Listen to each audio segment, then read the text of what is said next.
But the minute I got in the doctor's office, I knew he was no good.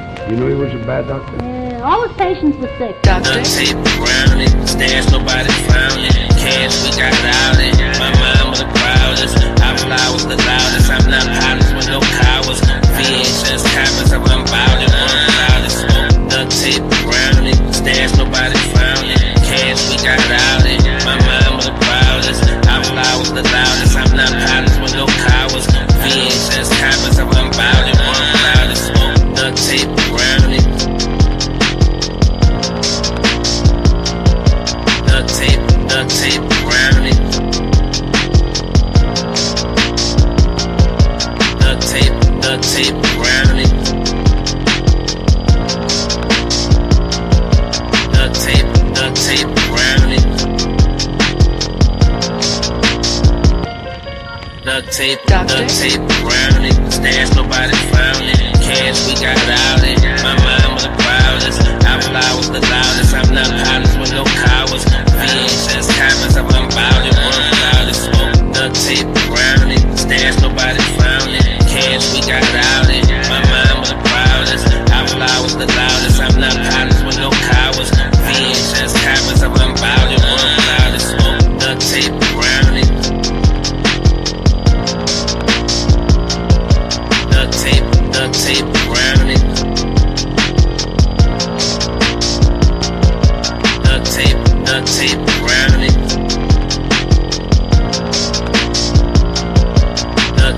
Duct tape around it. Duct tape around it. Stairs, nobody found it. Cash, we got out it. My mind was the proudest. I fly was the loudest. I'm not pilots with no cowards. VHS cameras, I'm unbounded. One loudest. Duct tape around it. Stairs, nobody found it. Cash, we got out it. My mind was the proudest. I fly was the loudest. I'm not pilots with no cowards. VHS cameras, I'm unbounded. One loudest. Duct tape around it. Duct tape around it. Duct tape around it. Duct tape around it.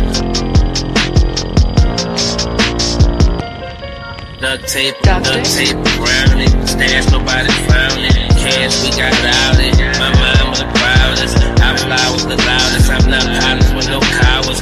VHS cameras, I'm unbounded. One loudest. Duct tape around it. Stairs, nobody found it. Cash, we got out it. My mind was the proudest. I fly was the loudest. I'm not pilots with no cowards. VHS cameras, I'm unbounded. One loudest. Duct tape around it. Duct tape around it. Duct tape. Content is for entertainment purposes only. Opinions expressed by hosts or guests are their own and do not reflect the views of this channel, platform, or the Not for Human brand. Viewer discretion is advised.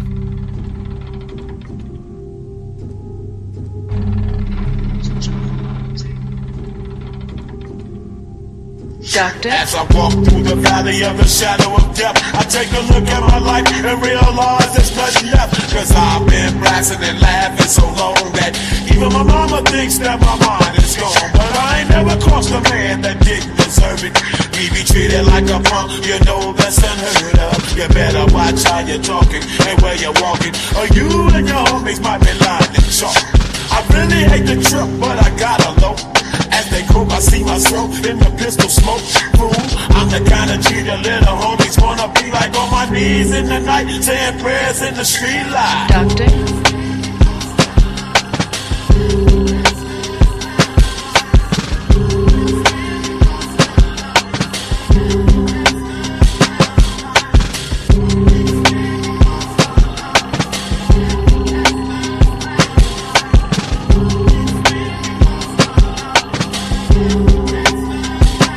Doctor? Got the situation they got me facing. I can't live a normal life. I was raised by the state, so I gotta be there with the hood team. Too much television watching got me chasing dreams. I'm an educated fool with money on my mind. Got my 10 in my hand and a gleam in my eye. I'm a loped out, gangsta, set, tripping banger. And my homies is down, so don't arouse my anger. Fool, death ain't nothing but a heartbeat away. I'm living life, do or die. What can I say? I'm 23 now, but will I live to see 24? The way things are growing, I don't know. Tell me why are we so blind to see that the ones we hurt are you and me?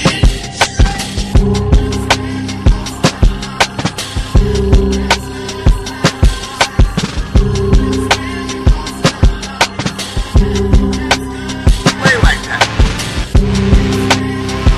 Down low, down low, down low, down low, down low, down low. Yeah, he's speaking on the down low, down low, down low, down low. Yeah, he's speaking on the down. Got their panties in a bus. They over there like, he lying on me?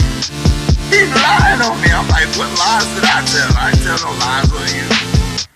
Them, they, their, how? I think it was the beard coming. Down low, down low, down low, down low. Yeah, he's speaking on the down low, down low, down low, down low. Yeah, he's speaking on the down. Got their panties in a bus. They over there like, he lying on me?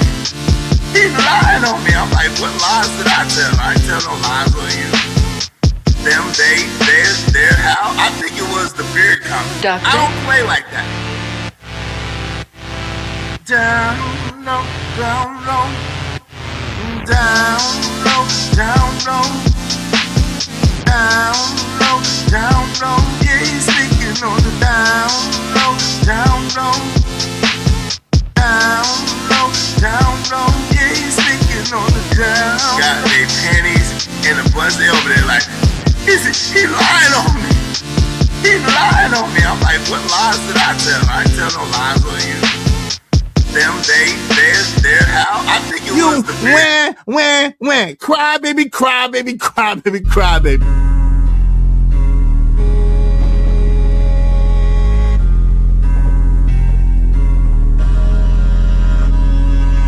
Duct.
Yo, put a 1 in the chat if you could hear me. My mic ain't been micing earlier today. Let me know if the microphone is microphoning. I appreciate you. I see we got some distinguished people in the chat. You know what I'm saying? I see we got some law-abiding. Oh, my camera ain't even. I see we got some law-abiding bandits in the chat. Some law-abiding degenerates. And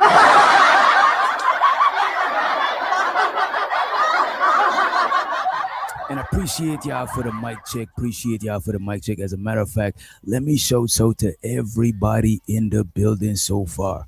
Shout out to Tulo Keezy in the Heezy renewing her membership. We appreciate you, Lo. We appreciate you. We also get the homie Rice M in the building. We got Rice M in the house. Appreciate you for joining us. We got Marcel in the motherfucking building. We got Big J. He said he gonna miss this, but I bet you he's gonna be back up here. You know what I'm saying? He's gonna watch from the close and he's gonna see something that make him wanna come through the show. So to Bridget Midget in the building. You know what I'm saying? Make sure you drop the Bridget Midget emoji. You know what I'm saying? You only need one finger. You only need one finger to hit the emojis. We got in the building. We got A-Dub in the motherfucking house. We got Barb in the motherfucking building. We got the lovely Lady Quantum. You're still on the vertical side. You're not on the horizontal stream. Lady Quantum, show so to you. We also got Living Humbly in the building. We got Living Humbly in the house. You know what I'm saying? We even got, if you don't know, now you know, we even got TBE Trucking. You know what I'm saying? He came through with the fuck shit. He already laughing at people and shit. You know what I'm saying? Y'all don't got no manners. Y'all don't got no home training. You know what I'm saying? Let's see who else we got in the building. We got the lovely Candy Cane from motherfucking Candy Lane in the building. You know what I'm saying? Appreciate you for joining us, Candy. Make sure you drop the candy emoji, the Bridget Midget emoji, the Too Low Keezy emoji, the big dude. They drop all the emojis at once, man. I appreciate you in advance, right? Let me see who else we got. We even got in the house. We got Educated Pookie, aka Cope Approach, in the building, and I told you Big J was gonna be back. You know what I'm saying? And shouts to the Lady Quantum for helping us get the vertical view. She says she always go to the vertical first before the horizontal. You know what I'm saying? You know what I'm saying? Shouts to my sister in Tequila in the building, and shouts out to everybody sipping on their tequilas. You know what I'm saying? Make sure you drink responsibly. Don't drink and drive. You know what I'm saying? Don't drink and drive. Well, today we got I know it's not Throwback Thursday. It's a Friday. But before we move forward, we got to play an old video to catch us up. You know what I'm saying? We got to play an old video to catch us up. And yes, Nick, I'm early. You know what I'm saying? Shouts out to Nick in the motherfucking building. Make sure you check her out. That's my friend from long time. Big up yourself, Nick. Large up yourself. You know what I'm saying? But we got to keep it. We got to get y'all up to speed. You know, when you watch a series and a new season come out, how you need a recap from the last time? Well, we're going to have to recap you with some shit, right? So today we want to talk about, are kids really off limit? You know what I'm saying? We want to talk about, are kids really off limits? I'm saying kids are off limits, but I don't even got kids. But it seems like the people who got kids don't really care about the kids. You know what I'm saying? It seems like the people who got the kids, they're not above going at people kids. My God. They're not above weaponizing kids. They're not above none of that shit. You know what I'm saying? Despicable individuals. You know what I'm saying? So we're trying to figure out, are kids off limit? You know what I'm saying? And what say y'all in the chat? Let me put the chat on the screen so the replay could see what y'all are saying, right? We're going to turn it off just now. But at least for this question, I want to know, what do y'all think about kids being off limits? You know what I'm saying? When it comes to content creation, when it comes to going at your enemy offline, what say y'all? TBE said it's a fact, kids are off limits. And when you say kids are off limits, what you mean? Don't diss the kids, right? When you hear kids off limits, what do you think in your mind? What's the first thing that comes to mind when you hear kids are off limits? I have a few things that come to mind when I hear that. One of them is leave people, kids out of it. Don't disrespect people, kids. Don't disrespect kids in general. You know what I'm saying? I believe the children are the future. You know what I'm saying? Shit like that. That is what first come to mind when I hear kids are off limits. But we forget some things, you know what I'm saying? We only look at it from one perspective. You know what I'm saying? Kids need to be off. When we say kids need to be off limit, we only talking about it on a surface level. right? Anyone in the YouTube sector should be off. Anyone not in the YouTube sector should be off limit. You know what? Anyone not in the YouTube sector could be off limit, but that's a slippery slope because they could enter into the YouTube sector temporarily. They could give their 2 cents, and a content creator might be obliged to respond to their 2 cents. You know what I'm saying? So that's a little bit different. You know what I mean? I think the thing that we're missing out about the kids being off limit, kids and family should be off limits. You know what? Wives are not off limits. That's what I'm saying. Anybody that old enough to throw their hat in the game, it's like if I'm dissing somebody and their kid come on screen and diss me, I'm still on some kids are off limits shit.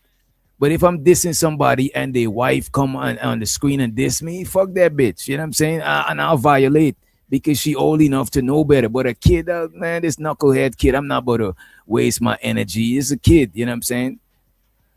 Even if I was the police, I would have had to blame the adult. So I'm not gonna. You know what I'm saying? Come on.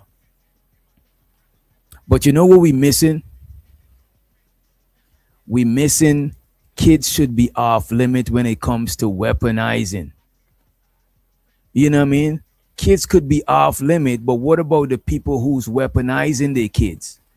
You know what I'm saying? I think weaponizing kids should fall on the kids is off limit. The kids are off limit rule should apply to people who weaponizing their kids. What do y'all think?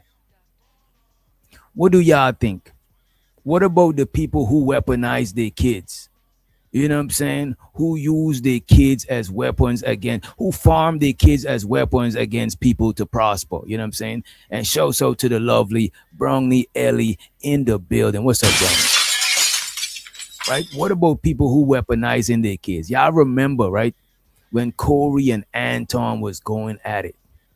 And Corey disrespected Anton kid. He broke the rule. He disrespected Anton kid. But what we didn't realize is that even though he broke the kids are off limit rule, which I agree with, and I agree that he broke that rule, we overlooked that Anton broke that rule too, involving his own kid, because Anton weaponized his own kid in that situation. And I'm just gonna play this clip to recap, and then I'm gonna show you the proof, because yesterday, shouts out to No Captivity with Freeze. Yesterday, Freezy reviewed some guys, right? And while I was watching it today, I end up going and find the guy's channel, because Freezy's stream is a long stream. You know what I'm saying? I hit the like button though. You know what I'm saying? But the stream is a lengthy stream. So I just went and found the gentleman who actually was doing this stream. And the gentleman, the Anton's peoples. One of them is Anton brother. The other one is like his uncle. The other one know their family. One of them know the family before Anton was born. So we're going to play what they said about Anton and the kid, etc., right? And by the way, hit the like button if you did not hit the share button. Appreciate you in advance. Let me pull this video up, right? What I try to tell people on a regular basis is this. Never, ever, ever, under any circumstances, let your emotions make you make illogical decisions. We are a thinking people now. We are evolving. We are no longer subjecting ourselves to the same rules as the streets, as the culture, as the thing that we criticize the most. When I made the decision that I wanted to have a kid, and I said that I was only going to have one kid because I wanted to make sure that And he already lied by saying he's not what you call it. He's not you adhering to rules of the streets, but we not here for that today. You know what I'm saying? We're not here for that today, right? And shouts out to Studio Mansion in the building. Appreciate you for joining us. Appreciate it. Poured every single resource that I could into the kid, right? And that is the purest thing that we can do, is that we can take care of our children. Our children are the ones that are our future. Now, I'll give you a little bit of insight for those of you that may not be familiar with my daughter. USA team. At different points throughout the year, she's usually ranked about number 2 or number 3 in the country. Junior Olympian, probably has close to over 325 medals, of which 200 and maybe 80 of them are gold. Has traveled across the world representing our country. And it's probably the sweetest soul that I personally know. Now, of course, we can be a little bit biased because all of our kids. No, it's fair. You don't gotta explain yourself if you think your kid is the sweetest soul. You don't gotta explain yourself. We all know it's from your own opinion, and nobody should argue anybody else saying that. Unless your kid is like Dennis the Menace or Problem Child or some shit, or Chucky or some shit, you know what I'm saying? But most people would say that their kids is the sweetest soul. That's understandable. Are the sweetest things to us, those of us that are in our kids' lives and that are participating in our children's lives. But a very, very accomplished minor child, meaning that she's still a child. And one of the things that I tell my daughter every single day is that I want you to. I actually want to fast forward to what he said, how he said his daughter was doing after the situation. On your life, because she is an underage child. All of them.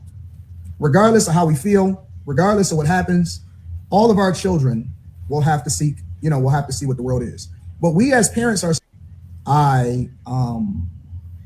pulling her out of school, we'll have to see what the world is. What we as parents are supposed to do is protect them as long as possible, until they have to see what the world does, right? So my focus right now is trying to figure out the psychological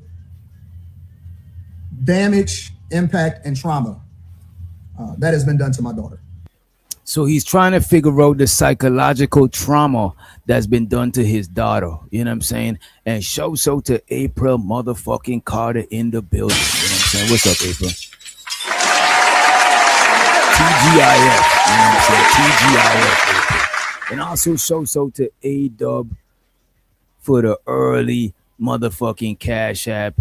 And also Tulo Keezy for renewing her motherfucking membership. Let's go.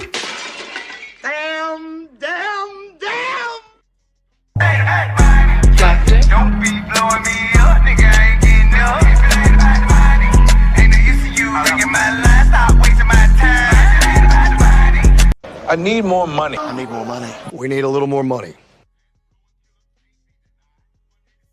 By the way, after we review this, we're gonna review Sharon versus Is situation. You know what I'm saying? Sharon said some strange stuff about nudity and, you know what I'm saying, etc. But I don't think he meant to, we're gonna talk about that shit. You know what I'm saying? Some people are saying the stuff he said sung a little bit on the PD side, on the PDF, you know what I'm saying, side, right? And look, man, we're gonna get there, right? But let's watch this a little bit more, right?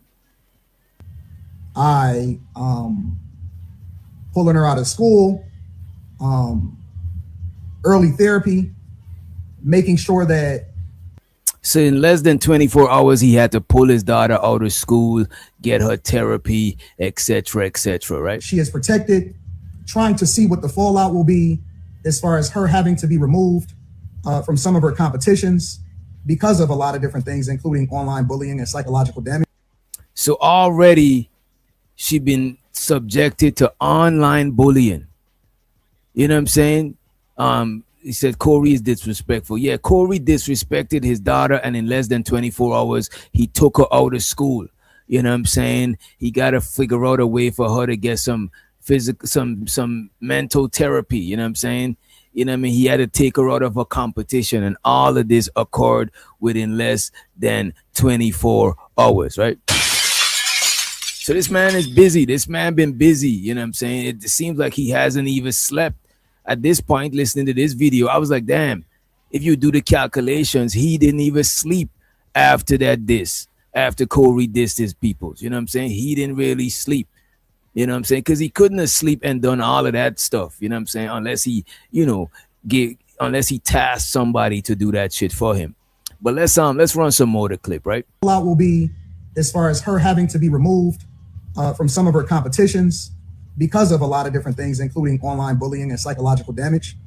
It's unfortunate. There's a lot of fallout from what happens to my daughter's life because she is so accomplished. She has some of the greatest schools in the United States of America that has been seeking her out, scholarships, looking for her to join the team. She is.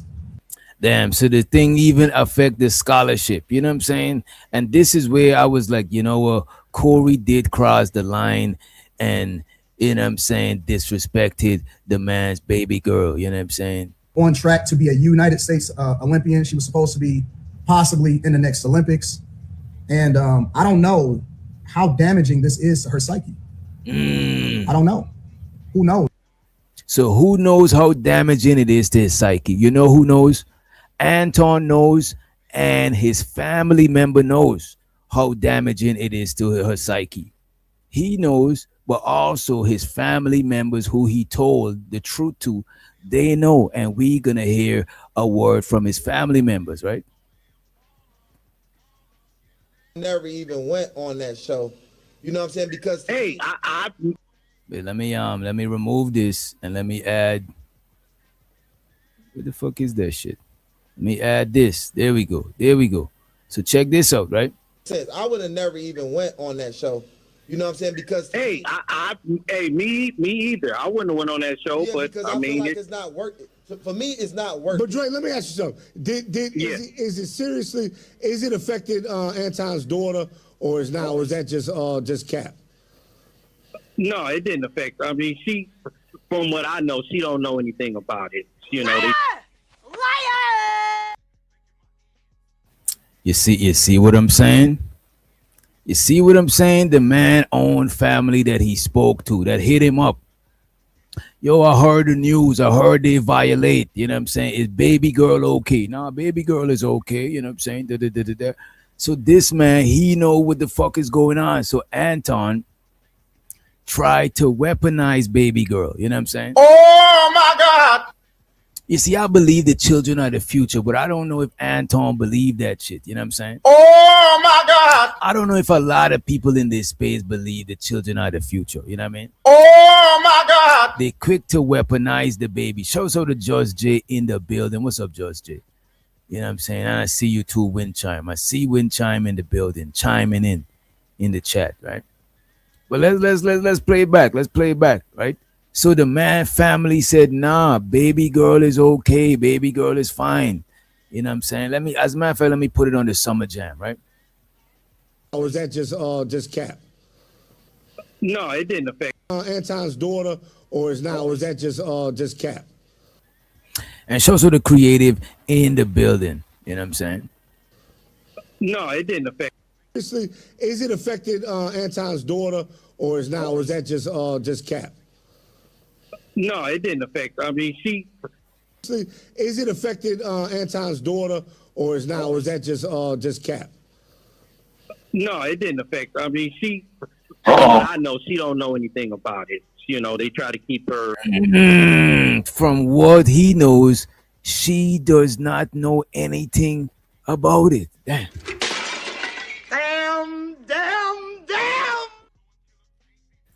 Well, ain't that some shit right there? You know what I'm saying? Ain't that some shit? The baby ain't even know about these types of shows and shit.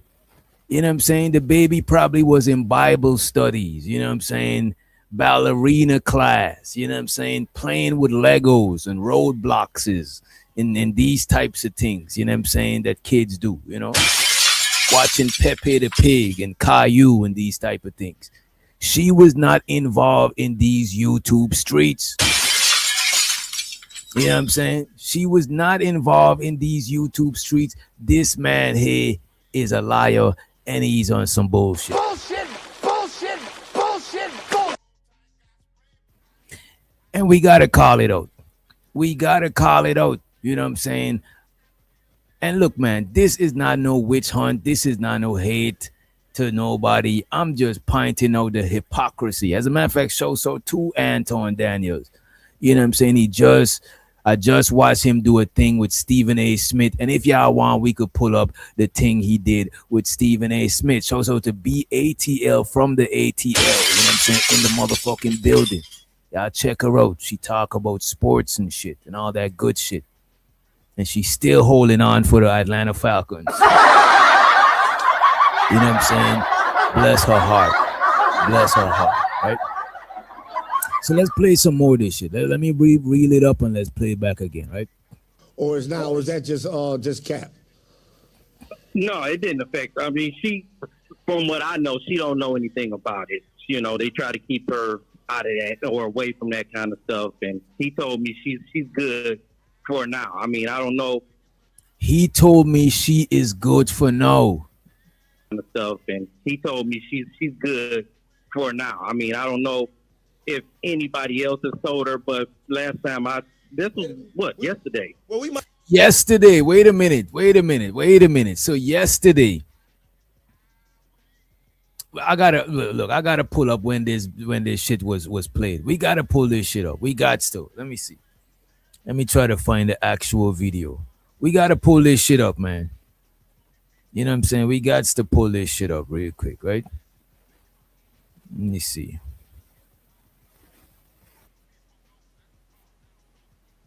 We got to pull this up. So I'm looking at the video, and the video was from 2 months ago. You know what I'm saying? The video that they got is from January 2025. When was the Corey Holcomb incident? Let me pull that up. Let me see. We got to pull that shit up. We're going to say 5150.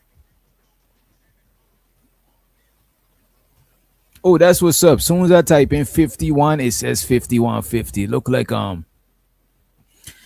the algorithm is fucking with Corey Holcomb, you know what I mean? Let me scroll down to see when was the shit. How long was it? Y'all remember the date? How long ago was the shit? 3 months ago, 2 months ago. How long ago y'all say it was? Let me see. This is Act 2, Act Right. You know what I'm saying? Okay, look like it was 2 months ago. It looked like it was 2 months ago also. So this was on January 13th, 2026. You know what I'm saying? They dropped this show on just Corey Holcomb, the incident that happened with Corey Holcomb and Anton. And if y'all want, I could pull it up so y'all could see the proof, or you could check it for yourself. I'll drop this shit in the chat. So I'm not saying the wrong date, but it's January 13th, 2026. Yeah, it's January 13th, Brownie. You close though. You close. Yeah, you got it, A-Dub. You got it. It's January, right? So let me see. And they dropped their show January 2020. They dropped their show January the 25th. Right? So they dropped their show January the 25th. And Anton dropped his show on the 16th, right?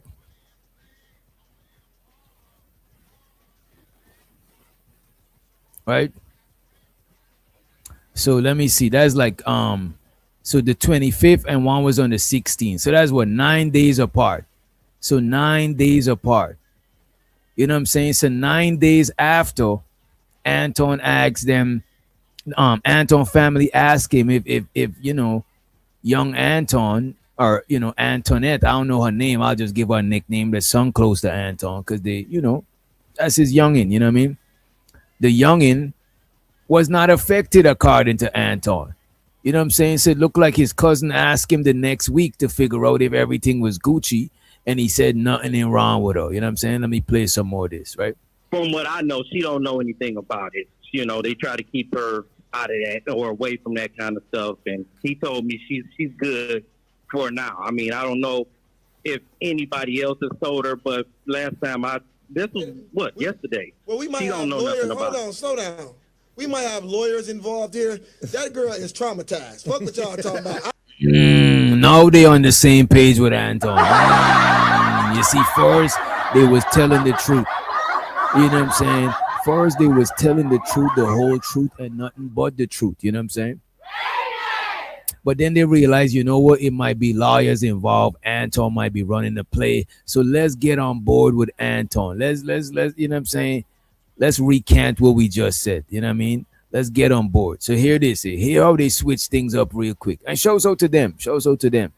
As a matter of fact, Anton should show them some love, you know what I'm saying? And big up their podcast. You know what I'm saying? It don't seem like he really support his family's podcast like that. You know what I'm saying? I don't know the dynamics and the relationship. So you never know, right?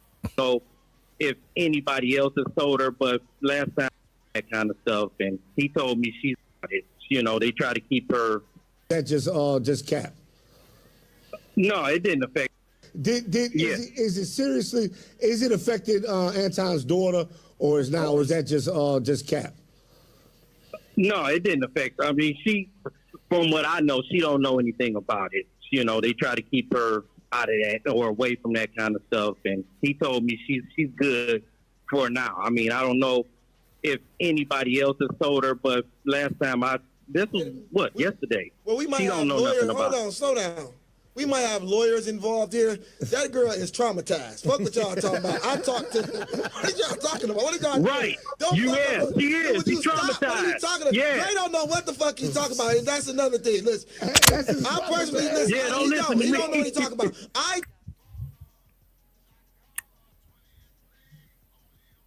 So there you have it, ladies and gentlemen. There you have it. Let me see what y'all talking about in the chat. Shouts out to LA in the motherfucking building. What's up, LA? And shouts out to Philosophical Radio, aka Illa, in the building. What's up, bro? So there you see, kids should be off limit, but it should be off limit on both ends. You know what I'm saying?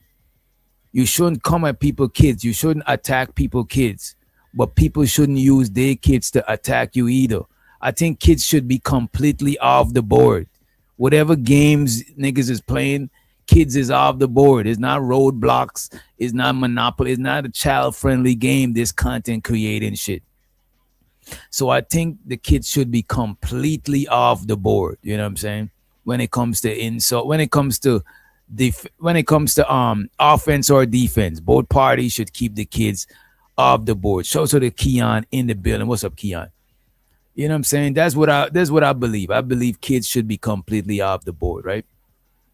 Since we at it, I want to play some more of what Anton's family members had to say about him. Let me see right here. Let me pull this shit up real quick. They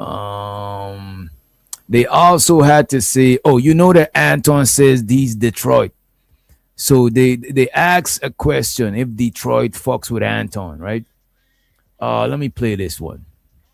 Wait, let me say something. Hey, I got a question. Now, we all fuck with Anton, right? Yes. But do the majority of Detroit? No. That's my point. The majority of not the hood black. Do the majority of Detroit fuck with Anton? We fuck with him because he family. Why? Well, he's so saying because they say. What is the reason why? Because I like a lot of the I don't family to him. But here's the thing. I don't watch. I can't say I go on his YouTube and watch everything he do. But I do catch clips on Instagram. And a lot of the stuff he say, I ain't gonna say I like everything he say. Right. But he be on point. For a lot of the shit he be saying, it be on point. But then why why do people say they don't like him? Because what they said about him talking against the black, because he's a Republican. Oh, he's a Republican. Yeah. And what he speak about against a Trump supporter. He speak against the black community. You know what you're saying? Yeah. So that's why Corey made the reference of these white people. Yes. Yeah. Ah. Yeah. Okay. Wow. Yeah, he said forget reparations. Oh, yeah. And I watched the whole thing. You know what I'm saying? Yeah, I could post the link for y'all. Y'all could watch the whole video, but it's not it's shouts out to them. Anton should give them some more help as far as podcasting, content creation shit. They seem like they got a good grassroots vibe. You know what I'm saying? Shouts out to Tiff for Tat in the chat. What up, Tiff? All right, let me run this real quick. Fair. Yep. That Corey just asked them a question. Corey just asked them why you don't defend black people and why you always defending like white people. And it's a difference. It's a big difference in the response. And again, everybody know Anton is our family, right? They don't know. Well, y'all know. Gene is his brother, biological brother, not no step, none of that, right? We love Anton. This is why I'm thrown away. I feel like Anton was wrong from the beginning because he never should have linked up with this guy. Yeah. If they was going, that's not. No, we don't know what they linked for though. Right, and the thing of it is, I don't care. Because for one, check this out. I asked Anton to come on our show. We your family. Uh-oh. I don't want to have you come on the show to talk about this, but why take this for me to ask you to come on our show? You should want to come on our show, especially. But this was just. I agree with you on that now. Now, Anton was stated that he don't go on podcasts. That's a lie. So this is why I'm trying to say, how is it out of all the times you decide to go on one? Yeah. Damn, Sir Anton. Damn, Anton. God.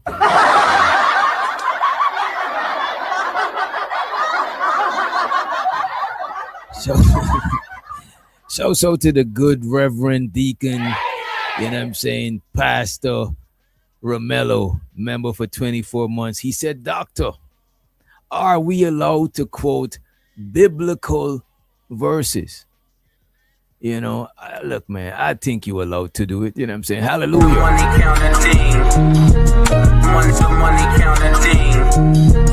Money I need more money. I need more money. We need a little more money.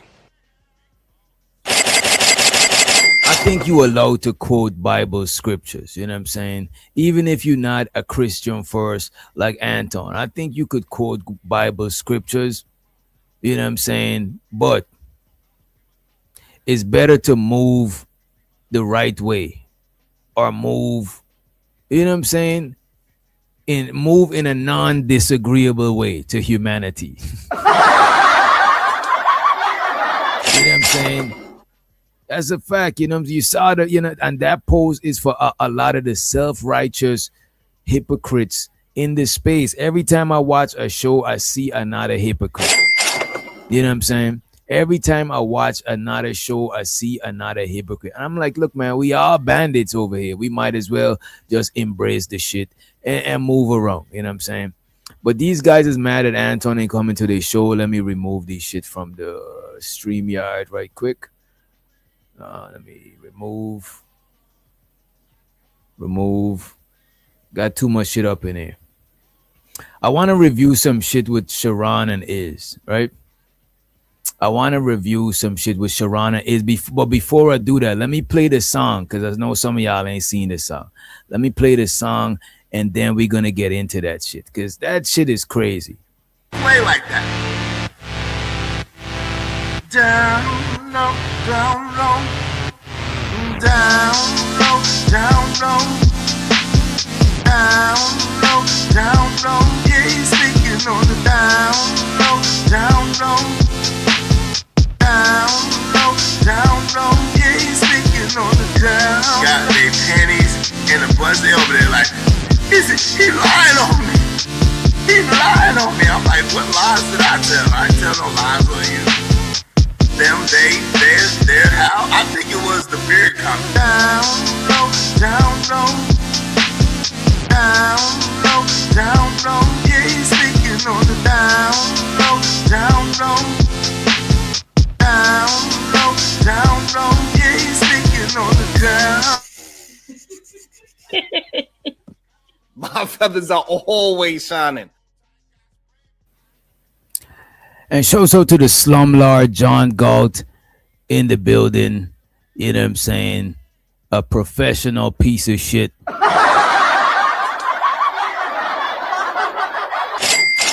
Nobody watches your content, John Galt. Damn, y'all reviewing the same videos, no original content. Nobody is watching your content, John Galt. You know what I'm saying? John Galt. You know what I mean? Get off your knees. Dust yourself off. Get off your knees. Put away your knee pads. Get off your knees. You know what I'm saying? Stop glazing. You know what I mean? You're a grown man. Get off your knees. The money is on the counter. The money is on the counter. You whole ass niggas. Hit the link. You whole ass nigga. John Gold, hit the link, man. Let me hear about your original, professional, top of the line content. You know what I'm saying? Put down the goddamn weed, man. Apparently you don't know how to handle yourself. Put down the goddamn weed. You know what I'm saying? Over there exploiting the community, talking about, you know what I'm saying? And you got to cam up too. I'm cammed up, you cammed up. Let's go. So what is your original content that you provide to the YouTube space? Oh, let me make sure I get my mic and everything set up. Give me 1 second. You know, I haven't been on the internet as long as you. So again, and I'm just looking from the outside looking in. I'm not criticizing you, so don't take it as a criticism.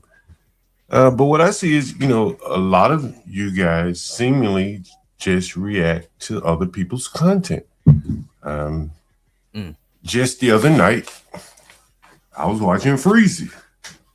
And Freezy was reviewing this video that you're reviewing. Yeah, so you know. That's how I found the video. I watched the replay this morning. That's how I found the video.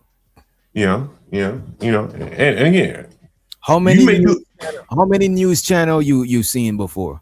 You know, there's a couple different news channel, right? Well, you know, listen, you may do it better than Freezy. I'll give you that. Look at this. If you made up a story and I copy your story, then I'm copying your original content. But if we reporting breaking news, is a fact that we are if you come up with some fictional stuff, no, I'm taking your shit. But if something factual happened and we reviewed it, we just reviewing the happenings of shit. You know what I'm saying? That's what the news does. And you know, I ain't criticizing you. You know what I'm saying? You know, I just happened to notice, again, you know, I saw this being talked about last night on Freezy and see you talking about it. I think a few other people talking about it. Maybe you're doing it better than others. I haven't heard much of your coverage of it. But I do see, you know, like within the Blackest Spirit content, right? It's a lot of the same things, you know, different takes on it. Some people are better than others, clearly. Do you ever checked out the white sphere? No, not really. They do the same thing. Yeah, fair enough, right? Fair enough. I don't know much about them, so I can't really say. You know, I've heard of Pearly. I don't really consume her content like that, so I don't know what she does on the radio. You was on. Wait a minute. Stop the cap. My God. Bullshit. Wasn't you on Pearly Things channel glazing her? You was on Pearly Things glazing her, exalting her, talking bad about black people. You was on Pearly Things channel. You looked like you was happy to be there. You was cheesing. It looked like your cheekbone muscles was, you know what I'm saying? You look like he's gonna pull a muscle with your cheekbone. Pause. You know? I mean, you know, it's your interpretation. It's fine. You know, I'm not gonna argue with it. Blushing. Let's say Pearly Things, you start up. You know, you love you a little bit of vanilla. You start blushing soon as I mention Pearly Things. Nah, I don't think you know me very well, to be honest with you. If you think that, you know, I could live around white people. I choose not to. You know, I could date white people. I choose not to. I've always dated black women, and yeah, I don't particularly have this affinity for white people like some blacks tend to have. That's why I live around blacks. So why are you only I never heard you talk about black people in a positive light. What?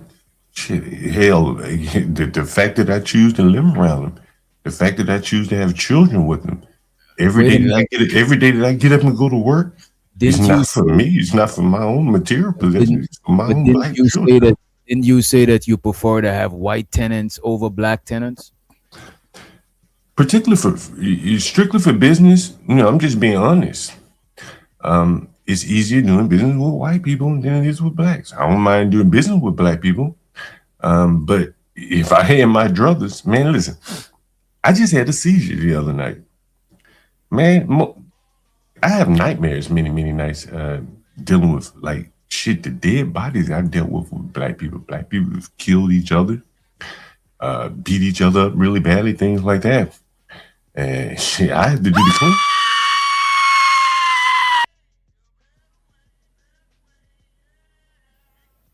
The money counting team. Money counting team.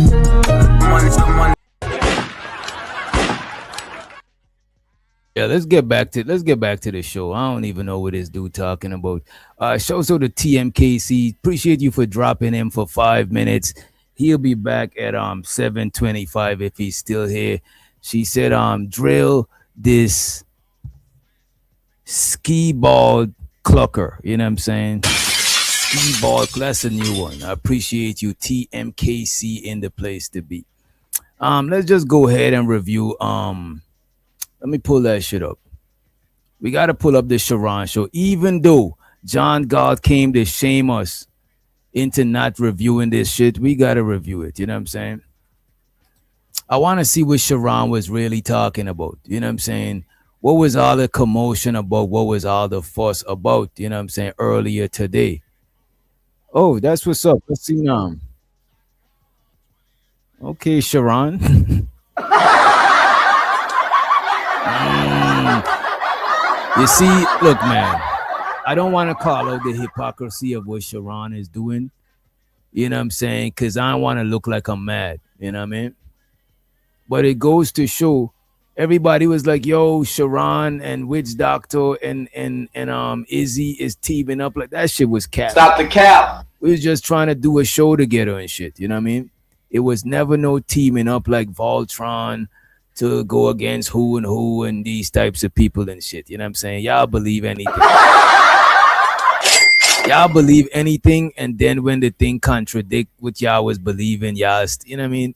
It is what it is. We already understand what we dealing with and who we are dealing with in this space, right? Let me bring this shit back from the top.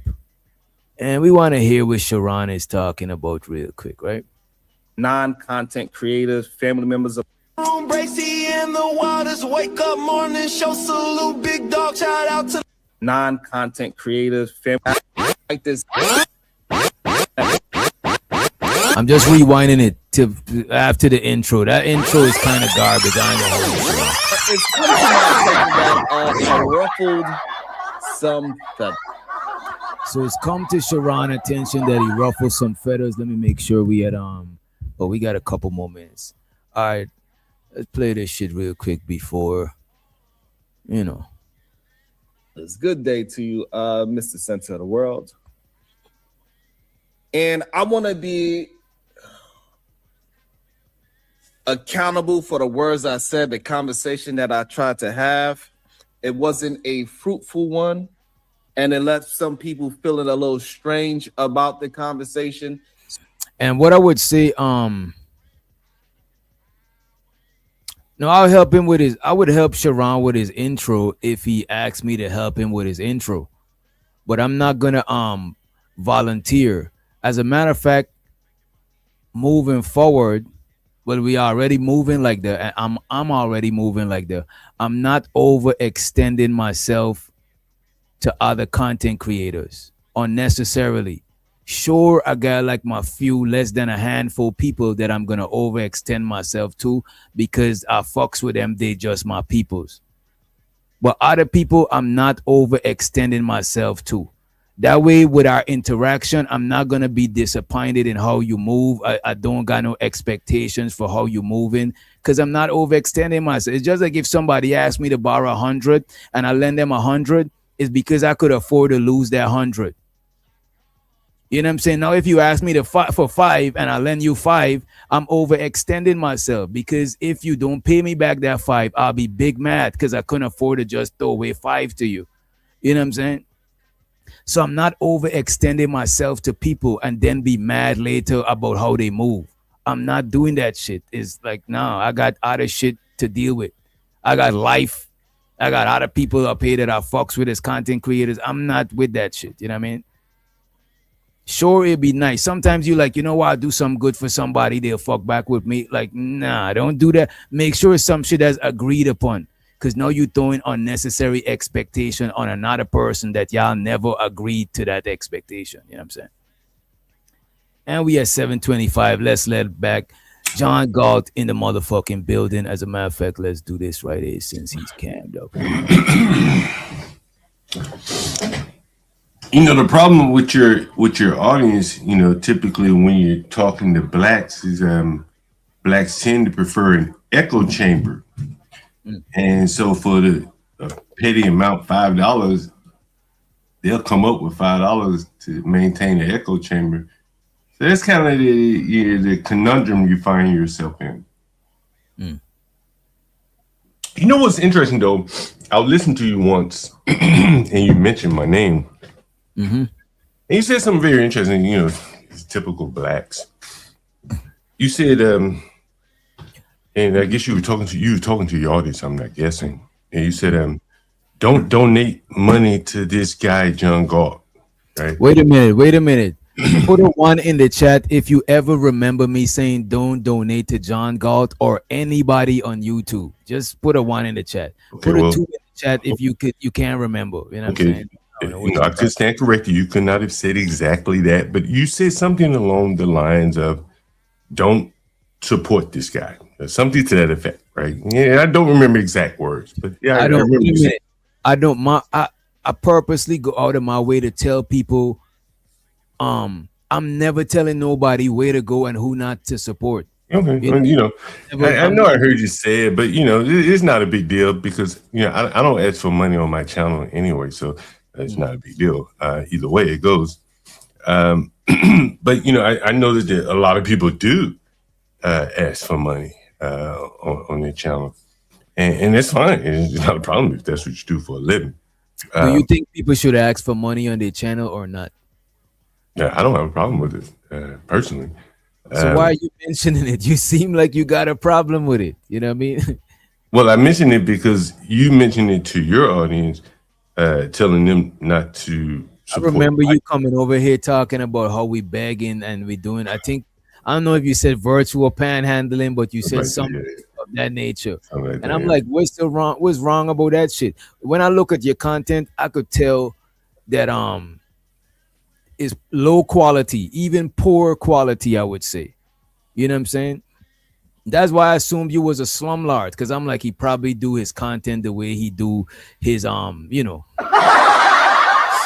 his property and stuff. As long as it's up and running, I'm gonna put in the bare minimum. As long as it's livable, as long as the content is viewable. So I just assumed, and that could be my fault for assuming. Yeah, it probably is your fault. My bad. Yeah, because you know, my content, you know, I like to say it more or less mirrors, you know, the real estate business, at least from the standpoint where I intersect the real estate business. So, you know, I'm able to, I guess your audience wants an echo chamber. You need the echo. You need to up the rate. Do you end up with the echo chamber there? Shut your mouth, boy. Shut your mouth. Money counting thing. Money counting thing. I don't know what he's talking about, and because he talks so slow, is even worse. You know what I'm saying? At least be upbeat when you talking bullshit. When you talking bullshit and you put in the audience to sleep, you know what I'm saying? I dealt with special needs people before, so I have the patience to deal with him, you know what I'm saying? But y'all might not have experience working with special needs people, so, or the elderly, you know what I'm saying? So y'all don't got the patience. But yeah, sure. If I see the elderly in a line walking with a walker, I'll be patient for them to check out and stuff like that. I'm not gonna rush them just because they're older, you know what I'm saying? You know what I mean? I think that's rude. But let's play some more of this right here, you know what I'm saying? So I just want to apologize to anybody that felt offended by the conversation, and I shouldn't have. I should be a little bit more thoughtful about the conversation because everybody. And let me just let y'all know this is what happened with Sharon. Long story short, Sharon got caught up in trying to be right. Sharon has been a victim of his own stupidity. Not stupidity, what I should say, his own arrogance. He's been a victim of his own arrogance, right? In one show, as a matter of fact, do I got that Fighter Complex clip? Let me see if I got the clip from Fighter Complex. Because in one show, he said if he see a video with a woman's breast out, he's gonna block his kids' eyes. He's not gonna let his kids see, you know what I'm saying, mature content. But then in another stream, in a more recent stream, he said he would allow the youngins, the kiddos, to go to a nude beach. And I'm not for that shit at all. I don't even got kids. But I definitely don't think kids should be at no motherfucking nude beach. You know what I'm saying? And to be honest with you, I would like to guess that Sharon shares that same sentiment, but he got caught up in trying to win an argument like he usually does. He usually always tries to win the argument, even if he's wrong. But this was one of them times that trying to win an argument went left. There's a time when trying to win an argument went left. As a matter of fact, you know what? I got you. I need to find that fighter clip for them all. I think we got to play that clip. Show the fighter. We got to play that clip. So he got caught up in. I don't think that the man is on no funny. I don't think he's a funny man. I don't think he's on. Well, maybe a little bit, but I don't think he's on no. You know what I'm saying? I don't think he's on it like that to where he don't think the kids should be protected. But you said me neither. Probably a PDF's heaven. That's what I'm saying. I don't think kids should look. I don't think kids should be, you know what I'm saying, involved in shit like that. You know what I mean? Let me find the video. There it is. There it is. All right. Let me pull this shit up. We'll get back to this right here. Right? Let's move forward to this and we'll rewind to that, right? Okay, so we all back now. So now AR he could. So this is a video from Fighter Complex. I'm going to drop it in the chat. If you want to check the video, go right ahead. You know what I'm saying? So the Fighter Complex, right? He could take it back. I'm taking my support. Yeah, I'm taking my shit back. I want some love from AR now. Hey yo. A contradictory man is hard to trust because even he does not stand where he speaks. Is the cloud chaser who call it the. And shows of the fighter, but we're gonna fast forward it just a little bit so we could get to the nitty gritty, right, fighter? Show so to you, but we got to fast forward this shit, man. Right? It's something where we could say, "Oh, you sexualizing yourself." It's when children is around, they should. Yeah, but okay, so now relate maybe that. That's my moral. Hold on. So relate that to the conversation of being nude at a beach when everybody is nude. Because I don't want my children. You don't. Well, Sharon, would you allow your children to be around a nude beach? Yes. So this is the situation that got everybody panties in a bunch. You know what I'm saying? This is what got everybody panties in a bunch. Would you allow your children to be around a nude beach? Yes. So the man asked him, would you allow your kids to be around a nude beach? And he said yes. And you could look at his face. He's locked in and winning the argument. Let me full screen it. He's locked in on winning this argument against this brother that he's arguing with. You know what I'm saying? I don't think he's even fully aware. I don't think he's even fully aware of what the fuck he's saying. You know what I'm saying? He's a part. It's something where we could say, "Oh, you sexualizing yourself." It's when children is around, they should. Yeah, but okay, so now relate maybe that. That's my moral. Hold on. So relate that to the conversation of being nude at a beach when everybody is nude. Because I don't want my children. You don't. Well, Sharon, would you allow your children to be around a nude beach? Yes. Okay. Anybody else up here? Yes, I would. Yes. So I don't know. Hold on. Well, I believe Bomb Cherry would. You know what I'm saying? And I'm not saying she's a weirdo or nothing, but I just believe that because Bomb Cherry, she's one of them free people. You know what I'm saying? That just let it just go free. You know what I'm saying? She don't, you know what I mean? She's more in tune with that type of shit, type of stuff. You know what I'm saying? Nude beach. You know what I'm saying? Orgy parties. That's like her lane. You know what I'm saying? But Sharon, it doesn't seem like that's his lane. But who knows? You never know, right? Hold on. You gotta understand what you're. Hold on. Slow down. So you don't have no boundaries. Hold on. Hold on, please. Go ahead. So we have understanding. When everybody is there naked, why is it inappropriate? Because it's fucking kids, you idiot, bro. This is, come on. This is some slow shit, bro. This is slow shit, bro. This is very slow. This is him trying to win an argument. This is him trying to win an argument. I don't even believe he believed what he's saying or even fully thinking about it. He's locked in winning an argument. Hold, say that one more time. Sorry, Sean. If everybody there is naked, why is it inappropriate? Because your kids shouldn't be there around other children. What kind of question is this? Bro, this and I don't even got kids. Like, what the fuck kind of question is that? What kind of question is that?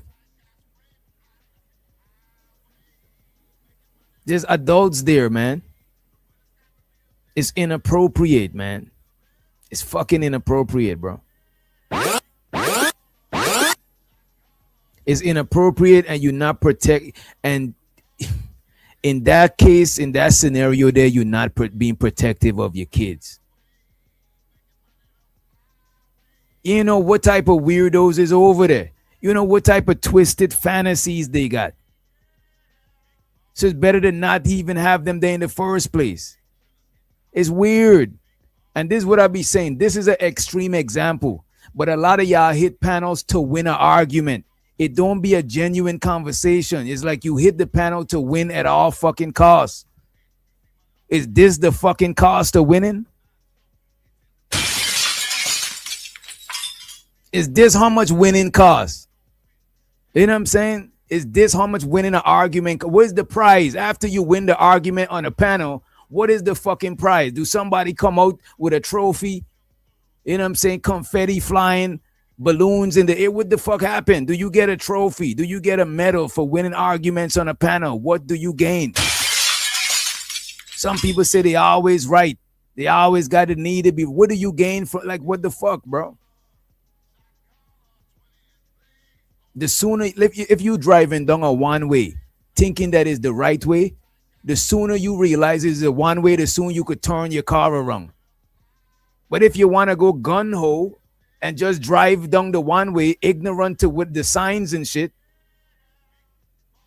you're gonna crash because somebody gonna come up that road. Y'all niggas be wanting to win this shit too bad. It make me believe like in your real life you're not winning arguments and people is making you look like idiots, bro. It ain't never that deep to win no fucking argument. And let's let John go back in the building. It ain't never that deep to win no argument, man. You know what I'm saying? Then what you hold on, slow down. So you don't have no boundaries. Hold on, please. Go ahead.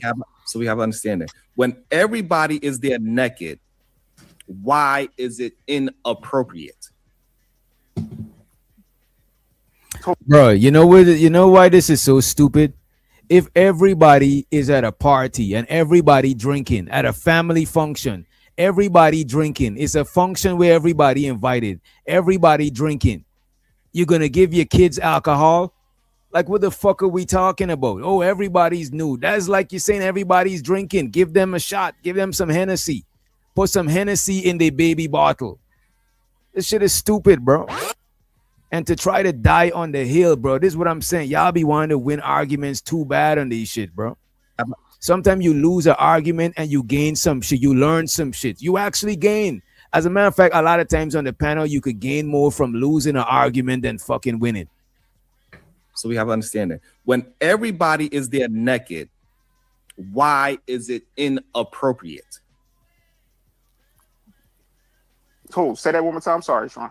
If everybody there is naked, why is it inappropriate? Because your kids shouldn't be there around other children. What kind of question is this? Not only is it sad, it's actually sick. All right. What do you stand on? Literally days apart, you contradicted. Now, it sounds like you're the confused one. Years ago. Wasn't that was So this is from months ago. This is before. This is not even months ago. This is 2 days ago. My fault. This is from 2 days before he said that dumb shit, right? Year ago, I wouldn't remember. No, it came out before that. It had to come out in 23. It is pretty good. I started watching it. Told you. Okay, good. Look at you. I didn't know how nasty it was. I'm watching it with the little one, your favorite. You know, I see titties. I'm like, oh, I'm like, with a remote. And she probably was like, "What you tripping for?" Right, because she didn't recognize it. But so when he was watching a show with his kid from the comfort of his own home, he censored the kid by putting the hand over the eye when some breastises was exposed. You know what I'm saying? Some titties, the girls was showing, and he blocked the kid's eye, rightfully so. But that's in the comfort of your own home where you could protect them. So you will cover the eye in the comfort of your own home where you could protect them, but out in the public, you're gonna take them. You know what I'm saying? You're blocking them from 2 pair of titties to see 100 pair of titties. Oh my God! Make it make sense, man. As a matter of fact, don't make it make sense because it can't make no fucking sense. It can't make no sense. You're gonna hide the kid's eye from 2 titties. You know what I'm saying? But you're gonna go to a nude beach where there's a whole lot of shit going on. I had to laugh at it, but it's so fucking stupid. You gotta laugh at him for saying stupid shit. Shout out to Mr. Sean. He said, aren't they the people who talk about other people saying suspicious things about kids? Seems like they don't mind exposing kids to things, bro. Look, man, it's just hypocrisy, bro. There's a lot of hypocrisy in the space. This is why I'm telling you. I like watching TV and muting the shit and just look at the body language of the people on the TV sometime.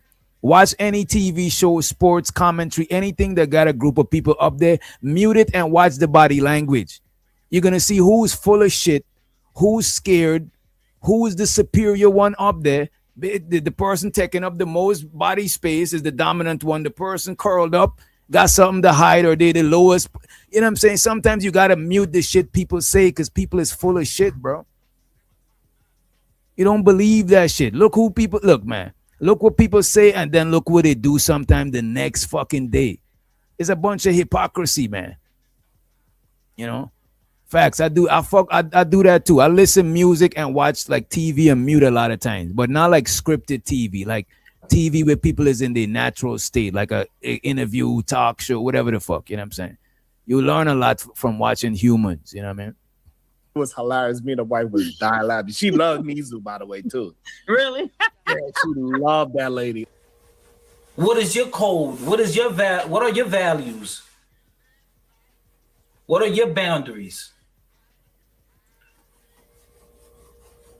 You know what I'm saying? It shows the fighter, y'all. I'm going to drop the link to the full video. This is the full video. Y'all make sure you check it out. Let's go back to this shit, right?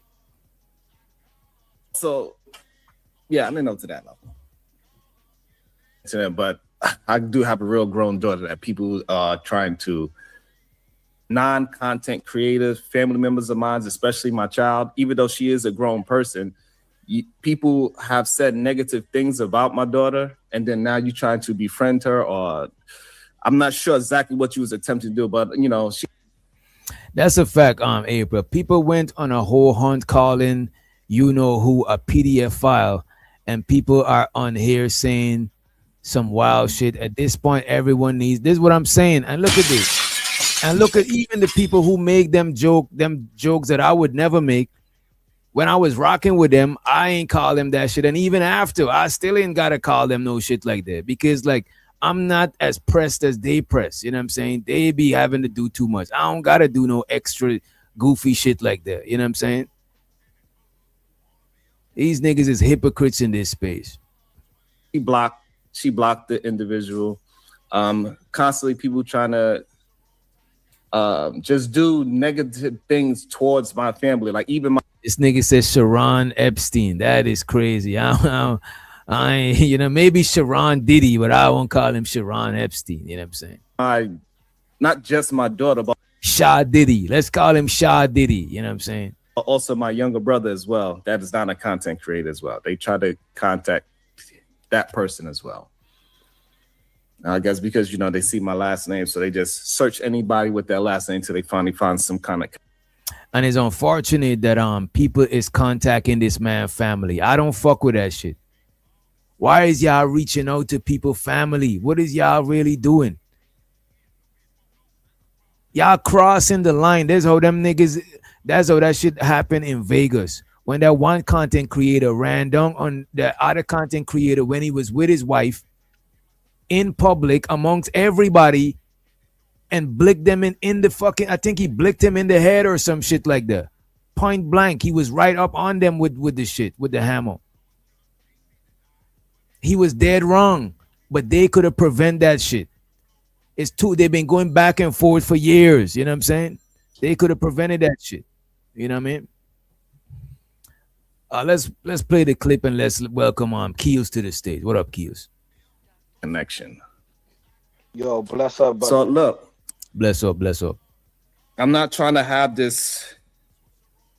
I'm not that kind of person. So I'm not trying to have this internet strange fight with y'all.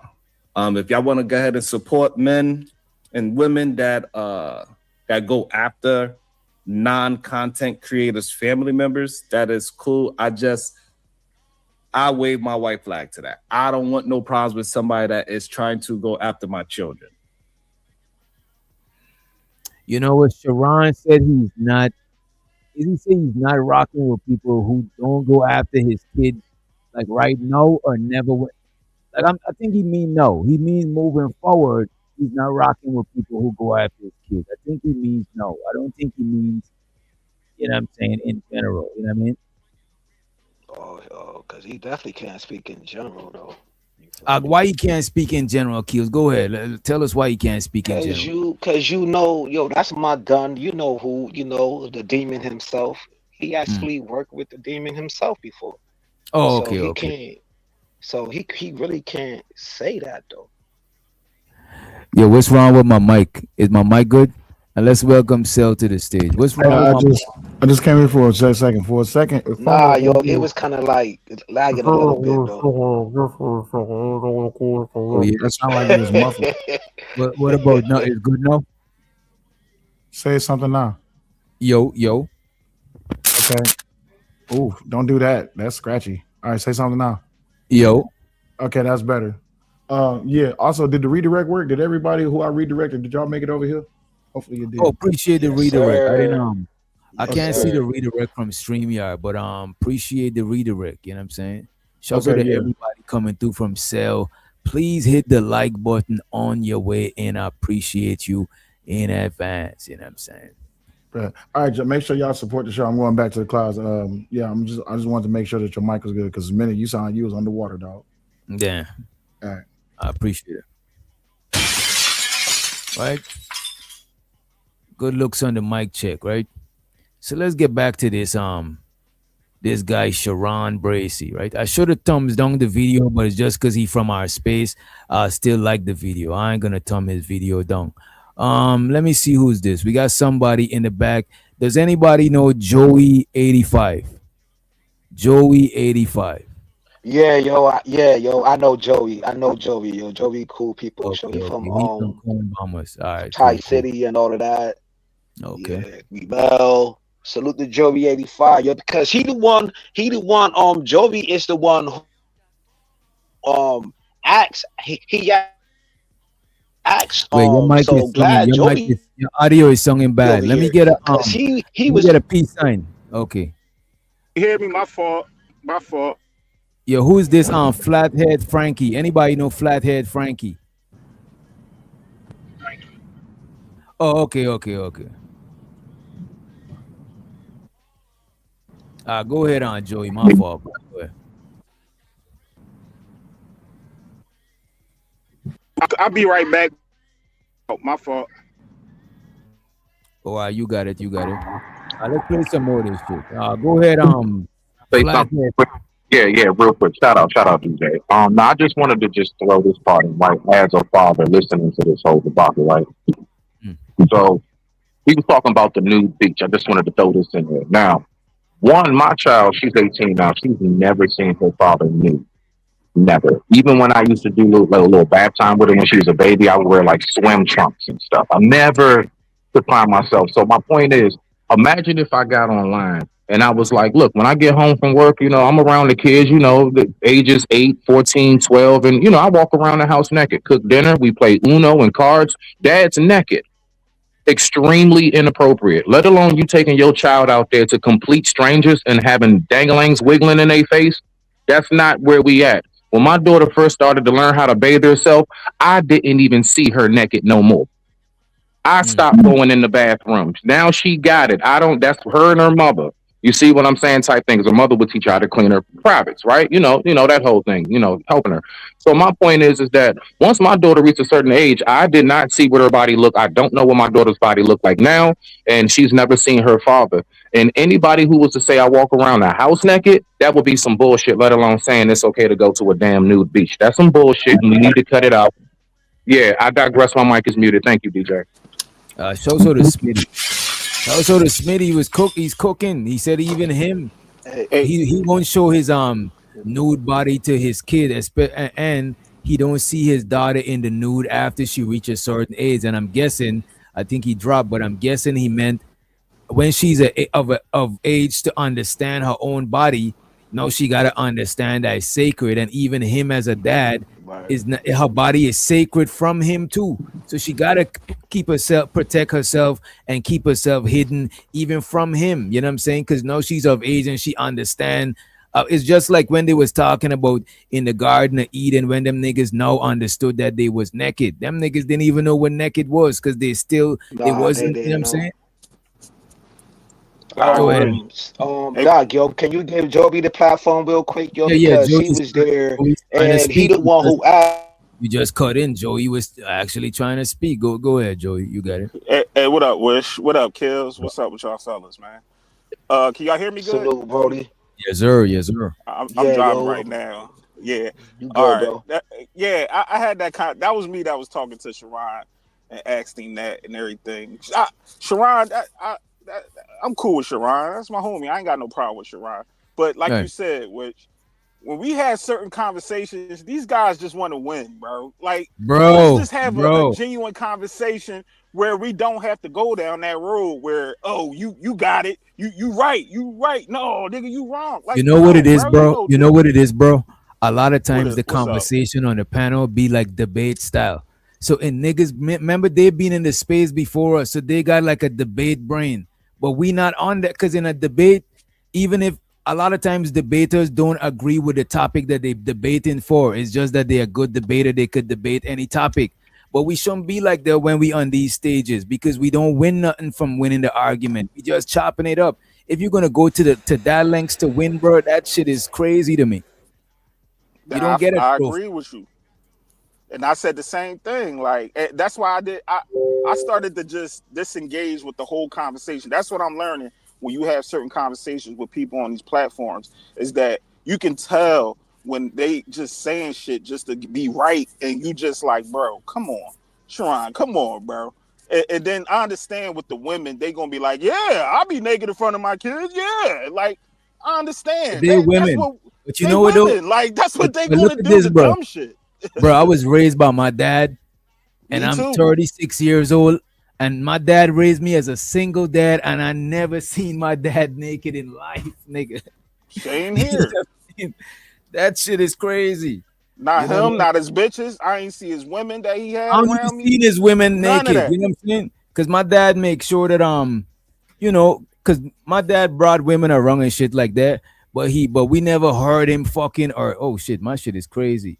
We never heard him fucking, or never we never seen none of that shit. You know what I'm saying? We never heard none of that shit. No shit like that. Because you gotta protect the kids' innocence, man. What I understand though, which is that, especially on here, everybody got to placate to the person or the demographic of people with their audience. who they talking to. And I'm not just talking about Sharon, because I ain't punching no, Sharon. most people, most content, 90% of content creators, to be honest with you, I even placate to my audience. But the thing about my audience is a mixture audience. So I can't just be on the guy's side or just be on the women's side. Same here. Same because here. it's a mixture of, is close to equal in the chat. You know what I mean?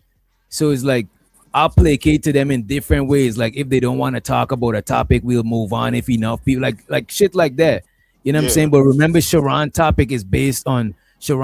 audience is based on upholding a certain perspective of the argument, and is most likely men bad, women good. If we're gonna keep it a buck, right? Sharon content is men bad, women good. Yeah, I call it the Tyler Perry universe over there. Like he basically Tyler Perry. The whole, Anton bait and debate, dick pussy talk. Like I understand, and I've been around. Kills know where we came from. I've been around for a while. You've been around since Kills, damn. I've been around since Kevin Samuels, my man. Shout out to Ramil, Toxic. Everybody know that area where we came from over there. But you know what I'm saying? I've been seeing how these guys talk and had these certain conversations, and I'm like, I'm out. You got it. I put in the white flag. You got it, bro. You want your kids to be in a new beach? All right, go ahead, bro. Yeah, if you gotta say that to win, bro, you got it. Because I don't want it as much as you. It's just like if somebody's starving and I got it like a cheeseburger, I'll get him the other half because I ain't really needed that much. Like you know what I'm saying? You got it, bro. You could have the cheeseburger. Exactly. But no, that's all I wanted to say was good show, bro. Y'all keep cooking. I'm out. I know. Yo, post in the chat so we could mod you up. You know what I'm saying? I got you. All right. Let's get back to the video. Shouts out to who we just got that just came through. We got Tulo Keezy in the house, and we got Empress Carmen in the building. Appreciate y'all for coming through, right? Y'all win. You know what I just realized, bro? Otis. John Galt is evil Otis. I just realized that John Galt is evil Otis, and I never seen him on a panel at the same time. That is crazy, bro. The evil version of you is John Galt, bro. You know what I'm saying? Y'all both wear glasses. Y'all both bald. But he's I'm like better than John Galt, and I'm older than John Galt, which means and proves that I'm much better than John Galt. So don't you ever disrespect me like that. My fault. You know what? My apologies. But you just said you older than John Galt. Yes. Crazy work. This shit is insane today. Life probably was life in for John Galt, because you smoke weed. It can't be the weed. You know what I'm saying? I don't know what he mixing with his weed. He's younger than you. You his senior, man. What the fuck? A lot better and all that. No disrespect to John Galt. Maybe he had a rough lifestyle. Life is life in. Shows out to Bolo TV. Appreciate you for coming through, Bolo. And we got the lie detector. He said the people in your chat that's saying is being blown out of proportion went crazy about the other dude's kids being online exposed. Let me read that again. The same people in your chat that's saying is being blown out of proportion went crazy about the other dude's kids being online. When you say it's blown out of proportion, how is it blown out of proportion? Nobody's saying that Sharon is condoning PDF shit, and I personally don't believe he would actually take his kids to a nude beach. I think he was saying that to win a fucking argument. I don't even believe he would. I don't know a parent that I believe would do some shit like that. Even if they one of these woke new age people, they're not doing that shit. So I don't believe that he would take his kids to a fucking beach with grown ass naked adults. You know what I'm saying? However, I think he's one of them people that tries to win the argument at any cost. He need to be right, and sometimes it don't be worth it, bro. If I may, before you play the video, and I know I'm going to get a lot of pushback, and it is what it is. I don't care, obviously, but I believe the majority of the people who have an issue with what Sharon said is just thinking about it on the surface level. What you mean? Oh, and let me explain. He already said that he would never, and he has never been to a nude beach. Oh, he said he has never been and he would never go. Huh? You're saying he said he never been and he will never go. Right, he said that. But he was trying to make an overarching point, and I totally understand what he was trying to say. But let me try to articulate it. And Allah, please give me the words to articulate this, please. All right. What he's saying is, if you're a part of the nude beach community, which I'm not, and I'm just assuming this, if you are already a part of a nude beach community, your child is already accustomed and used to being around naked bodies. They don't view naked bodies as the normal westernized individuals that we already are. I'm westernized and you are westernized. Being around kids, being around naked bodies, of course, is shameful. That's crazy. But in the nudist colony and outside of other communities, they don't look at the human body, the naked body, as being a sexual thing. We do. So what you guys are doing, and what Sharon was trying to prove a point was, of course, we wouldn't do it. But if you're already raised in that type of community, seeing a child in that community is normal. And that's the point he was trying to make. And I honestly see it. I see what he was trying to do. Now, for people to come out and make comments that he's going to die on the hill to make a point, I can see your interpretation of that. I see it, but I'm looking past that. I'm looking past that surface level just to win a conversation. No, I understand the point he was trying to make, and I land my plane. It is what it is. And I know there's going to be a lot of people who disagree with that. Including me, right? I got you. Because look at this. You're talking about the kids seeing nude people as something normal because they're from that culture, right? That's what you're saying, right? Yes. But however, it's irresponsible because I don't know who the fuck is at that beach, bro. They're born in there. Look at this. It's countries and nations that don't even know what clothes are. So how is that? No, that's normal to them. Being in it's been on the nude beach, that's normal. It's not normal to us. But to them, that's normal. Are you gonna give me the opportunity? Are you gonna give me the same opportunity I gave you? Yes, I'm sorry. I apologize. My fault, bro. I get it. My fault. No, we good. We just chopping it up. But look at this, right? Sure, the kids is normalized to the kids. They're not being traumatized by seeing no adults and all of that shit. However, you don't know who the fuck is at this beach, bro. Sure, let's say it's your kids, my kids. You know what I'm saying? They used to seeing that shit. But I don't know who the fuck is at that beach that looking at my kids with some weird fucking thoughts in their fucking head, bro. I'm not doing that shit. Especially daughters, hell the fuck no, bro. Not doing that shit. That's the hill you're gonna die on. You're gonna go with that argument. So in that situation, let me lower my voice. So in that situation, let's use real life shit. No, let me just say this. I ain't finished. Let me just make this. I forgot this part from my point too. Look at this. If I'm in a colony and the kids grew up around us in the colony, that's something different from me taking them to a fucking places. I don't know these people, bro. It's a nude beach. It's open to the fucking public, bro. I don't know who PDF, who on some weirdo shit over there looking at my fucking kids, bro. I'm not doing that shit, bro. Like Otis, I can walk around my house in boxers, but I'd be goddamn damn if you did. Let's say we was kind of cool. And you came to town and you was like, can I crash in your man cave while I'm in Dallas to see the Dallas game? You can't walk around my house in your boxers and t-shirt to go use the bathroom from my man cave to the bathroom. But I can walk around my kids in my boxers and no shirt on, but you couldn't. That's a bad analogy, bro. No, my point is that what people do in their culture amongst each other. Let me finish my point. What people do. Let's use a real analogy. What people do in their culture amongst each other ain't the same as what's allowed when you're not part of their culture. So bringing up what people do and it's some cultures where people have practiced cannibalism, but that shit ain't okay. You going down a rabbit hole. Let's keep it on the point. The point is you say if somebody do some shit somewhere else that make it all good. That deal with nudity, correct? Yes or no? Or yeah, but that's them. Nudity. Yes, that's them. Yeah, that's them. That's them.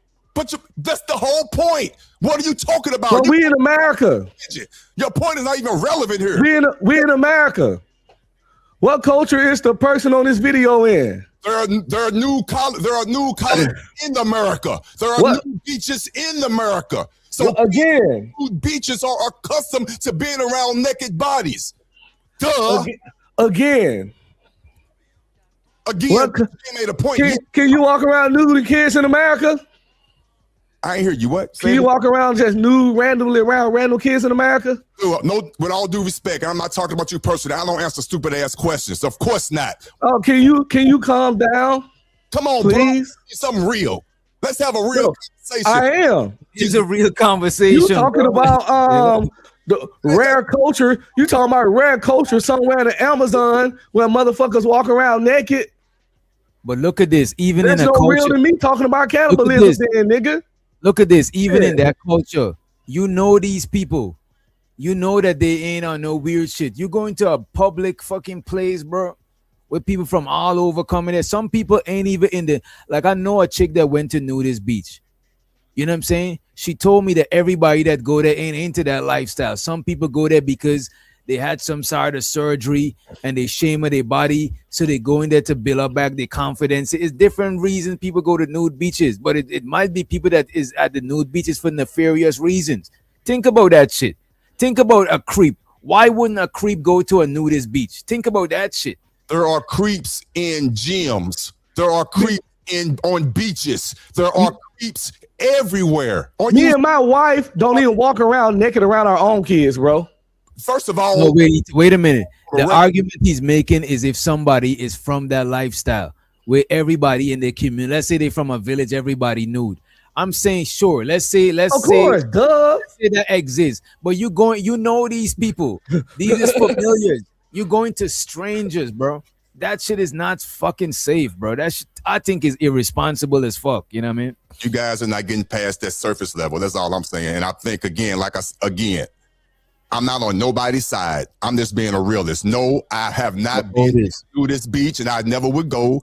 Well, I ain't gonna say I never would go. I probably would. I ain't gonna tell that lie. But you're an adult, so it's cool. I won't take a child. Never. Otis, you glossing over the fact that you don't know who is at the beach, bro. Can we? Okay, you keep using that analogy. First of all, no place is 100% sacred. No place. So stop using that analogy. There's creeps again everywhere. There are creeps in the beach right now on the shores of North Carolina or LA right now, sitting there with their binoculars or sitting there with a fake whatever set up, trying to get pictures of kids. God forbid. They're creeps. You know this thing as a man, I can't stress and worry about things outside of my control. I gotta do what's in my control to protect my fucking family. And what's in my control is stopping them from seeing the fucking kids naked, bro. Exactly. Because Otis, you're right. There's creeps everywhere, but I'm not gonna strip my kids down and line them up for the creeps to see. I'm not gonna make it an easy fucking peep show. It's creeps everywhere, but I'm not gonna leave my window open and walk around my house naked and make it easy for the peeping Tom. I agree with you there. So it's not saying that. That's our point. Yes, it's creeps everywhere. But since you know it's creeps everywhere, why bring your naked kids to a place like that? Since we know it's creeps everywhere, my kids shouldn't be naked nowhere but in the comfort of their own home, around their own parents, around our protection. That's why my son, I don't think, my kids didn't even used to do that locker room shit when they played sports. They used to just come home and shower. Can I jump in here on you guys? Yeah, you could jump in. I just want to read this super chat and shows her the candy cane and creative in the building. Right? Shows her the lie detector. He said, nope, we didn't let fat guy explain his reasoning for argument's sake or dark humor. So it's a no pass to weird shit from nobody. I appreciate you for the super, and I agree with that shit. Even when the gentleman that y'all explaining said that shit, I never agreed with that shit at all, and I would never make no jokes like that. But I just didn't want to put no PDF shit on nobody. That's why I'm not even putting it on Sharon. I'm like, Sharon is trying to win an argument at any fucking cost, and it don't even be that serious. You know what I mean? And let me be clear. Everybody know I don't like Sharon, and I've been calling him a bitch ass nigga since I came around here. But Anka said this: Sharon don't give me pervert vibes. Sharon don't give me creep vibe. He might be a pervert, but in a homosexual kind of way. But he don't give me any vibe that he would do anything to children, especially not his children. Every interaction I seen him with his children, I could tell his children happy. I could tell his children love, and I could tell he love his children. Fact. So let's make this clear. I don't think Sharon mean anything harm towards kids or would take his kids any goddamn where. But the point is that, like DJ said, you could just say you wrong and you fucked up and you said some shit that was stupid just to be right and move on. But when you put yourself on a pedestal of being the voice of reason and the voice of righteousness all the time, you don't want to get caught slipping. And that's where he fucked up. Because he always critiquing black man and critiquing parity and critiquing the community and all that. But now he done said some dumb shit. And instead of, just being like, yo, I fucked up, I was being performative, he trying to like gaslight and acting like he didn't say what the fuck he said. We don't believe what you said, but just be a fucking man and say, I fucked up, B. I fucked up. Sometimes we take a side of an argument too fast. Wait a minute, Otis, because we had cut candy. We had cut candy too. I got you, Otis. Sometimes we take a side of an argument too fast. It's okay to be like, oh, nah, I'm not with that shit. No, it's okay. We not winning or losing no trophies up here. You know what I'm saying? You got it, Candy. So I came up because I heard Otis's reference. And what I will have to say to that is I'm going to negate your reference just because yes, there are predators everywhere you go. However, those predators aren't naked and your kids aren't naked. Right. So when you're talking about going to the beach, yes, there could be all kinds of pedophiles at the beach that you don't know about, but your kids are covered because they're in swimsuits and they are covered because they are also wearing swimsuits. When you add the element of nakedness to it, that changes the dynamic. I don't see how you can explain that away. You're muted. You muted, Otis. Hello? I got you. Can you hear me?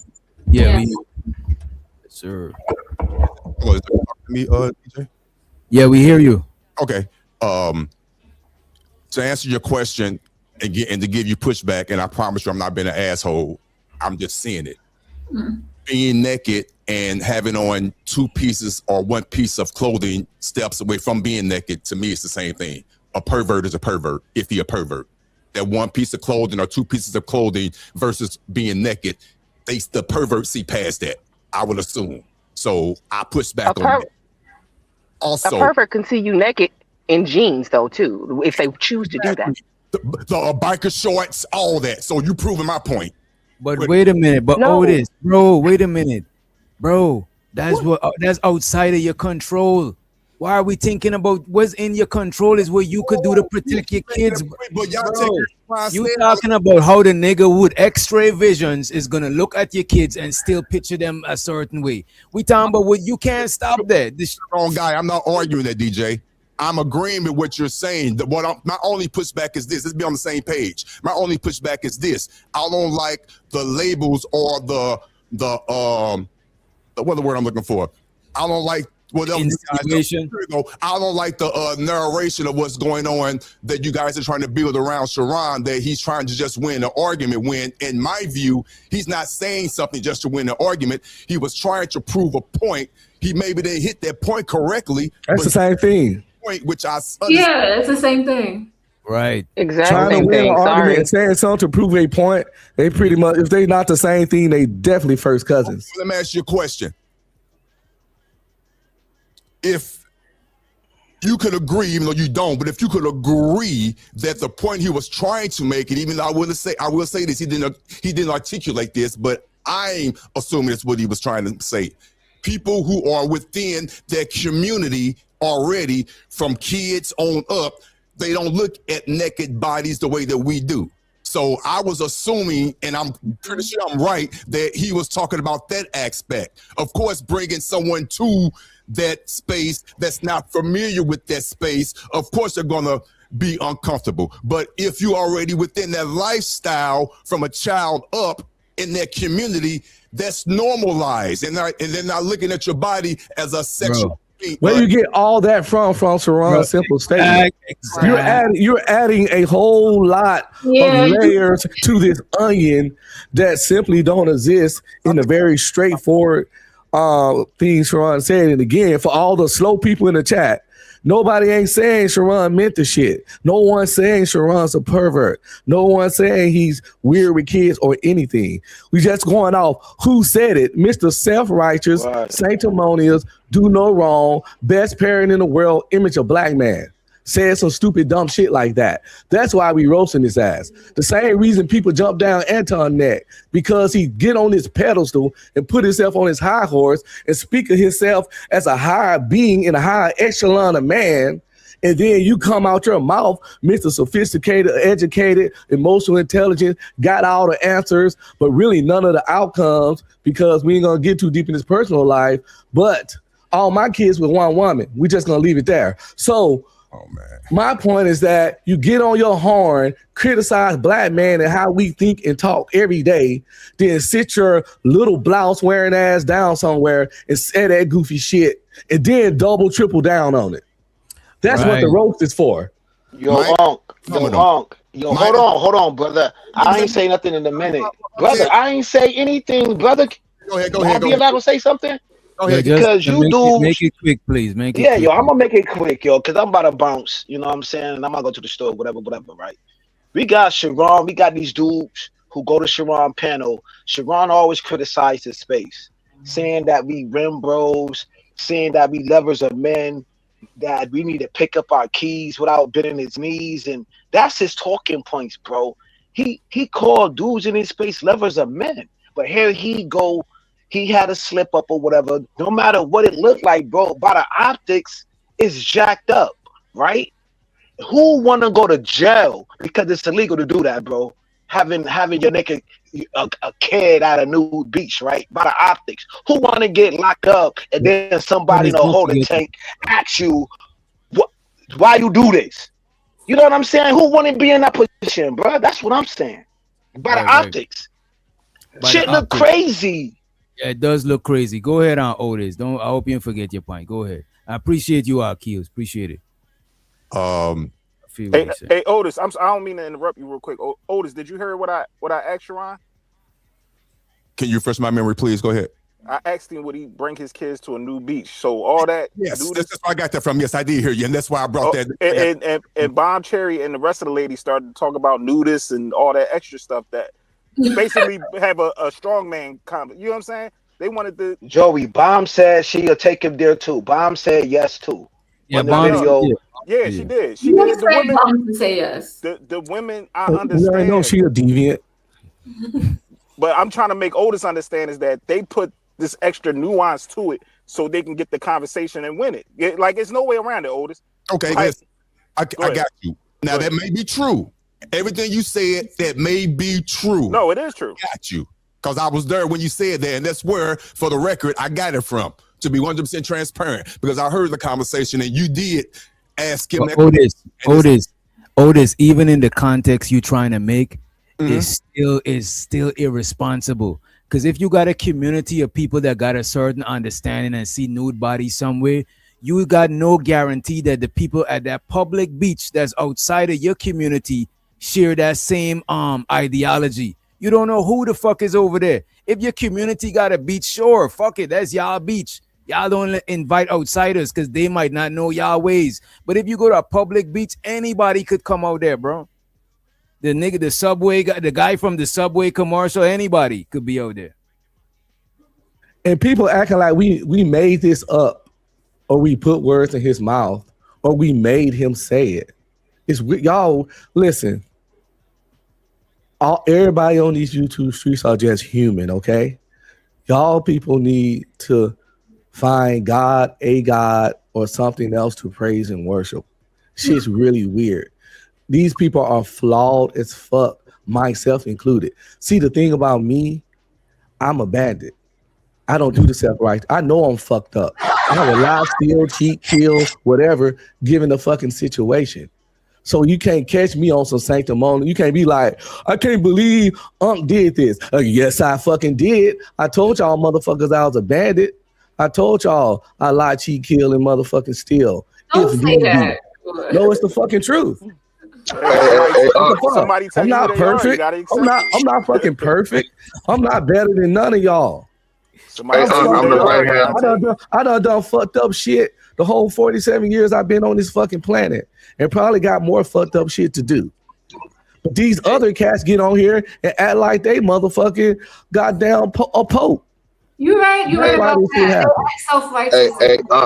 Hey, Unc, you do know I describe myself as the right hand of God, right?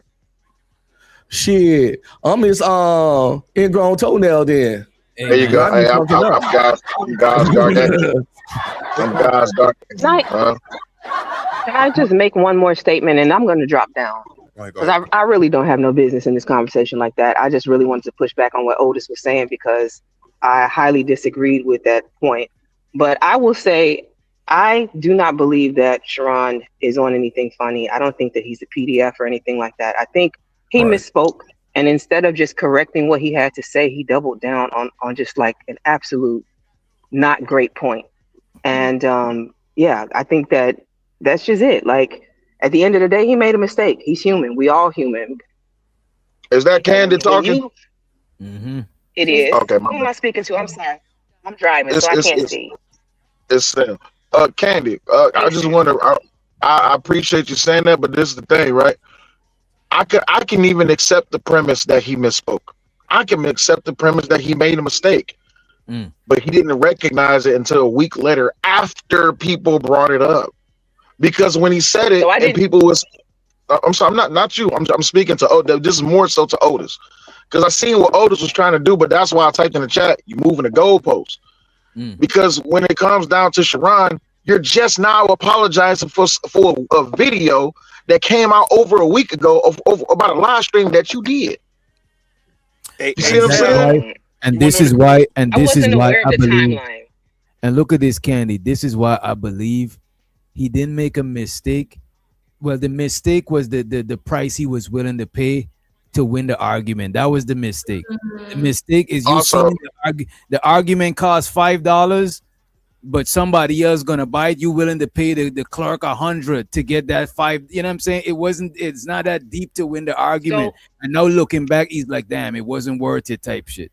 I don't agree. Also, I apologize. I apologize to Candy because I did cut Candy off. So Candy, I apologize. That was wrong for me to do that. I apologize. Appreciate that, Sal.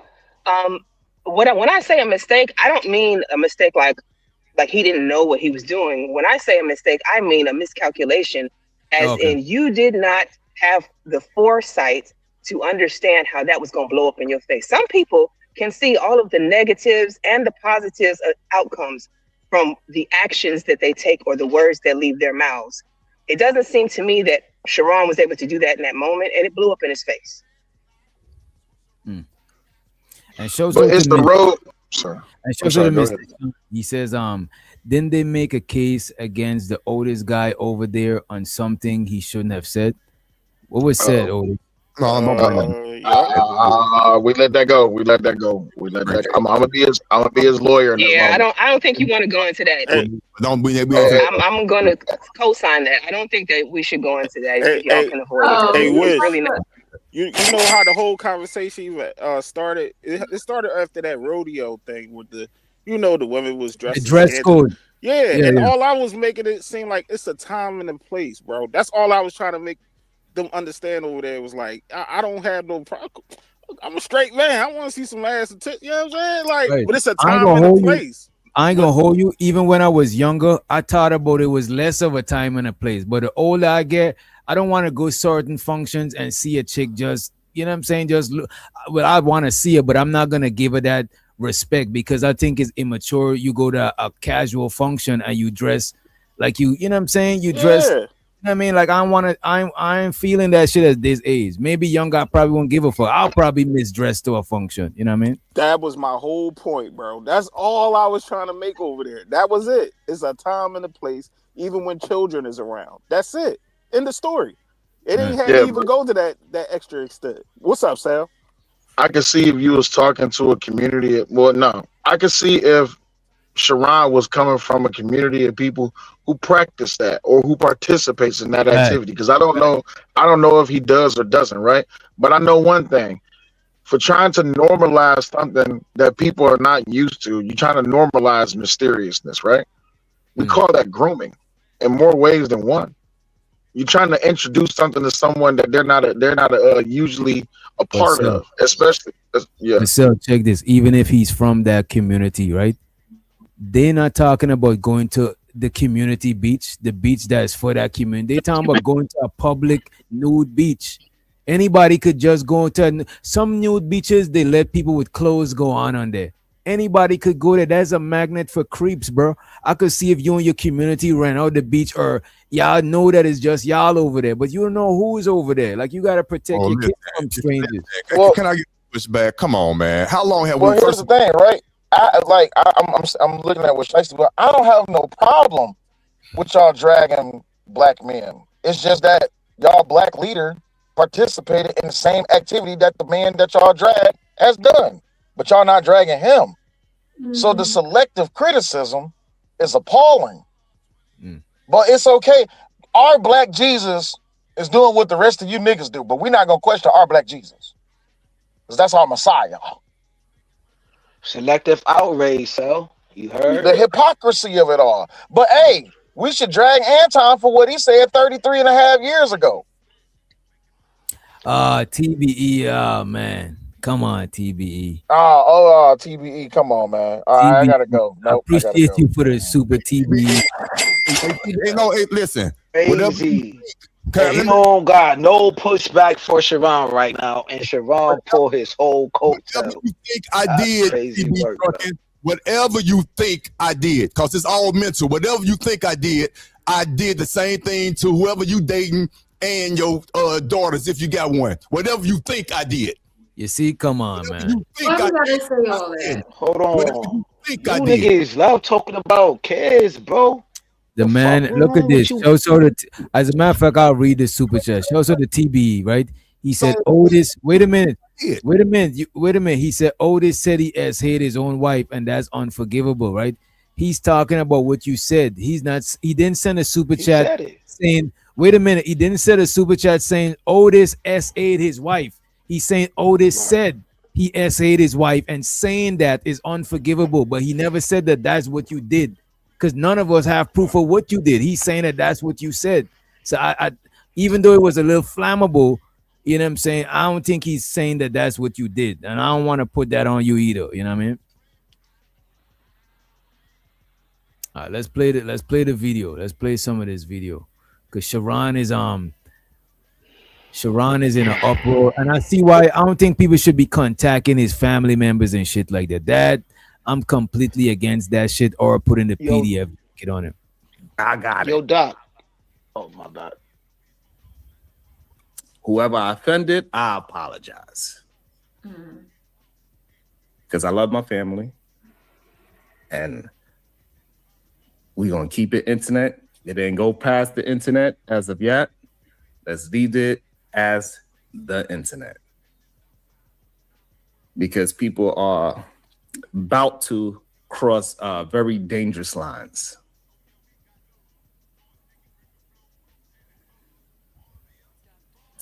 You know what I'm saying? People are like, I'm doing my best to like stay on my side of the thing. I might say a joke or two, but I really don't do anything like really disrespectful. But I get it. Whatever joke I said, if it offended you in the same way, hey, So what is he talking about? Like a joke he said to offend Izzy? Yeah, about the I think it started with, I could be wrong because I can go in and out, about the robe. He said certain characters in the YouTube community have a costume, a uniform, which is the Versace robe, the shades, and do-rag. I don't think that's a bad joke. To me, sometimes he was being funny, you know. Yeah, I don't think that's a bad joke. To me, bad joke is when you just bringing in somebody's family or you trying to say something about the dead. No, you just doing too much. Talking about kids is doing too much. But you dissing somebody. Look, somebody just sent me some shit, right? Let me show y'all this. This is what just happened to me just now. This is funny. I got caught slipping. You know what I'm saying? You know what I'm saying? Looking like I got crack mode. You know when people who smoke crack, how they be? How they Oh, hell nah, Doc. That's crazy. That's crazy work. You know what thing I don't like? People are always going to say something, but my whole thing is this, Doc. You know what I'm saying? Yo, you know the people who do talk about children's in the space, right? I ain't gonna say no names, but if you want me to, I will, right? I mean, the dudes who talk about children's, like dudes who really go to hell. We know the dudes who go to hell in this space. I know you. I know we'll you. Address it. Once you said hell, I know who you're talking about. You know what I mean? Yeah, they don't have no problem telling you I did this, I did that, right? Sharon need to put a name on it. I think he's capping because some of these dudes will come out the woodwork within this space and tell you, my nigga, I want to interview your peoples. We seen people in this space. Wait a minute. Who he's capping about? Is he? I don't think nobody did that. Is he insinuating that Izzy called his family? That's what Izzy said. That's what Izzy was saying this morning. He never said Izzy but hold on though. But it's insinuating where the smoke at. We know who got smoked with who in this space. He never said Izzy name. Okay, you don't have to do that. People know how to read between the lines, brother. Let's try to get to it. Argue. Please don't argue with Keels, bro. Please don't argue with Keels. I'm trying to help you. Don't argue with Keels. Yo. I'ma digress, Doc. I'ma digress, Doc. Hey, I appreciate it. But Otis, I'm trying to figure out why would Izzy come to the conclusion that he might be talking about him? Like, what did he say that make Izzy suspect that he talking about him? Because he had it on his panel. Everything started that I think that last show. Matter of fact, it did start. They were over on his panel. Brownsville and Sharon was over on Izzy's show, and it all. So of course you're gonna hold the host. You know how they do. They hold the host responsible. Come on, man. You know how I go. So that's what happened. So who hold the host responsible?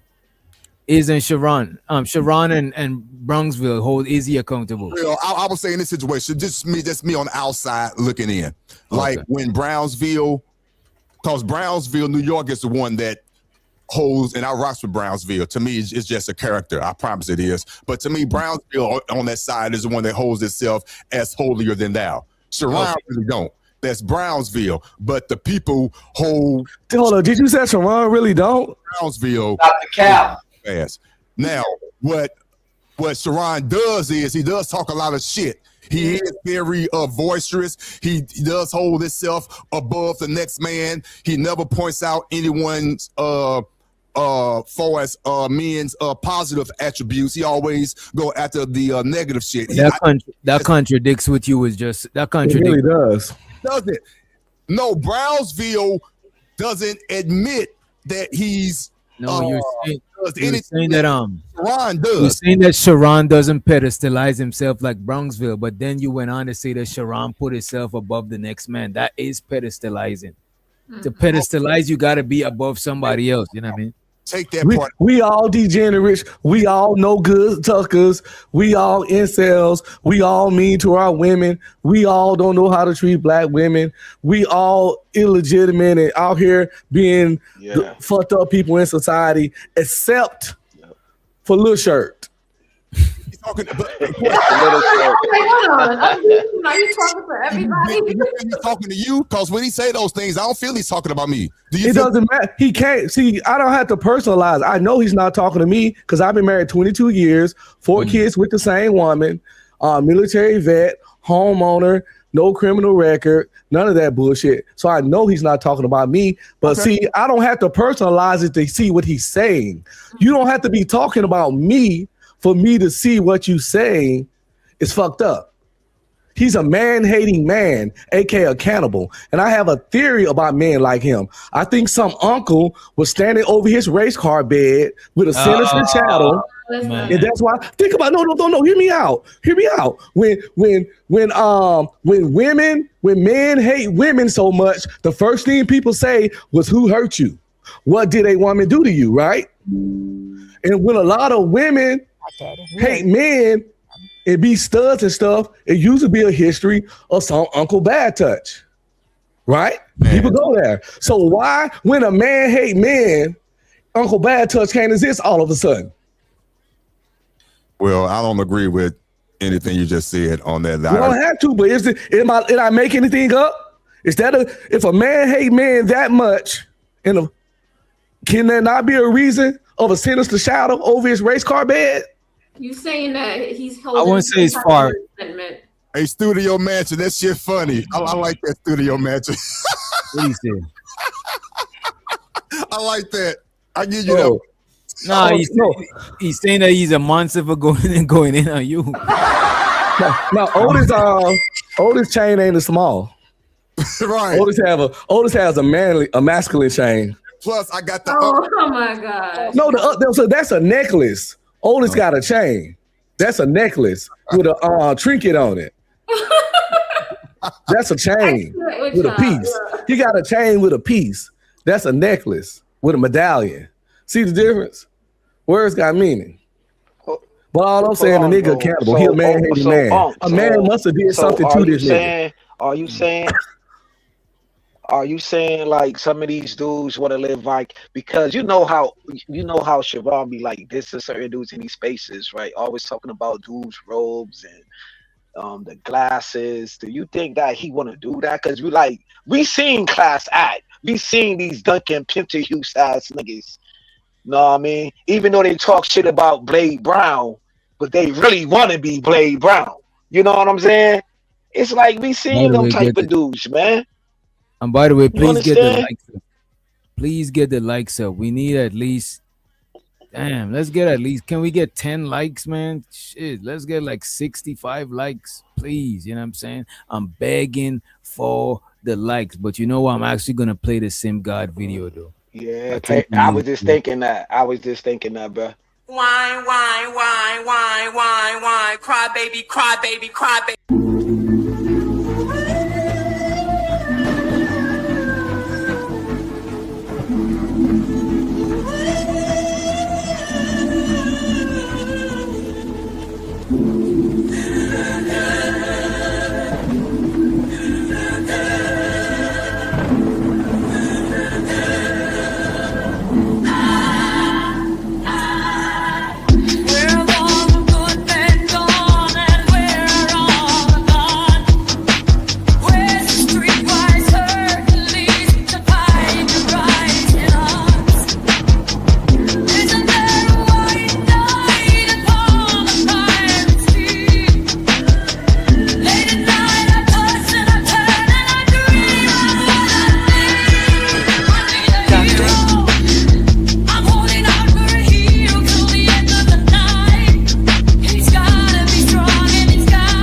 My feathers are always shining. That was the wrong DL, DJ. Which one? I made it DL as in down low, down. No. Wait a minute. That song was for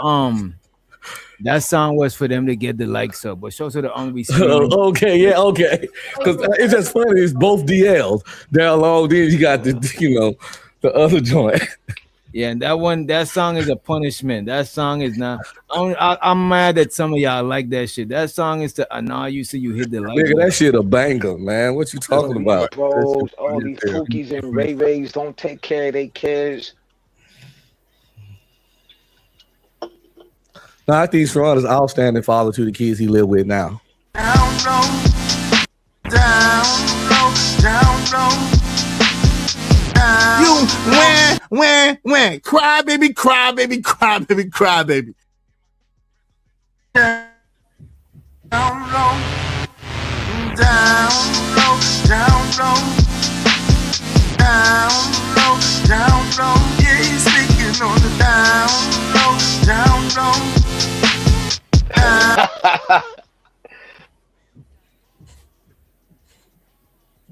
And the buzz over there like, he lying on me. He lying on me. I'm like, what lies did I tell? I ain't tell no lies on you. Them, their how? I think it was the beard coming. Down low, down low, down low. Yeah, he's speaking on the down low, down low. Down low, down low. Yeah, he's speaking on the down. Got their panties and the buzz over there like, he lying on me. He lying on me. I'm like, what lies did I tell? I ain't tell no lies on you. Them, their how? I think it was the beard coming. Duct. I don't play like that. Down low, down low. Down low, down low. Down low, down low. Yeah, he's speaking on the down low, down low. Down low, down low. Yeah, he's speaking on the down. Got their panties and the buzz over there like, he lying on me. He lying on me. I'm like, what lies did I tell? I ain't tell no lies on you. Them, their how? I think it was the beard coming. You when cry baby, cry baby, cry baby, cry baby. All right, I mean, that's diabolical, dog. That's funny as Man, this space, yo, man, I love this space though, man. To the good, the bad, and the ugly. I love this space. This space need to be on Hulu. Hey, Facts. This shit needs to be on Hulu. You know they got a lot of content creators on Hulu now, right? all the apps. I didn't know that shit. Wait, when you I say ain't know that. I ain't know that. like YouTube type content creator? Yeah, YouTube got a sector called Creatorverse. Big Jaw. I mean, Mr. B's. Oh yeah, Mr. Beast. YouTube people, full YouTube channels on Hulu. Like regular shows they did on YouTube, they'll put them on Hulu as a season and all that kind of stuff. Like it's a section called Creatorverse, and they got mad. And the race don't even matter, but it's mad black content creators. Even the ones that do the little skits and stuff, or Is the majority black content creators? No. About 60-40. That's a lot still. 40. Voice. You know, to be real pro-black. Well, I ain't saying they pro-black. They just give black people opportunities. Did you say Tubi or Hulu? No, Yeah, Tubi. Tubi. Yeah, Tubi got a section called the Creator Voice with mad YouTube creators. But like I say, it's Caucasian ones on there and black ones. But I don't know how they got on there. I was about to say Hulu is copying Netflix. Because Netflix starting to have like, because you know they already got the independent films, but now I'm seeing like content creator style documentaries. Like, you know what I'm saying? I love to be on Tubi. Shit. I'll get on. People try to downplay Tubi, but it's people making money and their careers all off Tubi. I heard. It's some people like they paying bills, paying rent, and living life and living their dream by dropping movies and series. Like that one chick, I The one that got the baby by Safari, kind of pretty Dominican looking chick. Yeah. You know what I'm talking about? Erica Mena. Yeah. Okay, I know She you got mad movies on Tubi, yo. She got this one franchise called like The Stepmom, where she a crazy stepmom, and each movie, I guess, she coming to a new man life and be the stepmom. Oh yeah, She I seen that movie. I seen it. It was a Lifetime movie. I know you're gonna do your research, DJ, but I learned this from Charleston White today. He was on somebody's show, and he said that you could download your hard drives. I mean, you download your YouTube content, your videos from YouTube and Rumble to a hard drive, and somehow upload them to the hard drive of Hulu, and he named another platform. So I was going to start doing my research on that, but that is true, everything that Uncle was saying, but it is a process to do it. It's not that complicated. And you get on Prime too, Amazon Prime. You can make a low budget film yourself. It got to have certain level requirements. You can't film that shit with a potato, but if you get the bare minimum, you know, the minimum requirements and meet their requirements, you can self-push your shit on Yeah, I seen a whole bunch of them. on Amazon Prime. And I like low budget B movies to a degree, as long as it's not too bad. So it's a market for creatives to get their shit out there, and I love it, and I'm here for it. Go check out my movie trailer, goddamn it. YNs versus zombies. Yeah, that shit was hard. Yo, my audio sound better. They keep saying my audio is fucking up. No, Yeah. Somebody in the chat said, could you unmute Unmute. Unfreeze Sharon face like that is driving them crazy. Can you put it on the frame? My fault. I got you. And shows it to Romello. He said no. He said no. He see it. Sharon is the Timu Rick James. My feathers are always shining. I appreciate you, and I don't know why my audio is fucking up. Y'all can still hear me, right? Yeah. Sound good to me. Yes, sir, yo. I don't know how it sound on your end, Paul. You know what I mean? Yeah, you good on my end. What about the sound effects? Y'all can hear it? Yeah. Because I got my headphones on. Talking about. Yeah, everything good on our end. Yeah, hearing you loud and clear. Can't even hear shit. Hey there, how you doing? I can't even hear the sound effects. I just pressed it and I can't hear it. That's crazy, bro. You can hear it.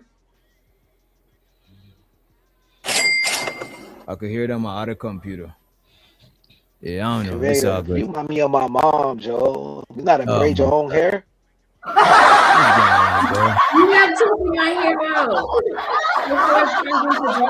My moms know how to do that, yo. My mom's been doing that forever. I don't want a woman like my mom's. I'm just saying. I'm just peeping it. You feel me? You know you're a beautiful woman. You heard? Yeah, my I hair is would about love to to take. I would love to take you. I would love to take you out. You know what I'm saying? We live in two total different cities, Kills. Man, I don't care. A plane, a train, a boat, a paddle boat. You know, I'll fly to you. Kill said he'll ride a bicycle to take you out, girl. Put you on the handlebars and y'all can go on an e-bike. It's an e-bike now, man. Now we got the e-bikes, yeah. You get you one of them little scooters, the electric scooters and shit or whatever. Oh yeah. Don't make Anything to creators fall. get close to you. Anything to get close to creative. Long as you don't wear your Barney, long as you don't wear your Barney Rubble outfit. Your Tita print. We ain't played that. We ain't played that video in a minute. Pick her up, bro. Dog, you ain't paid that in a minute. You ain't paid that. Send $2. Pay that video. Send $2. I'll pull it up for you. Keels, you've been behaving a little bit on the panel, you know what I'm saying? Oh, a little bit, bro. They coming for me though. They coming for me. Look what happened, Doc. They sending videos on me. They Eden Man coming on panels and shit, talking about me and shit on Sharon's show, calling me out by name. But he ain't trying to hold Sharon to a standard though. but Eden Man was trying to hold me to a standard, calling me zesty. I'm a zesty man. Well, I got it right here. I just got it downloaded from my hard drive right quick. Let me play What some up, more. Guam? Eden Man, hit the platform. Please don't eat a man. He's not in here. Hey yo, Doc. Why Eden Man go to Sharon like Sharon his back in the day principal and go tell on me, oh Sharon, why he came on a panel and was talking about my body. You know that song? I'm too dusty for my body. You said my body. You remember that? You remember? He said, "Kills. Why you say I'm too zesty for my body? Why you talk about my bad boobs like that? Nigga, it's in the road. He did, bruh. He said it on Sharon's show, bruh. You gotta play the evidence. Bruh. And you know Sharon is saying mad zesty jokes. Oh yeah. How you gonna go to your principal and talk about me, bro? All right, I got this for y'all. I just got it from my hard drive. Check this out.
My feathers are always shining. Feathers are always shining. Let's get around video right quick, right? Apologize again. I just want my non-content creator family members to not be reached out to. You know what I'm saying? Especially my child, especially my children. I don't know. So I apologize for having a conversation that might have disturbed people, having a conversation that people can take in the wrong light. And if it disturbed you, I really apologize. I didn't mean to incite no crazy rhetoric or make people feel comfortable about saying certain things. So I'm going to hold myself accountable for all those type of conversations that I might have been able to push out. Otis, you think that his apology was what's the word I'm looking for? Sincere? I'm really happy for you. I'm gonna let you finish. But Beyonce had one of the best videos of all time. The money counting thing. The money counting thing. Money. Oh, this is in the back laughing. So the TBE, he dropped you for 10 minutes, Otis. He says drop Sharon's cock holder. Pause. You know what I'm saying? Pause. Well, that's what the man said. Right? And he put your name. He actually put your name too. He said Otis right after. So it's, you know, he's referring to, right? Out there in a world where it could be seen as something that I'm not intending to be.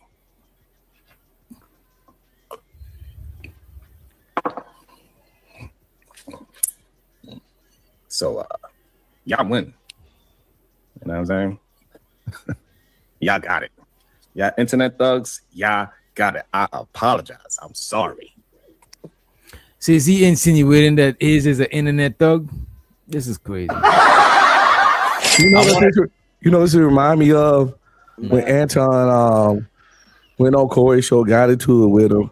Cap talked shit for a whole week and told this man handshaking he'll beat him up and just all the tough shit we all saw 1,000 times. And then when Corey brought up his kid, he did the sad video and played victim. This is very similar. But I played the video. You seen the video earlier with his family? Oh yeah, his brother. Yeah, it was okay. Ain't nothing was wrong with her. You know what I'm saying? He was lying. This is a go-to tactic. You know, I fucked up. The heat on me a little bit. Let me play victim and deflect from the dumb shit I said or did and get some sympathy and use my kids to get sympathy, play a video.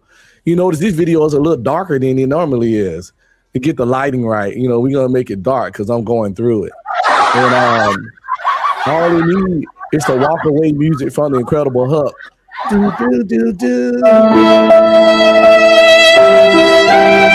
think you're giving Sharon too much credit for the lighting, though. You know what I'm saying? I don't think he set it up like that. You know what I mean? He's performative.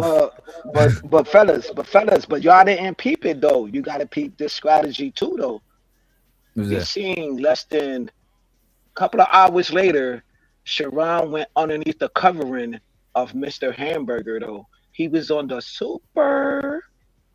Oh, man. Let that man be, man. Come on, man. Help me, Daddy. Put me under the covering of one of your titties. That's crazy.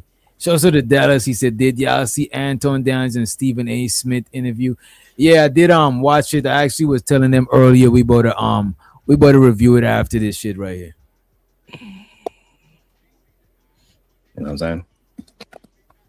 Yeah, I'm winning.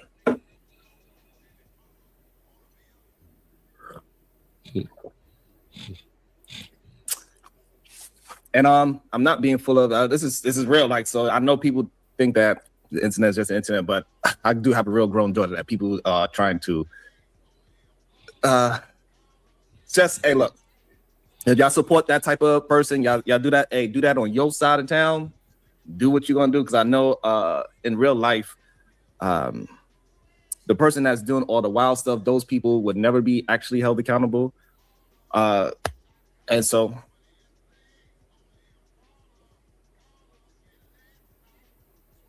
yeah, I win. So let me ask y'all this. Yeah, I think Sim God is reaching out to his family. Yeah, I think it's Sim God. I don't think it's is. You know what I'm saying? Who y'all think it is? Or is there anybody that's reaching out to his family? I think Sim God. Anybody reaching out? Yeah, I think Sim God would have claimed it. I think Sim God would have claimed it because Sim God claimed worse shit before. You know what I mean? Well, if this is, I think it's anybody would be Sim God. And if this the daughter that's like in her mid-20s, might have to eat that shit up, homie. If this the daughter that has a kid already, you might have to eat that shit, Gage. You might have to eat that shit up. Because if somebody want to throw her a couple of $100 to do a tell-all interview about you and your parenting skills, you might have to eat that shit up. People do it every day. People sell folks out on TMZ on the regular.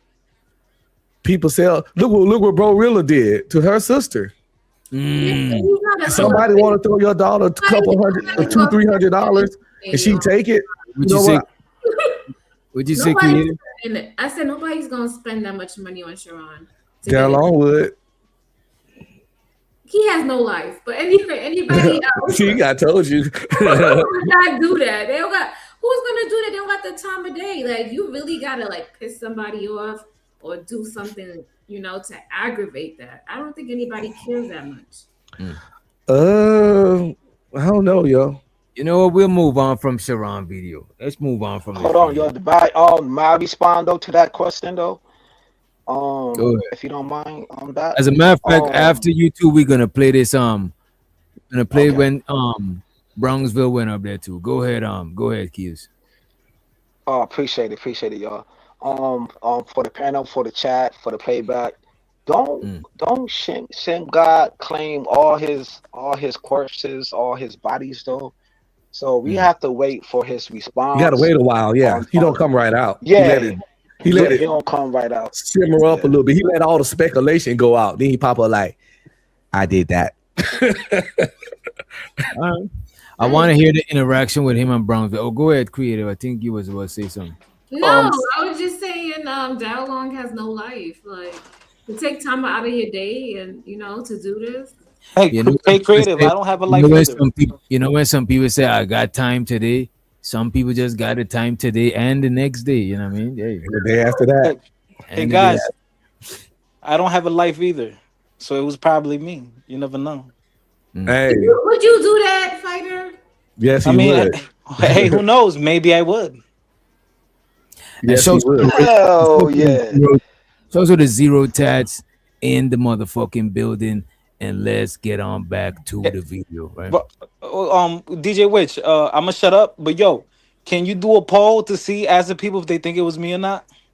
No, I don't really want to do that. You could ask them; they could tell you if you know what I mean. It's not the same. Wow, that is. It's not like I said, man.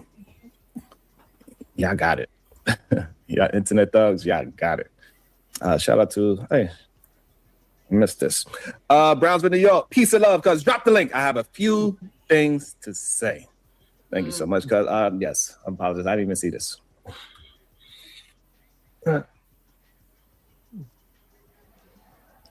And really, say some things, some hurtful things, possibly.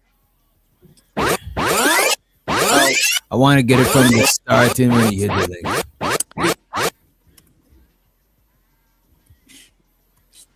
I thought I dropped it. Why is he frozen like this? I think I did. Good. Yes, sir. What's up, cuz? Yo, peace and love, man. Can you hear me? Yes, sir. I can hear you well. Yes. Sorry, I was on mute. Yeah, man. So, what's on your mind this morning, man? What's troubling? I think I got it all out. What I was trying to say just now. Yeah. So, let me ask you this question, right? Would it be better for you if I just leave the space? For me? Yeah. No. For me, no. It doesn't. You don't hurt me. Wait. Why is Brownsville suggesting that he leave this space? Is Sharon mad because Brownsville be over at Izzy channel? I'm confused too. I don't understand that. Yeah.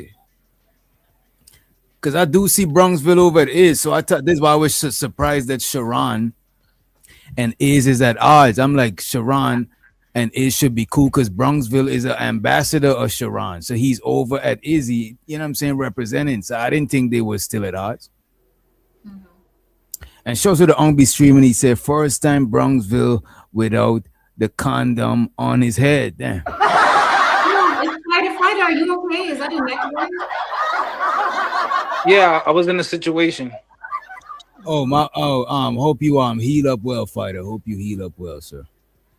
You know well, now I got all this time at home, so you got a lot of free time. You're bad. You know what they say about idle time? Devil's playground. Yeah. Or hurt my channel. Or hurt anything that I'm involved in. It's people that because we willing to hold ourselves accountable, we are the only people that they can actually hold accountable. Other people don't have they don't care, cuz you know what I'm saying? They don't care. So, but I'm just it's some people that is out there that they known for doing certain things. They continuously to do these certain things, and people act as if just because some time has passed, that is okay to bring those people back, and it's just what it is. This is very hypocritical, but I don't want to go there. I don't want to go there, you know what I'm saying? But it's hypocritical of him to say that, you know what I'm saying? But let's move along. And hopefully now they could just let it be content, and content is content. Because we don't actually talk about people's family, to be honest. We really don't. We're Yeah, talking about man, a person, but and I'm not. gonna be honest, cause like, Yeah. you know, I had to pray last night, man, cause I was gonna come up here and really, you know, say some things, some hurtful things possibly, and you know, I talked with my wife, and she was like, "Nah, don't do that. Don't do that." You know, that's what they want us to do. They want the because ones it that could seem like I'm punching down. You know what I'm saying? And and I don't want to seem like a bully, right? Not when my intentions is not to bring chaos, right? So absolutely, I can say a lot because you know, people have said things. Yes. And you know, it is what it is, man. I mean, if you choose to make yourself this character, you know, and take on this persona so that you can get money, I don't want to, you know, get in the way of that. Not especially when I really don't wish harm. Right. You know what I'm saying? I really don't wish you to suffer, you to go through different things. Yeah. That's not my intention, right? And so I get what you're saying. Yeah. But I want to address the elephant in the room though, right? So let's talk about the whole controversy for a second. Have you ever been to a nude beach? No. Have your children ever been to a nude beach? No. Would you ever take your children to a nude beach? No. So, but see, and this is the thing, but I really didn't even want to, because these people that is trying to hold me accountable, they are not people that can really hold a flame. Whoa. Which, you saw my video, right, that I did on him? Yeah. Like, nigga, I caught you red-handed, gang. That's the thing. Look at this. From watching the video, I would say I don't think he's a PDF, but I just think that he's full of shit, and he would say anything to win an argument. And in that case, right there, he was willing to say some dumb shit like that to win an argument. No real parent would do that shit. This man just asked him, and he said he wouldn't. Said that's proof he was just trying to win an argument, bro. So and this is the thing, right? So this is why I troll niggas online on YouTube all day, because I can't take y'all serious, bro. I can't take y'all serious. No, that's why I say all this shit is entertainment, because I don't take these niggas serious either, bro. Especially when 2 days prior he's covering his daughter's eyes from something on TV. Like, come on, gang. I mean, and I don't even think he's a bad dad. But no, I don't think he's a bad dad. I just think he was just willing to pay anything to win a fucking argument, bro. Right? It's the grift. I mean, yeah, and the thing is, bro, what do we win when we win an argument on these panels? What do you get? What's the prize, bro? Nothing. That's why when I was talking to a particular person the other night, I won, I'm winning. I won, I'm winning. I was like, oh my God, what are we doing here? We middle-aged men. This shit ain't gonna affect my credit score, bank account, savings, none of that. You don't win shit on this shit. It's you just don't. It's weird. Just you know. But you get to get that self-righteous shit and that moral high ground of, I think he was trying to show that he's so open-minded and we just simple and primitive. He's an open-minded Renaissance man that understands that nudity ain't really, that kind of shit. Like, he's more evolved than us. That's what he was aiming at when he co-signed to that shit, that he's a more sophisticated, evolved of a person. That's why he said he'll do that, because he was trying to grandstand and fucking virtue signal on whoever he was talking to when he had that conversation. And he didn't expect it to come back to bite him. And shows her the shiesty bum. She said, I'm going to continue to support Sharon. And that's the thing. We don't care. Nobody once said to not support Sharon. Like, that's goofy shit. When they hate you winning, nobody's hating on Sharon. We just pointing out the hypocrisy. How is that hating? You see, shiesty, you part of the problem. You know what I mean? Like if we was to talk the way how they talk, it's You're right, but Yeah. And pause real quick. Which and I'm gonna leave the panel, gang. Because I'm gonna leave the panel. I'm gonna leave the panel. You heard? But I'm gonna watch from the clouds. Look at Reese in the comments. She's saying that people said worse things than that. Who said something worse than that? So that means that Reese agrees with it. She would take her kids to the beach too, a new beach. Like you get what I'm saying, gang? Like I don't understand this, bro. And these are real parents. These are real parents, bro. Right. Y'all creepy, gang. Yeah, that you know what beach? You know what beach you'll take them to? Epstein. Yo, I'm out of here. You heard? Nah, but on fighter point, say what you want to say. Say what you want to say about JP, right? Right or left. At least he's transparent. You know what I'm saying? He do what he do. He say what he say. At least he stand on his mishaps. Sharon said to stand on it. Okay, brother. So to Romello, he said, serious question, is it cloud farming? What do y'all think? I don't know what he's talking about. It's who I don't cloud know. farming? There's no clout in this. Are we cloud farming? Is that what he's saying? Maybe we cloud farming by talking about it. Oh no. They hold Pookie and Ray Ray in these spaces to a high standard. Pookie and Ray Ray don't provide. Pookie and Ray Ray don't take care of his kids. Pookie and Ray Ray don't protect. You know what I mean? They always talk about being the jitterous in this space, and Sharon always talk about wait a minute, I forgot. Talk about being stoic. My fault, Otis. I forgot Otis was back there the whole time. Oh shit! I was wondering where he was. I like, why Otis left? My bad. Otis. It's my bad, actually.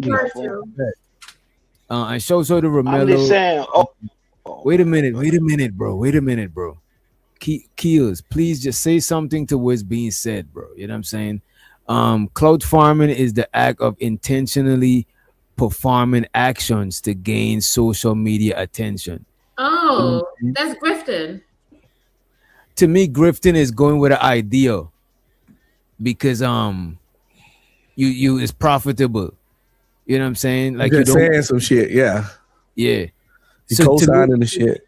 So to me, cloud farming could be a grifting too, but it said the act of performing actions to gain social media attention. That is cloud farming. So that could be a form of grifting. Social media attention, fame, or influence, right? I think you could do cloud farming without words, but you can't do grifting without words. Okay. You know, but you can definitely cloud farm and grift at the same time. It says cloud farming and grifting are both exploitive tactics often found on social media, but they differ in their primary goal and methods, right? While they frequently overlap, cloud farming focuses on acquiring fame, engagement, and followers through superficial or dramatic means, whereas grifting focuses on using a persona. Okay, you're using a persona to extract money or assets from followers. So to me, the grifting is I can see it, like dancing and doing like no words. You can cloud farm with dancing and flipping, but embodying a fake ideology as if it's yours, like saying like I'm a Christian first. You know what I'm saying? Yeah, that is grifting. Are you a Christian first, Ugly? I'm a Christian, but I'm not even a good Christian. So. Oh my God, I'm messing with you. Let's let Otis get the floor because I don't know which part he was trying to.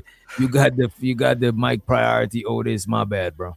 I'm good, man. I'll jump in where I need to. It's been so long since I've been here. So yeah, how long you been? God damn, bro.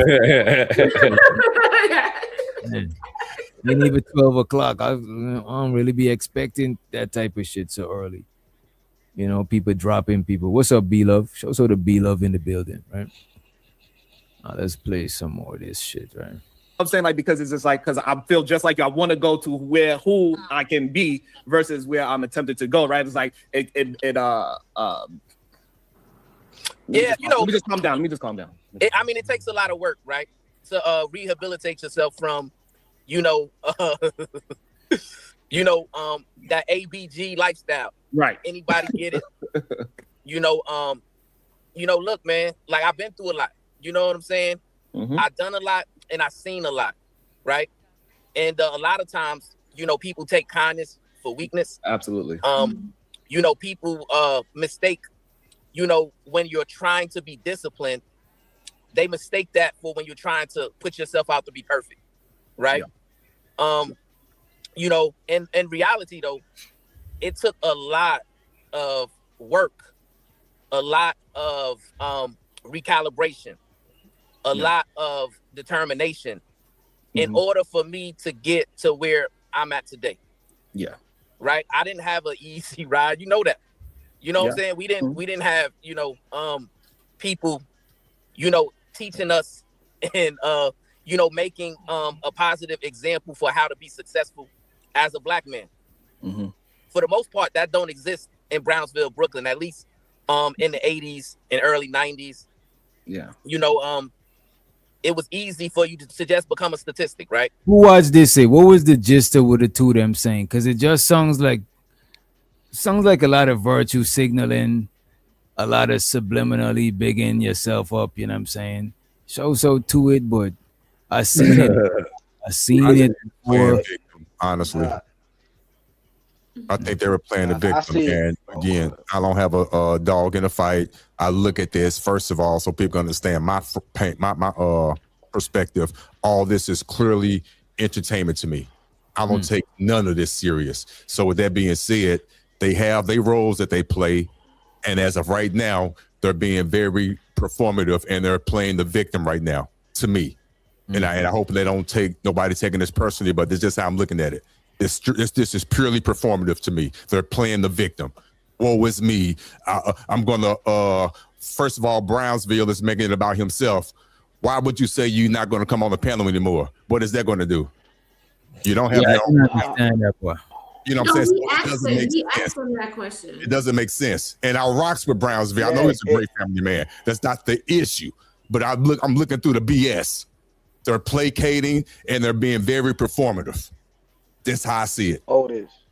Otis, this space, right? Real quick, fellas. This space will get to you, right? Just like what Izzy said, though, like, you know what I'm saying? This space will make you or break you, you know what I mean? And people will catch you on candy camera. I think this space, because what my thing is with Brownsville is he's talking about it is what it is. No, homie, you're gonna do what you do. You're supposed to check your cousin, tell him like, yo, fam, I feel uncomfortable going to spaces and all, and he's getting checked right now. He's hitting multiple panels. He's getting checked on prime time, and I think that is weighing on him because 9 times out of 10, when we hear Brownsville, he's normally used words like I'm stoic. You know what I'm saying? I be poised.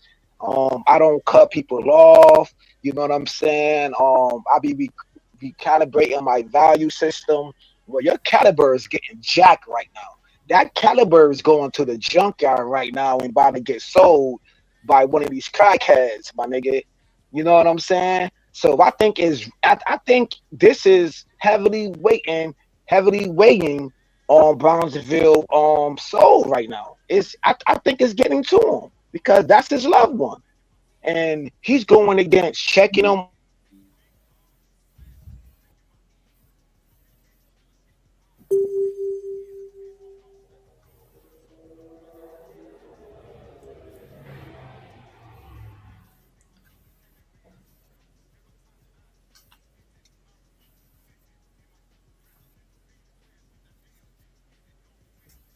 Is it me? Do you guys hear the video?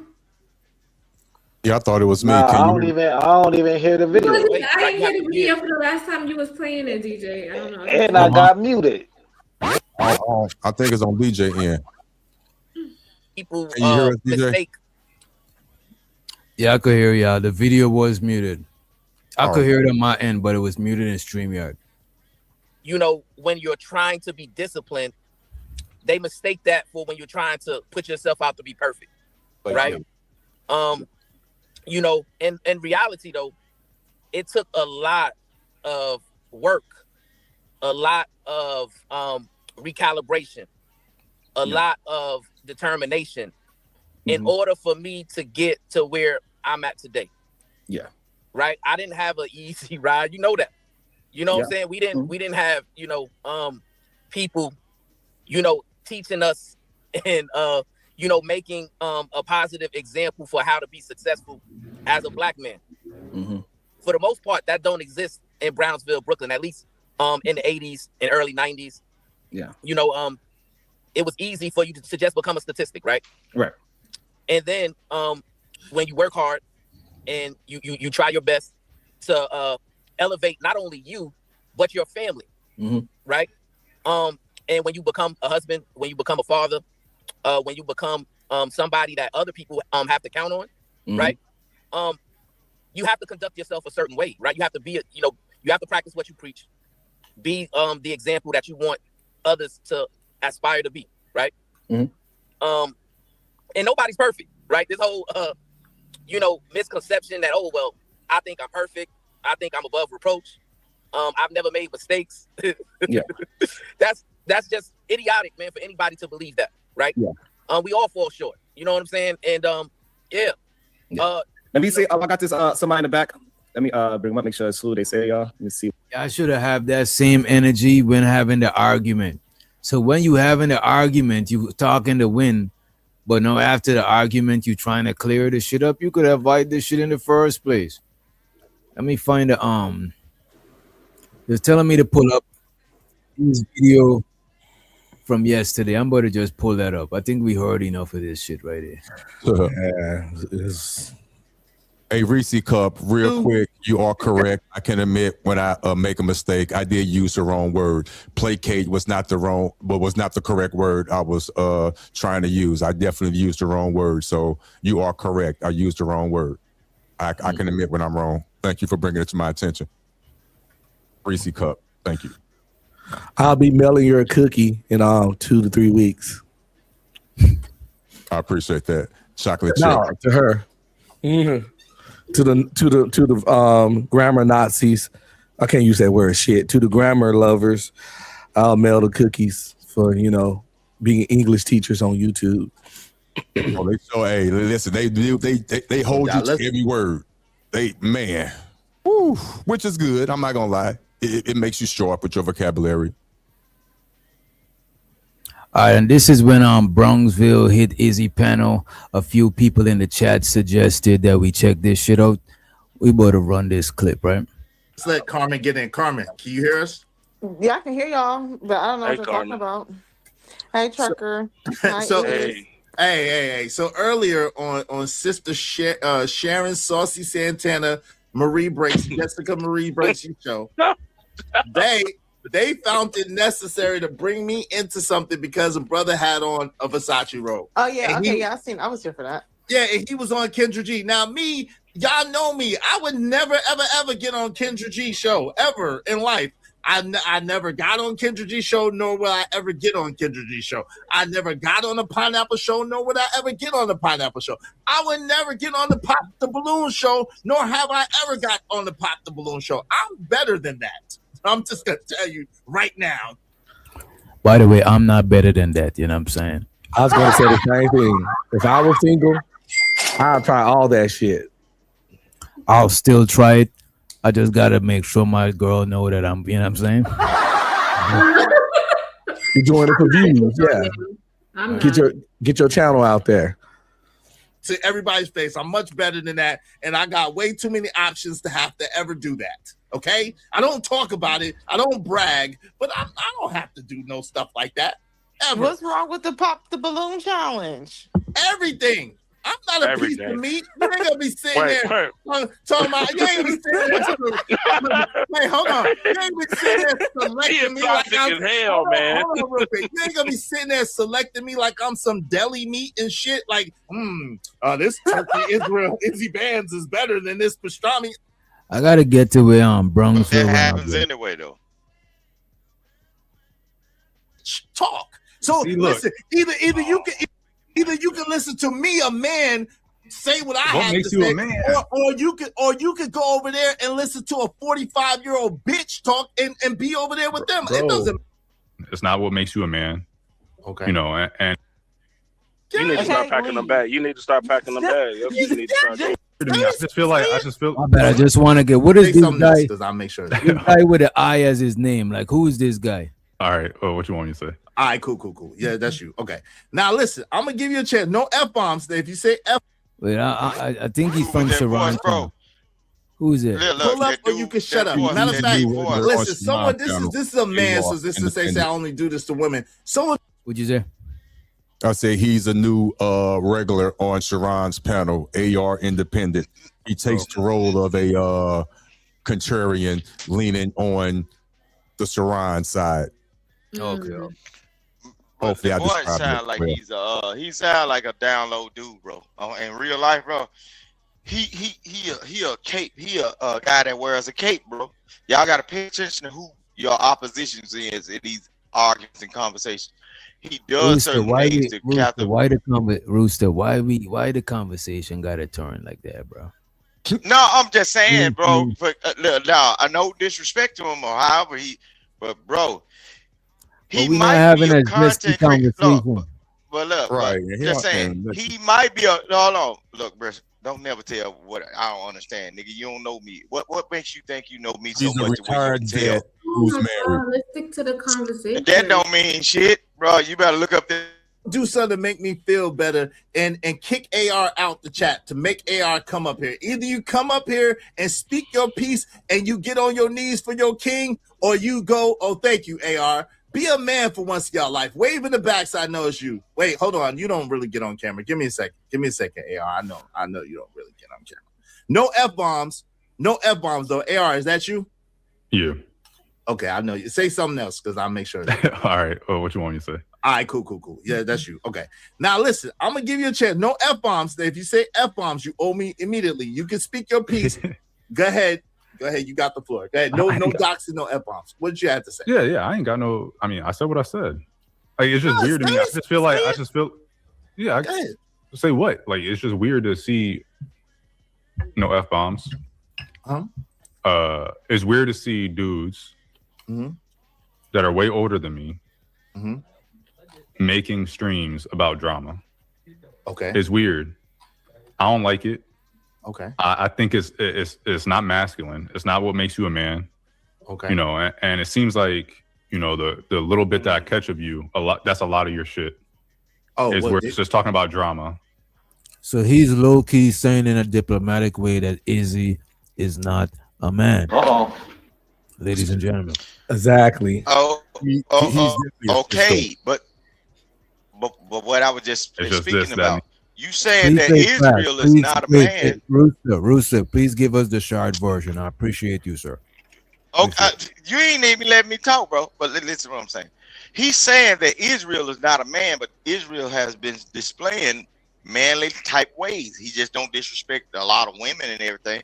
But you got a person that screams about Brokeback Mountain and been clipped up, bro.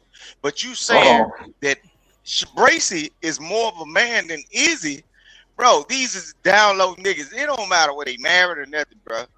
You better look up the movie Boots on Netflix, bro. Look up the movie Boots on Netflix and see what them niggas that come from the military go through, bro. They be trying to find themselves, bro. Wait. Otis and wait a minute. Otis and Ong be streaming. Y'all gonna let him talk like that about y'all? Hold on. King Rooster was in the room. I don't pay his homoeroticism any attention anymore. I zoned out. Respond to that.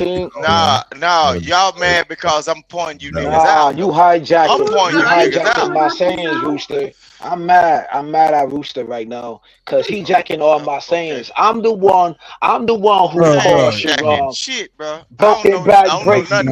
Broken Bad Gracie, my nigga. That's his name. No, if you go back, wait a minute.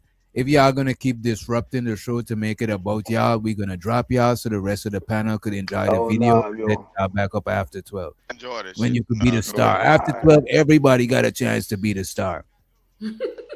I ain't there's you crying on a stream. And I just think, like, You about 45, 50. Now I'm 50. You are? I turned 50 recently. Happy late birthday. Happy later birthday. Thank you. So you 50? Mm-hmm. I just don't think it's a good look. I think you need to grow up a little bit, and I think you should focus on other things. Okay, cool. Now let me retort. Now, no, I know Unk be streaming. You say you don't like passive aggressive shit, right? A lot of shit I don't consider passive aggressive, but this right here, bro, that nigga just disrespected the shit out of Iz right here, bro. I don't know if that went over y'all head, but he disrespected Iz in a crazy. He came up there and said a lot of, just pretty much a lot of weak ass. Just come up there and say what you mean and mean what you say. Say you think I'm less than a man and I'm immature and I'm a bitch nigga for gossiping. That's pretty much what he wanted to say. But he did it in a real roundabout way. He challenging someone's masculinity while at the same time being weak like a bitch nigga. And it's weird shit.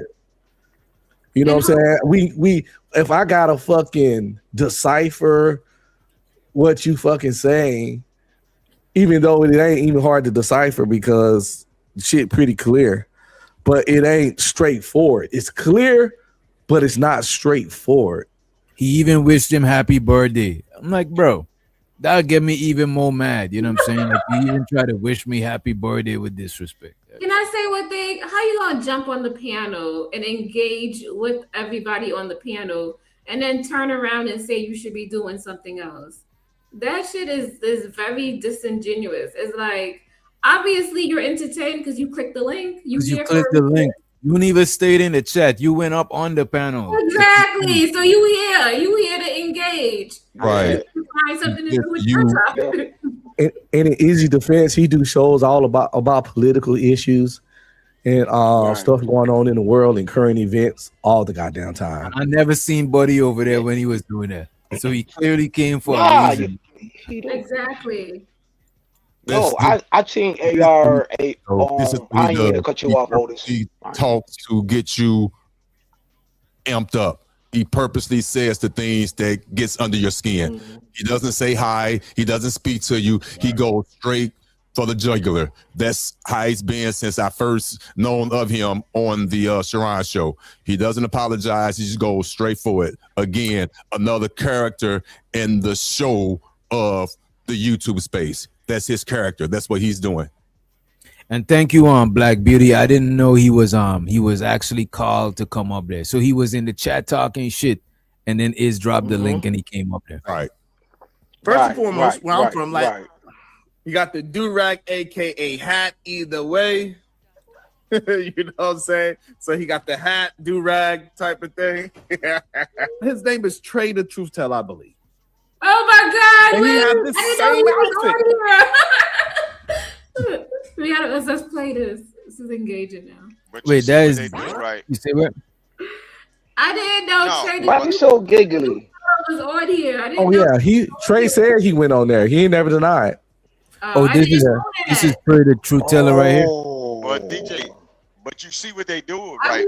I didn't recognize him because he had on a do-rag and the glasses. I ain't recognize him. But see what I look. Just pay attention though. Please DJ, make it fast. Appreciate it. You know what they do, right? I saw the conversation where they were saying Trey the Truth wearing a push-up tank top, bro. They be doing that homoerotic shit, bro.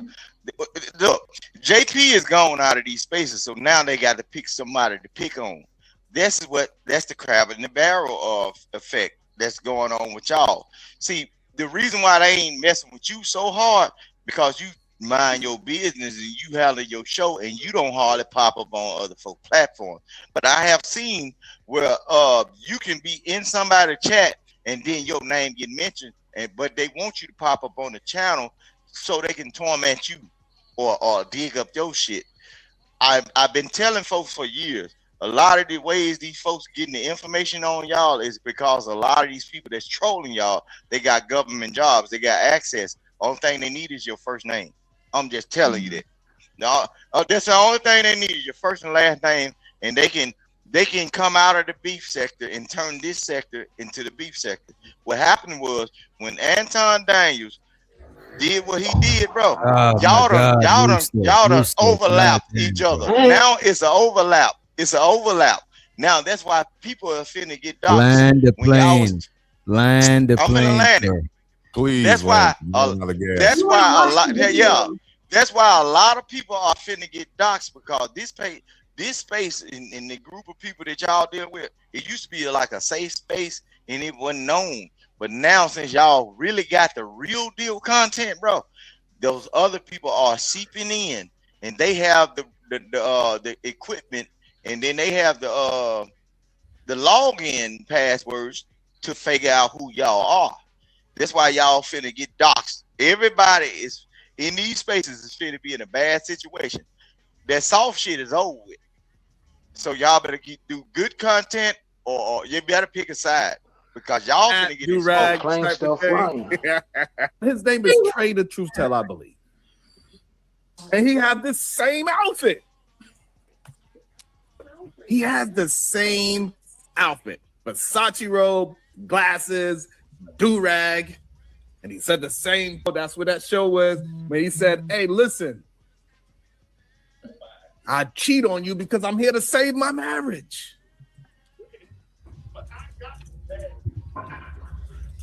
Who else this looks like? Is he blind? Is he broke? I don't know. Is he in the hotel room? Yes. When? Cry, baby, cry, baby, cry, baby, cry, baby. And so when is do it to him is cry, baby, cry, baby. I didn't see this. I didn't know Sharon was busting shot. This is, y'all was telling me like if it was going over his head. This is not going over no head. This is like, he's saying, is he blind? Is he in a motel room? Is he keeps saying, is he? Like, we know who he's talking about. You know what I'm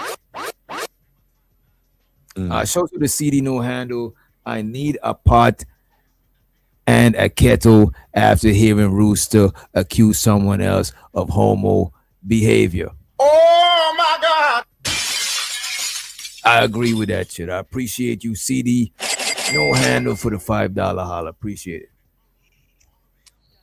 He has the same outfit. Versace robe, glasses, do-rag. And he said the same thing on that show. That's what that show was. When he said, hey, listen, I cheat on you because I'm here to save my marriage.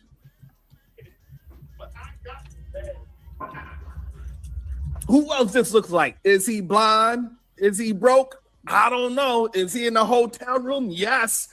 It's all very similar. So this is just one of the many shots, right, that were taken at me today. Not to mention yesterday or the day before that or the day before that, AR. So it's amazing to me that people that like Sharon, and I know that you're a frequent of Sharon's show and you go over there, it's cool. I don't tell you who to like or not like, but it's amazing to me that when I clap back, because he's been having my name in his mouth multiple times. Not only that, but you don't know this, but he's taken a lot of my phrases and tries to remix them and not give me credit, even though he did a whole stream about people who take his stuff and don't give him credit. So there's a lot of hypocrisy there, AR. Wait, which one of his phrases do he use? Why are people trying to coin a phrase? Like, come on. I mean, it's good marketing. If I say sucker ducker, and then a bunch of people start using it, I could sell a t-shirt. I could sell a t-shirt with sucker ducker on it. It's like, it's trendy, and it's like people with good marketing do shit like that. You know what I'm saying? I kind of agree. He's whining a little bit. He's annoying right now. I have only heard one person say that. No. All I know, I have only heard one person in this space that introduced that term, though. Look, Yeah, we're not talking about that term, bro. Right. Yeah. Dog, That's ism, bro. What So I noticed, if you ever hear that, I know it came from ism. But I'm gonna tell you one thing. Let somebody, you done said one thing. Go ahead, Keys, and then we play the video. Go ahead. This nigga about to. Don't talk. Anyways, right? What I noticed about Sharon, he did jack Izzy swear jar. You know what I'm saying? Now you can't go over there and say the N-word over there or the F word over there. So Sharon jacked that. So wait, if everybody, if everybody's stealing the swear jar, I'm about to bring up my swear jar. No, that nigga Sharon got a swear jar, yo. Your ass gotta pay $2. You gotta pay $2, $5, bro. Nah, I'll do my swear jar for $1. You know what I'm saying? Nah, I can't. Yeah, yo, have a swear jar. Have a swear jar. That nigga jacked that from his. I saw that. He jacked that shit. I saw that. I said, "Wow, that is crazy." I'll ask if I could borrow his swear jar, because I use his phrases sometime, and he used my phrases sometime. Like we neighbors, we could exchange. You know, let me get a little bit of sugar, neighbor. My salt run, or let me get some salt. I'm cooking. You know what I'm saying? Type shit. So we could borrow from each other. You know what I mean? Yeah, I do know based on this logic that Rooster and Kels are saying, based on this logic, there's only two people in this whole world that has a jar. Right, Otis? This shit is stupid. No, in this space, certain Otis. The idea of the first time Otis, look, bro. Leave it up. You are Otis. You are cutting the circulation off of Bracy's balls, nigga. Stop hugging them. The first time I ever saw you on Bracy's channel, the whole thing is, I was the first person that sent them to Brokeback Mountain. You better go back and look into the archives, nigga. That's where you got that from. So you the only person that talk fruity in this space. You the only one, so you want credit for that. I don't talk fruity. No, I just point the shit out, bro. Now you can have it out. You can have it. You the only one that brought that up, right? Nobody else brought that up, so they owe you. And they don't owe me nothing. I just give it to them for free because I don't want it. I just pointed the shit out. Go ahead, next level. Go ahead, next level. Go ahead. I'm just saying, far as Kills and Rooster, do y'all know exactly when Sharon implemented the swear jar that he stole from Izzy? Like, do you know when he implemented? It had to be in the last few months. It got to be this year. My nigga. This year. Okay, I'm saying weird. Y'all niggas weird. Y'all weird. Jar on my channel. Y'all gonna come and say I niggas love trauma bonding, man. You should put it on your channel too. It was this year. It's this year, DJ. Okay, it happened this year. But let me tell you though. You can't say the F-bomb on Izzy. Trauma bonding ass niggas, man. Izzy was the first person that came up with the F-bomb jar, right? And then even when you played it on your channel, you made it as a joke. I know what you was alluding to because you saw it before. Izzy was the only person that had don't say the F word. Wait a minute. Let me just say this to you.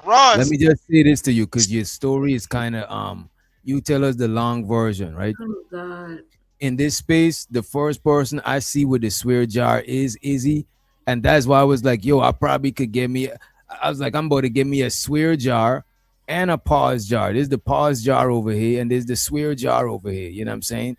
But that was based on seeing him doing the swear jar. However, before this space, they've been swear jars all over. So somebody could just say, "Look, but you wasn't serious about it, bro." I'm saying that no, I am serious about it. I'm just trying to jobs had jobs in offices way before the concept of swear jobs. Swear jars are not new. I was in the military. We had a swear jar. Proximity, though, because of proximity, I would say that had a swear jar.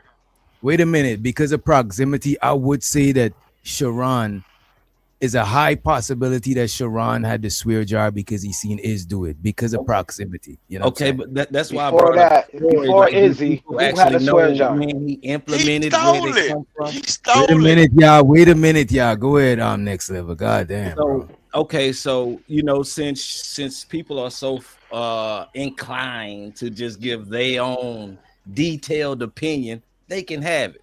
But if you want to know the truth, what happened was OGJ Speed was being hypocritical of the language being used on Sharon's show.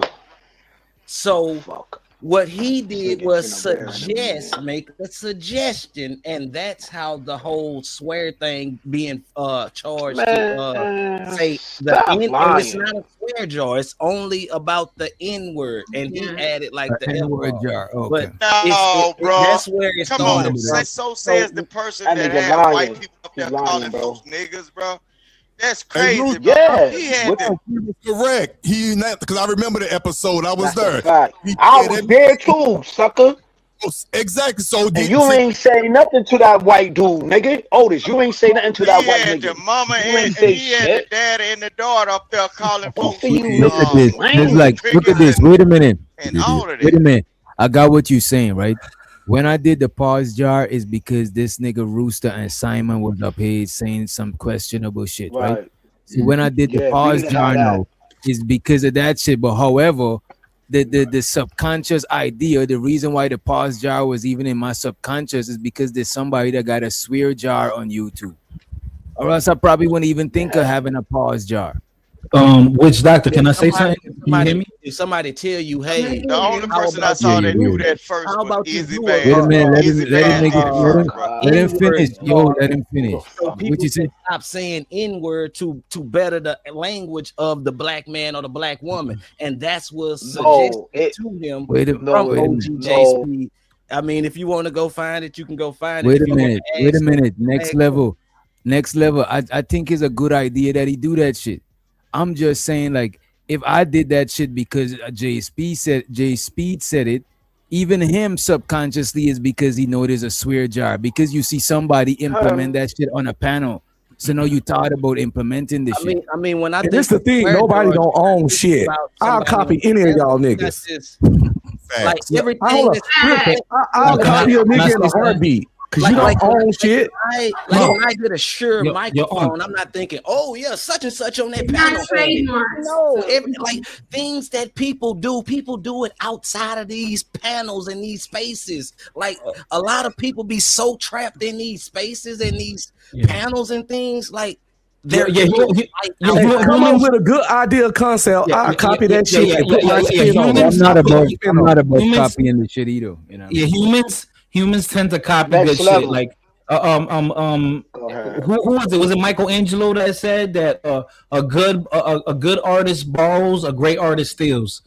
Now, the first person in this space that was popularized doing that was Chaotic in this immediate space. But Chaotic why truth. Gotta look in this space. Why I can't look in this other community? No, you're right, bro. No, I'm only stating the fact. I don't have a dog in this fight. Okay. Really? I'm just stating. Let's next level, yo. Why is you over here, bro? Why is you over here anyway? Next level. Who the fuck is you anyway, my nigga? I'm gonna let you finish. Money counting team. Money counting team. Money. Shout out to the anonymous Cash App. It actually said drop kills. I was just waiting, and I could show you if you need it. You know what I'm saying? You down for 5 minutes. Yo, real quick. Yo, next level. I have proof that you were like watching Korn when you were on someone's live. Oh my God. I have proof. Wait, what? So I have proof. Yo, listen, you know what's funny, right? Because I was going at Angry Man, and then I was like, yo, don't take this live down, Angry Man, because he was saying something I didn't like about a group of people that I could associate with, with Caribbean people. And I didn't like what he says, but y'all got to watch what y'all say, because I screen record everything, and I got the new iPhone, so I got hella space. So I just screen record, and I catch y'all niggas all the time, gang. So next level, I caught you watching Korn while you was on the live, and then you were like, I'm like, you're on some like JP stuff. Y'all gotta watch how y'all move around me all the war, baby. You heard? Yeah. I play chess all day. I'm about to have fun with this space.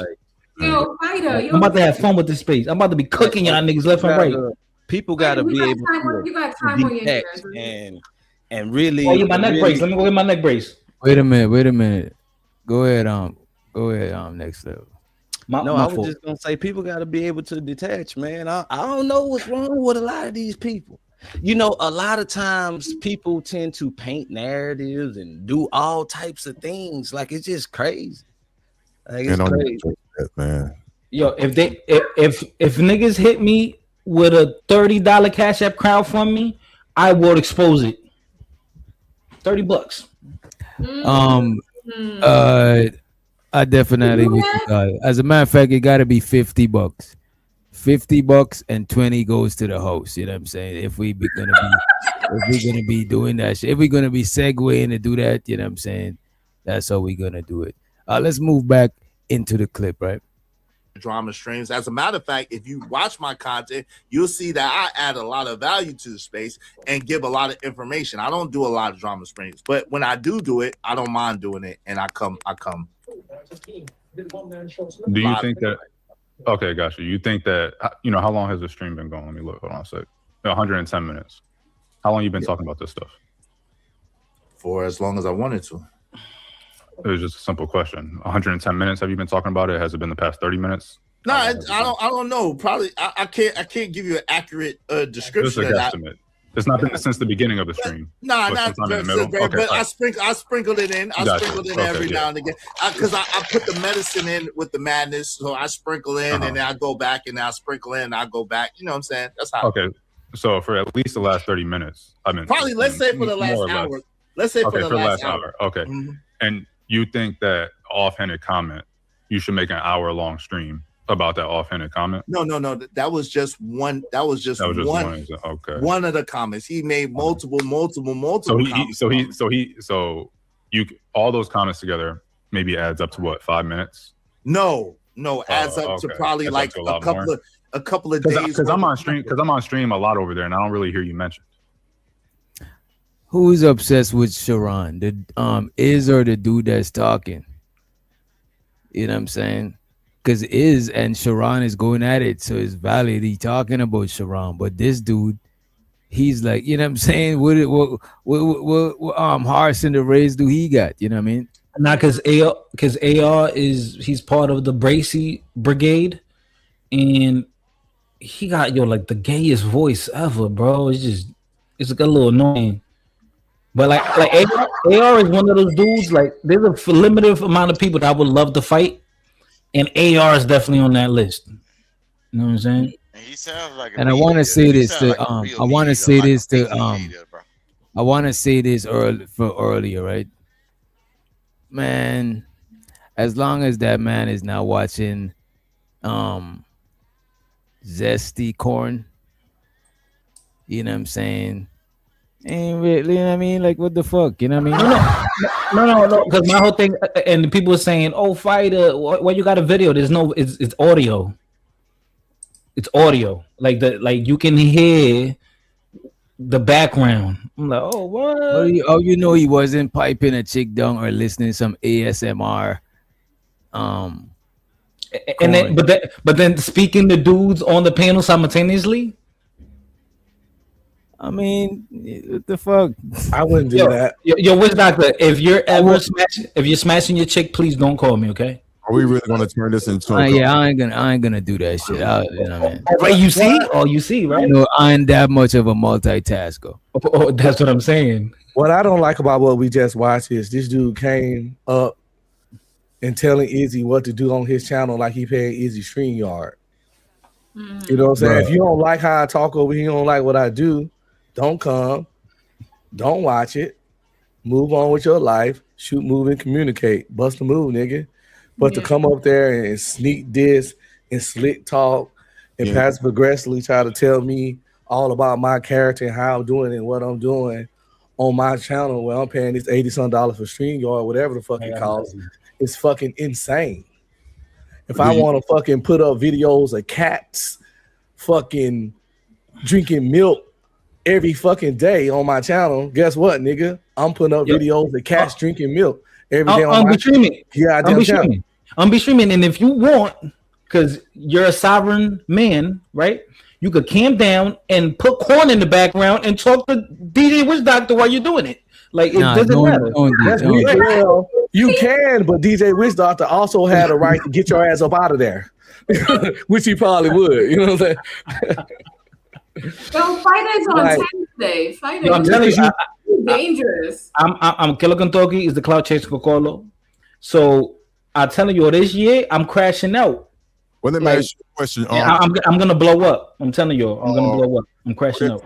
With everything you said, with AR coming up there doing what he's doing, can we agree that Izzy had every opportunity to drop him and not allow him to voice all those? I wouldn't even call them ad hominems. He knew he wasn't hiding shit. He wasn't low dissing. He was over the top with it. He knew what he was saying. So with all that being said, do you think the question is, why would Izzy even allow him to say all those things? Are you related to John Galt? Wait a minute. Let him answer the question. You look like John Galt. Yeah, you're thinking out loud right now, Fighter. We could hear you. Oh, my bad. Oh, my bad. My bad. Oh, I thought my mic was muted. My bad.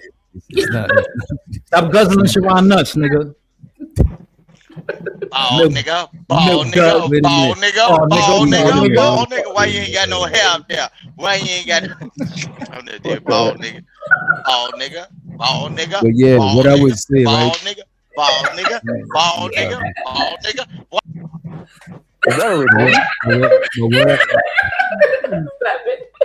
But what I would say, right? He'd use it for content, because you can't. It's like you working.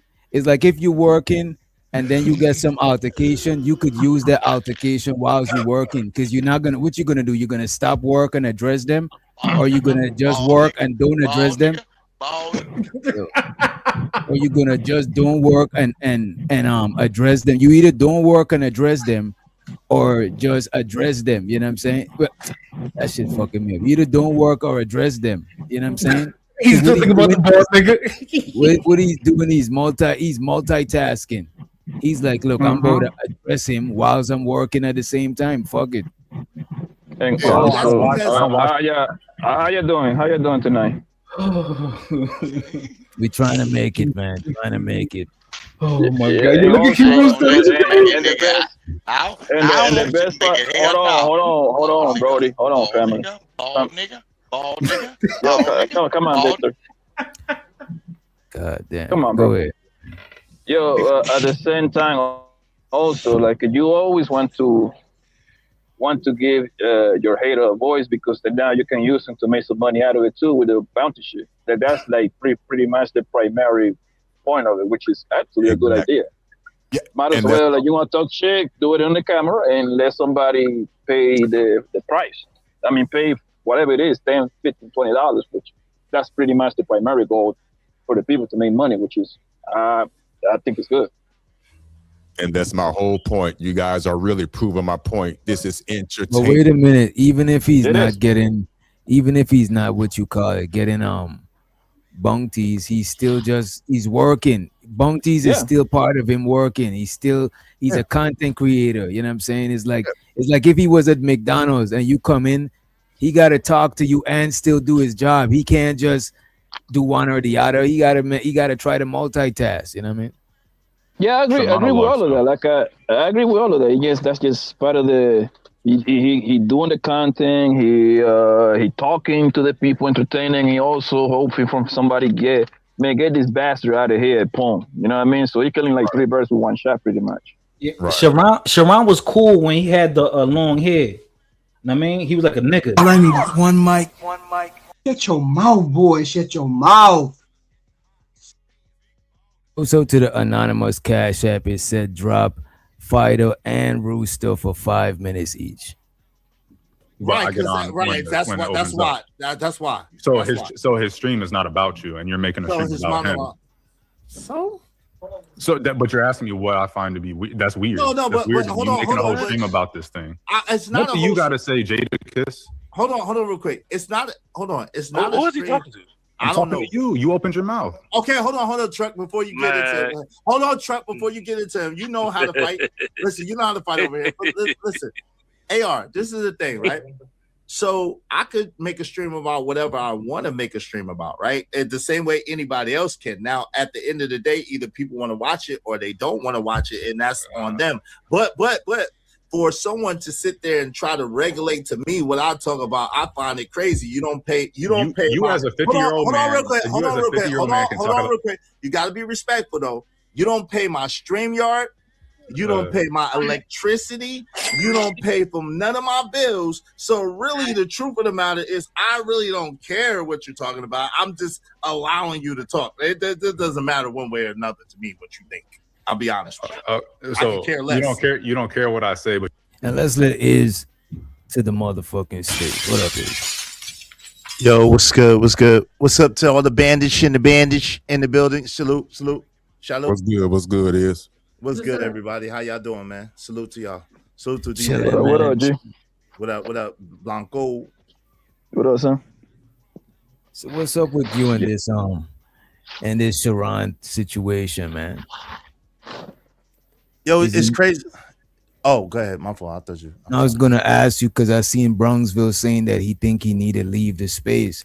So was it an issue with Brownsville being on your channel? Nah, man. Hey, listen. The level you called it, fam.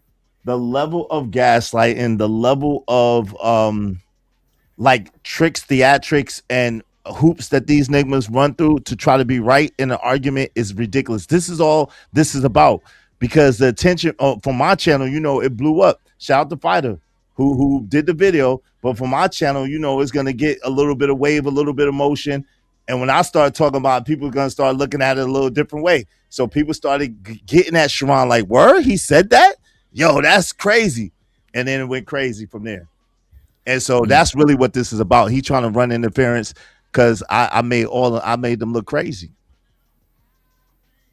Are you talking about that the beach thing? Yeah. Yeah, that shit was crazy. Yeah, and so his cap ass cousin got up there and no offense to nobody in no fraternity, but he got up there and tried to run interference, talking some goofy shit about why Sharon said or what, and it was like, yo, what? Like, come on, fam, we ain't going for that. And then he tried to man up on us, so I obliterated him. That's all that's about. And show to the Romello, he said, the earliest I seen a swear jar is when people was letting Tommy Sotomayor on panels. No one is the original on these streams. I think they was talking about from earlier, because earlier we was trying to figure out what Sharon stole from your show. You say he stole like sayings. Oh yeah, come on, man. Yo, you could he said, yo, I say you could be here, you could be anywhere in the world, but you chose to be here with me. And you see he's trying to say that and try to flip it.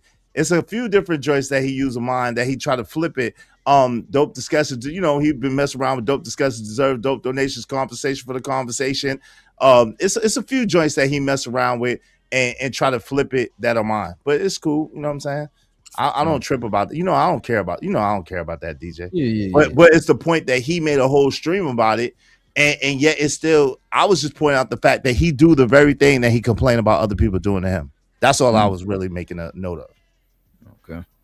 And show to the Omni, he said the glaze is near Krispy Kreme level. Who's glazing?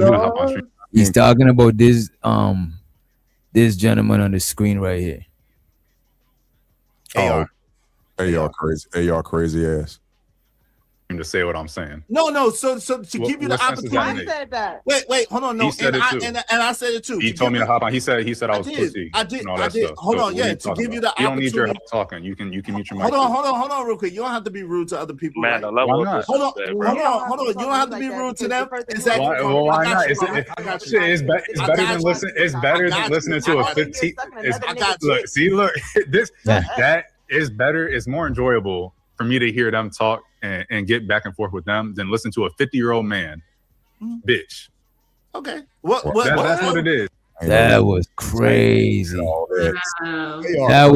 There's nothing passive aggressive. That's like direct disrespect. You know what I'm saying? There's nothing passive out here again about AR. My fault. Go ahead.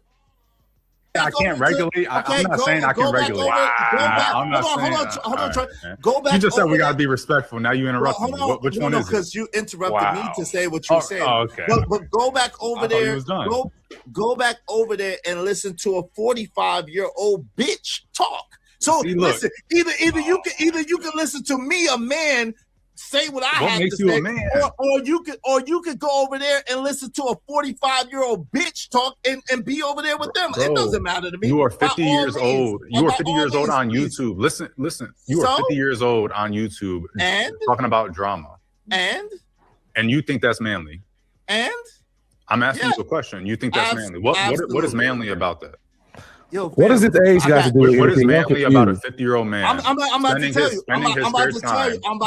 That's great. What is manly? I ain't asked the full question yet. What is manly about a 50-year-old man in his spare time dedicating a stream to bitch?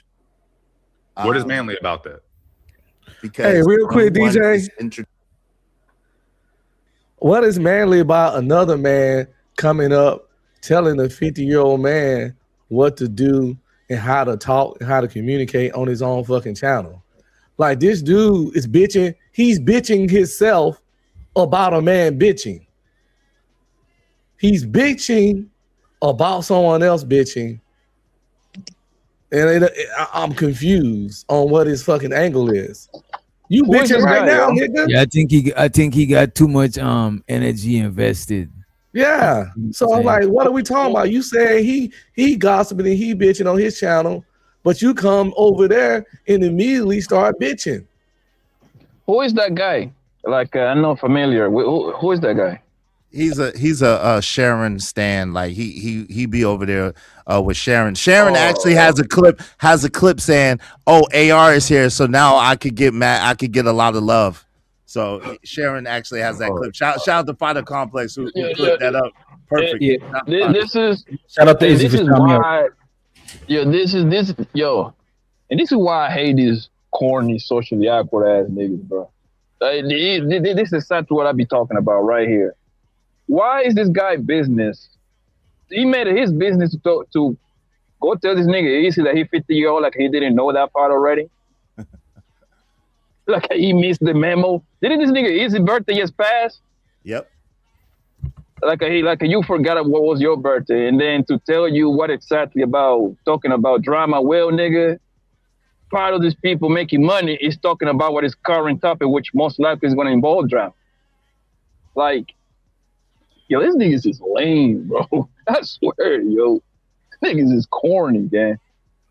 I believe his whole intention was to go up there and do exactly what he wanted to do, was to get under Izzy's skin to get him off his square per se. And what you mean, Black Beauty, when you say a lot can be said about some men that follow Izzy. Shout out to that. Another idiot.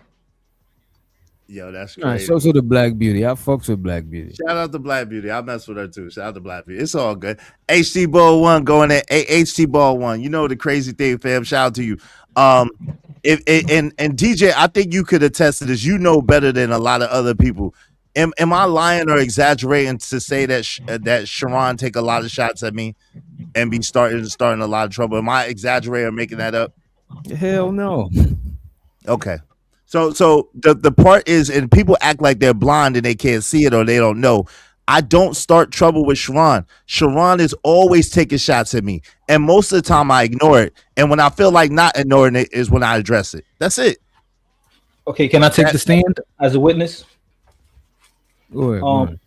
Because when I'm at work, I always listen to, it's either random stuff, informative stuff, or I'm listening to Chaotic, who's always live, or Bracy, because they're live during my work hours.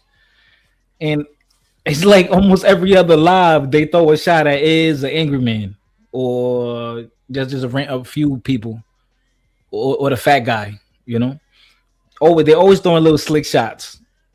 They messy over there, you know what I mean? But that's why it's entertaining. That's why all the girls are over there, you know what I'm saying? Including Sharon. That was a shot. Let's go. entertaining, right? Number two, besides the entertainment value of it, it makes me laugh. It makes me feel good. Number three, besides that, it's what I do anyway on a day-to-day basis. So why not just make a stream about what I want to make about? And most importantly, I have children probably around your age or a little bit younger than you that have graduated from college, that are successful people. And that's what makes me a man. The fact that I've taken care of my family, the fact that I've raised my children, the fact that I dedicate, right? Really in a few minutes, I got to get off this and go and pick up my son right now from school in a few minutes. So those are the things that make me a man. The fact that I handle my business, I take care of my responsibilities, I take care of my family, I've raised the family. Those are the things that make me a man. But thank you very much for coming up. God bless you. Good night. If you want to come back or someone bring it back, I don't know why you would, but it's $20. Thank you so much, Bridget M, for the 20. I appreciate you. I appreciate you. I appreciate you, my sister. I'll be like Bridget M and support the show, support the stream. Now, me. Did he ever come back up there? Yeah, he stayed in the back to talk shit the whole time. Yeah. He came back multiple times. Yes. So is this the one that Bronxville came on there? Yes. Okay. Towards the towards the middle. Towards the middle. What happened with the Brownsville? No, welcome back. What a play. He got Oh, go okay. ahead, play it. Yeah, just play it, DJ. AR 2020 Love 07 said, how are we supposed to be? I'm over 50 and listen almost every day. Get the F out of here with that BS. Hey, thank you very much, sis. I appreciate you coming through and chopping it up with me. I appreciate that. But he's here. He's here, so let him speak for himself. AR, what say you, man? Because it's you telling me that telling me that you're disappointed that I'm speaking back on Sharon. But listen, I speak on topics. I really don't speak on people. I use people to teach lessons is really what I do. But I have fun in the meantime, between time, the same way Sharon has fun at my expense. What's the problem with that? What issue do you have? What's the question? What issue do I have with what? With the same way. So I use people to teach lessons, right? Oh, you're trying to spin it a different. Gotcha. Okay, you're trying to spin it some way. Yeah, gotcha. Oh no, I'm trying to spin it. No. I have no issue with people having disagreements and whatnot. That's not the issue. Okay. I would like to get back to the question I asked, which you didn't answer. You just started talking about, well, you're a man because of this. I asked you, what's manly about gossiping for an hour about a man? Everybody That's what I asked you. So you talking about, well, I got to take my kids to school. Or I got to go pick my kids up. That's what I raise them. That's what makes me a man. I ain't question whether you're a man. Obviously, you're a man. I actually wasn't manly about doing this. You said, well, it's entertainment. It makes me laugh. That doesn't make something manly because it's entertainment. So right, that doesn't make something manly. I'm asking you, what's manly? What's feminine about gossip? I'm not asking. It's like, to me, it's like gender neutral. But it's mostly associated with women. Just like somebody would be like, what's feminine about violence?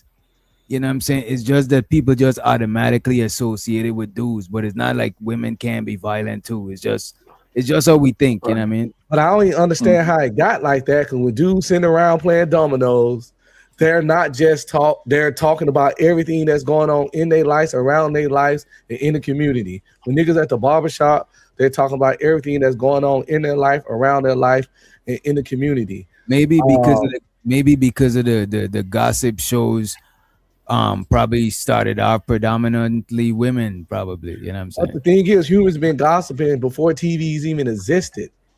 Yeah.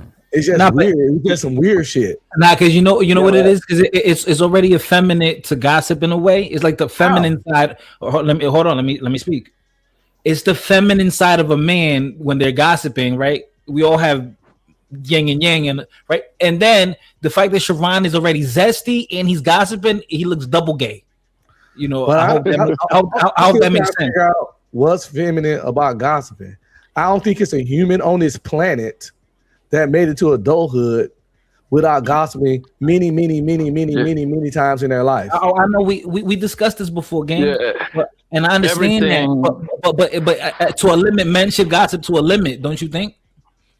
Yeah, no, I just looked. I just googled it. Right, it says gossiping is not inherently feminine, right? Though it's culturally stereotyped as such, right?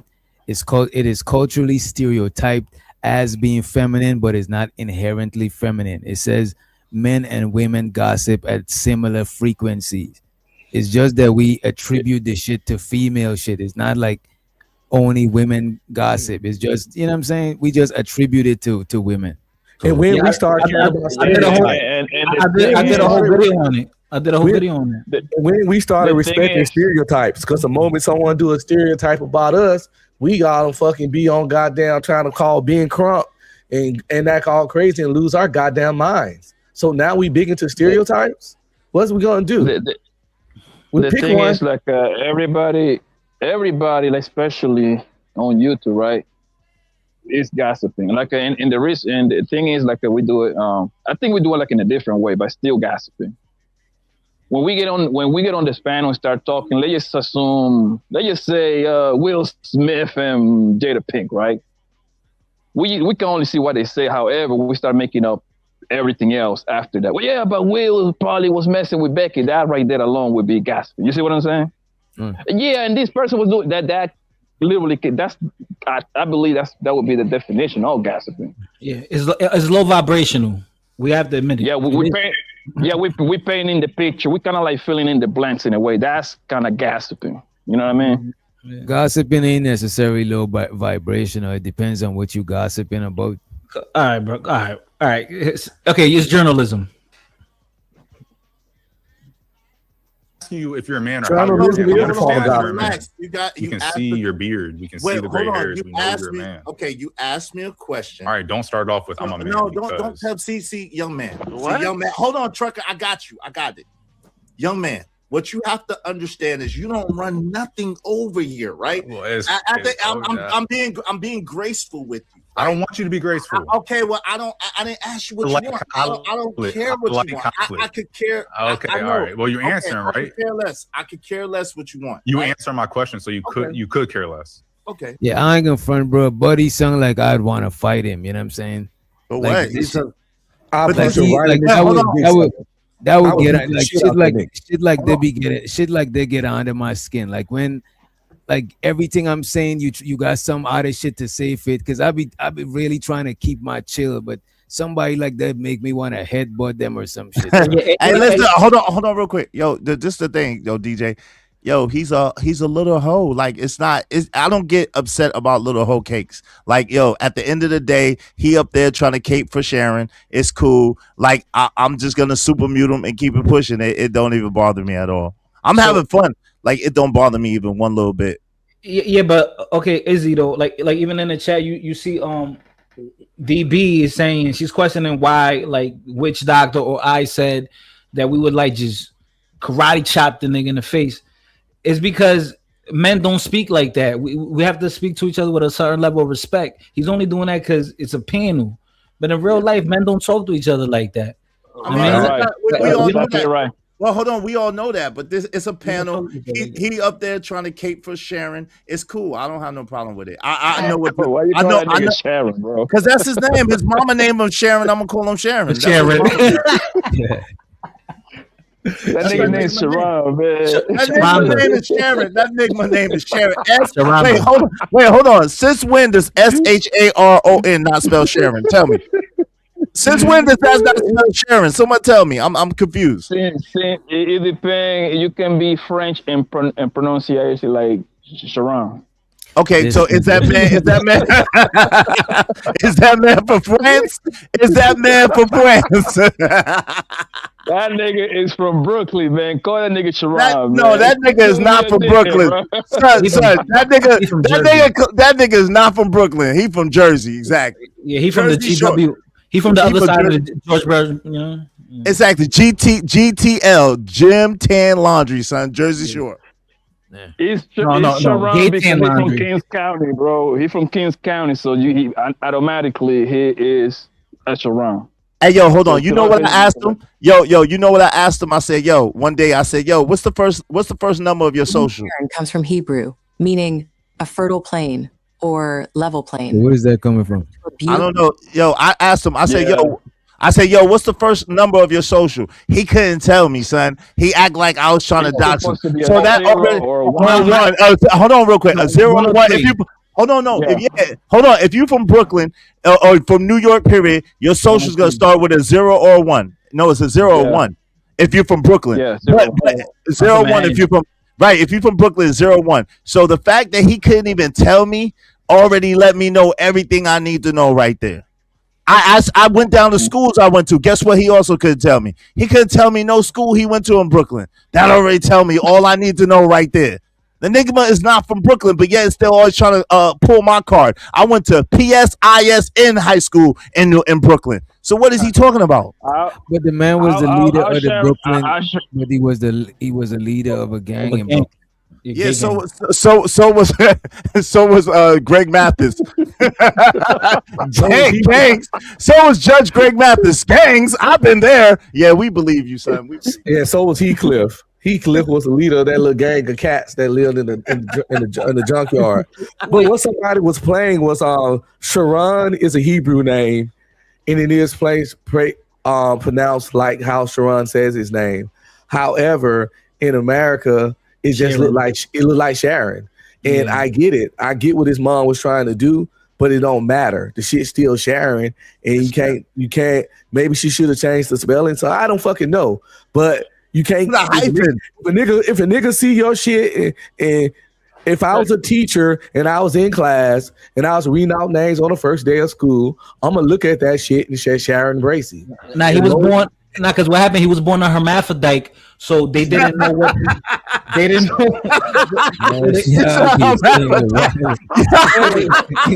Just hermaphrodite. So they had to pick a unisex name. You know what I mean? Oh shit! You said hermaphrodite is hilarious. Yo. That's got a vagina and a penis. He got a Venus. A Venus. You get it? Listen, man. This right here, man. Listen, man. Mr. Sharon Bracey is from Brooklyn, man. That's a Brooklyn brother from Brownsville. I kind of let you do the homie like that, man. Come on, y'all gotta stop. Hey, you ain't never. Wait, hold on. You from Van Dyke, son? Hey, yo, hold on, Blanco. You from Van Dyke Projects, the place that he claimed to be from. Have you ever seen that Nigma or heard of that Nigma in Van Dyke Projects? Yes or no? It's 20-something buildings. Son. Come on, son. I know. But come on, son. Son. Wait, no, hold on. To be fair, Izzy, in the projects, you know how big New York projects are. You'll meet somebody new every day. 20 buildings. Yeah, you'll meet somebody new every day. 20 buildings, bro. But I'm just saying, but Blanco been there for a long time. He explored all 20 buildings. He been outside. He know if Sharon, listen, if Sharon was making moves in Van Dyke Projects, his name, hold on real quick. His name would have rang bells, son. We already know what it is. That's what I'm getting at. Y'all know what it is. Come on, man. He act like he was like my man said, he act like he was the leader of a gang. Come on, man. Stop it, bro. Who believes that up here? Raise your hand if you believe that. Hold on. It's time out. What happened between you and Sharon that I missed? Like, what happened? Like, you said something about he trying to pull your car. What happened? That's what we're trying to review. And show the Sim God. God, one of the rules is no docs. You know, I'm about to put it up here. I don't think you're going to do anything crazy, but you know what I'm saying? You know, I'm a little apprehensive, Sim God out. You know what I mean? Go ahead, sir.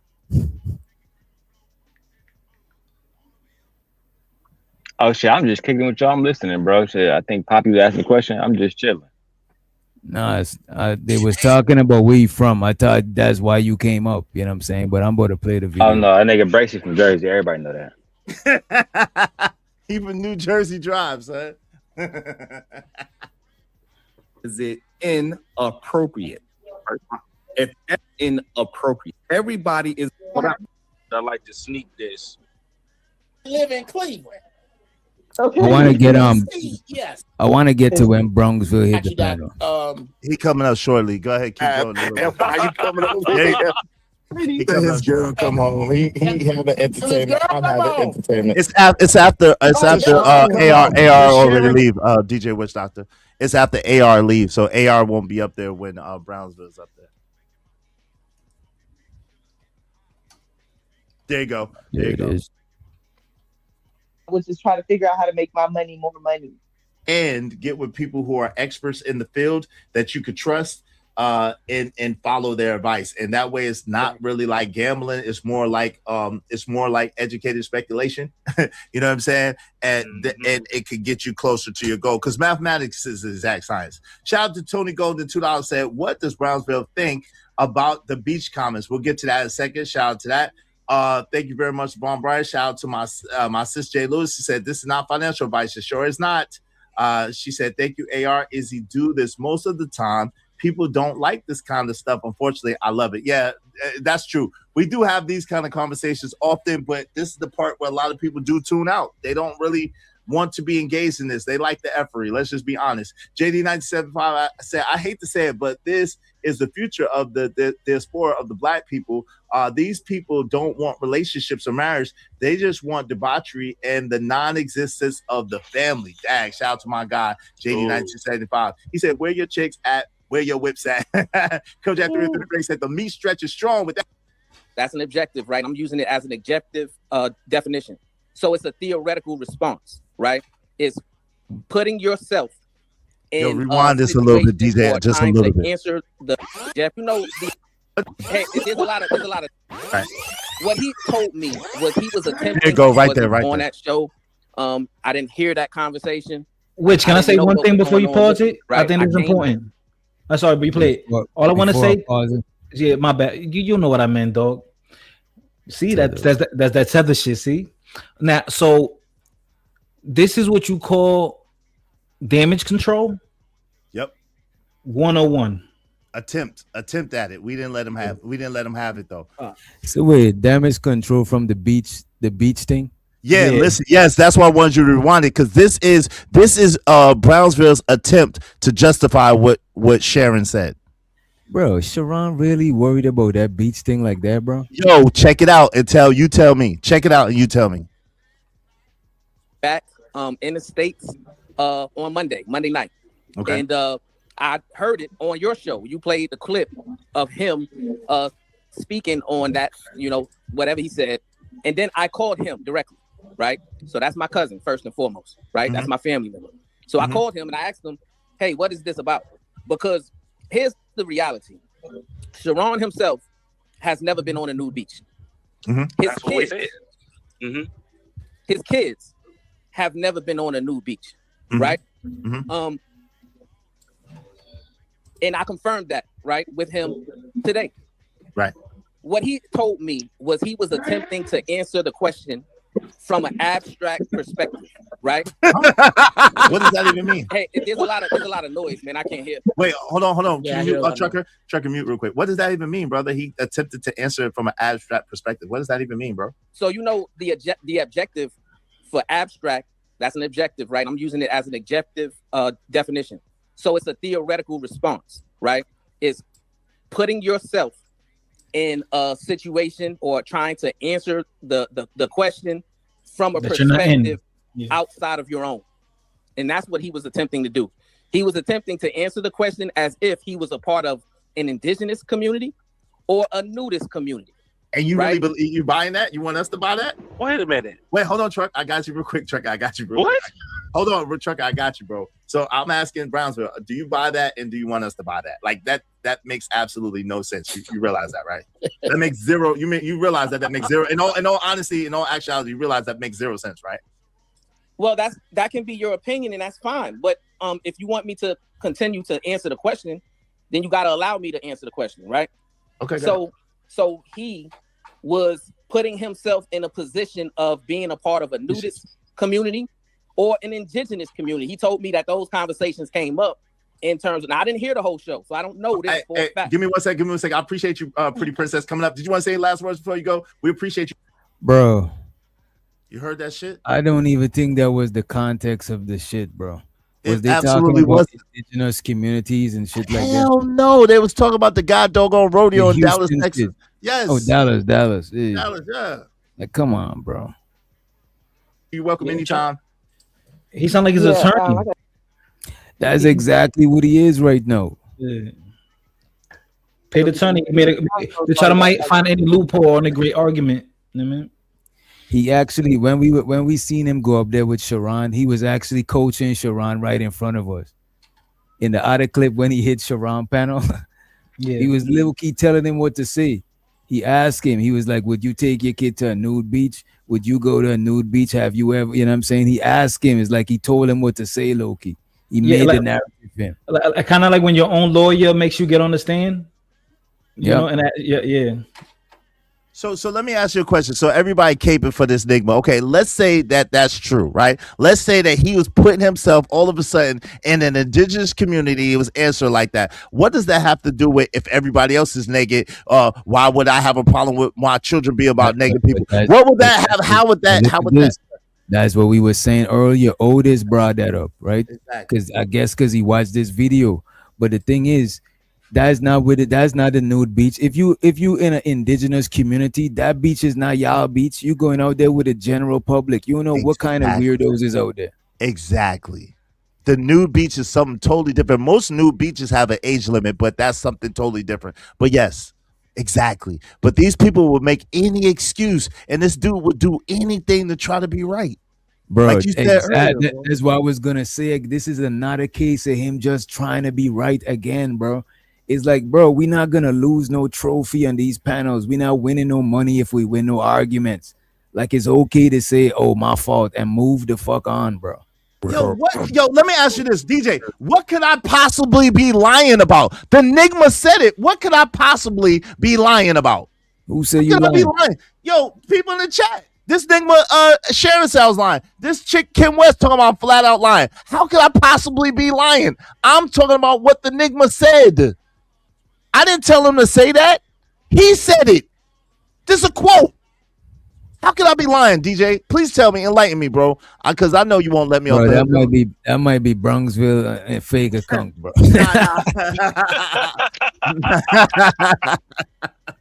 You know them people retarded, man. I don't know what you're reading the comments for, man. No, it's just crazy though. People will say that you lying, and it's like, how could I possibly lie when I'm literally saying what that man said? I ain't add nothing to what he said. Do you have it? I'm pretty sure this is a stupid question, but I gotta ask you. I'm pretty sure you have it on the clip. He's saying it, right? Yeah, I did it. I did that video. Yeah, Fighter got the clip. We dropped the link in the chat earlier. Yeah, Fighter did the whole before and after. You know what I'm saying? As a matter of fact, one clip, the nigga listen to how this shit is so stupid, bro. One clip, the nigga said he was watching a video on Netflix and a woman titty showed, and he hide his kid's eyes so they don't see the titties. Right? That's in the comfort of your own crib. You hide your kid's eye, but you would take them to a nudist fucking beach. Exactly. Where it's not in the comfort of your own home. Where people is actually live with dick swingers, people live in living color. Come on, son. Get out right. Here, man. Oh, so he actually said this like he covered the eyes of his kid and play it back, DJ. Play it back for everybody to see it, DJ. If you don't mind, this is your show. I'm trying to tell you what to do. No, I got it. I just played it. I got it in my history. Let's see.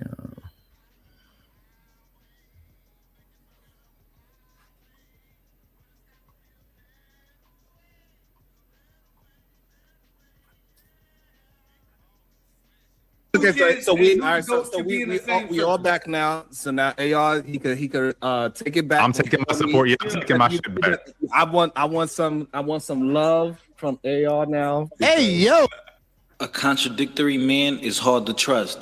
I guess I made that up. Hold on, I guess I made that up too, right? DJ, I guess I made that up too, right? When I said that he said that, right? I guess I lied about that too, right? No, Fighter caught it. You know what I'm saying? Shit, all right, look, man. His own word. Unless Fighter know how to do a Sharon impersonation, you know what I'm saying? It's something where we can say, oh, you sexualizing yourself. It's when children is around. They should. Yeah, but okay, so now relate maybe that. That's my hold on. So relate that to the conversation of being nude at a beach when everybody is nude.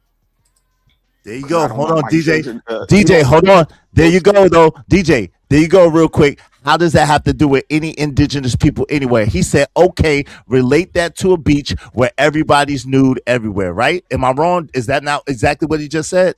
That's exactly. Yeah. Oh, okay.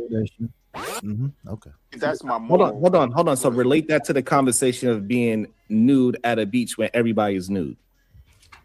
because I don't want my children. You don't. Well, Sharon, would you allow your children to be around a new beach? Yes.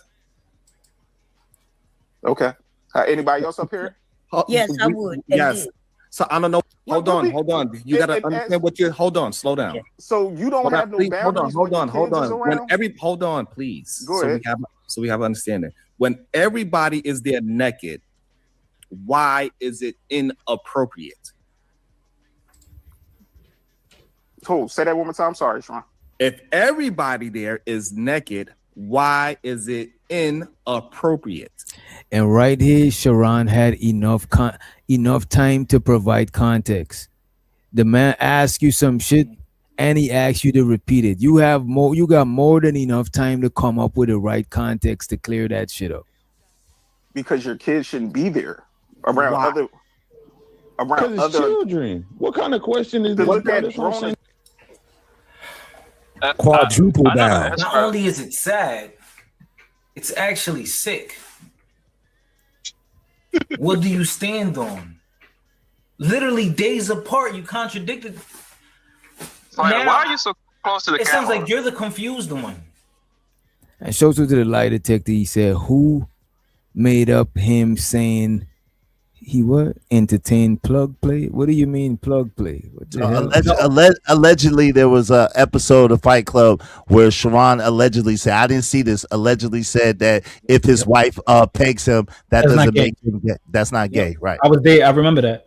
I wasn't there, and I didn't hear that. I wasn't there. I didn't hear that for myself, by the way. But everybody said it. Everybody did say that. Based on this conversation, it sounds like something he would say to try to like be this open-minded, what's a contrarian motherfucker. It's called an alternative. It's called an alternative lifestyle. Yeah, that's a little too open-minded. You know what I mean? Like, come on. Years ago. That was over a year ago. I wouldn't remember. No, it came out before that. It had to come out in 23. It is pretty good. I started watching. They're saying that was a lie, that he didn't say that. Yeah, okay. As a matter of fact, he came on this panel and said what he said, but I just can't remember. Okay, yeah, he was talking about the indigenous, right? Okay. The indigenous tribe. Indigenous pluggers. At this video, indigenous pluggers. After this video, we can't believe nothing that this guy say though. So it's people that say him say it. So we gonna believe them. I ain't gonna hold you most of the time. Most of the time I hearing him talk, I'm gonna think he's trying to win the argument. I ain't even gonna hold you, bro. That's my first thing. I'm gonna be like, nah, he probably just trying to win. I'm not gonna believe what he's saying. As I'm watching it with the little one, your favorite. You know, I see titties. I'm like, with a remote though. Oh my god. And she probably was like, "What you tripping for?" Right, because she didn't recognize it, but at least it's very leading up to it, so she didn't get to see nothing. But I thought it was hilarious. Me and the wife was dying laughing. She loved Mizu, by the way, too. Really? Yeah, she loved. So you see, he tried to censor his kid at the crib. But I don't watch. I don't watch rated R movies with none of my kids, even the ones of age. Like me and my wife, when we have family movie night on the first day every month, thinking about doing it twice a month because it's actually pretty fun. Yeah, we don't watch any rated R movies, and I got a 25-year-old. He don't stay here anymore because he's married now. But when he was here, 25 when he was here when he was like 24. But 24-year-old, the 20-year-old, 16-year-old, we still don't watch rated R movies in with them. Now, if the older brother want to take them to the theater, they can watch rated R movies. They're cool. But I just don't feel comfortable sitting with any of my children and seeing any nudity. It just don't feel. It's weird. Yeah, it won't feel right.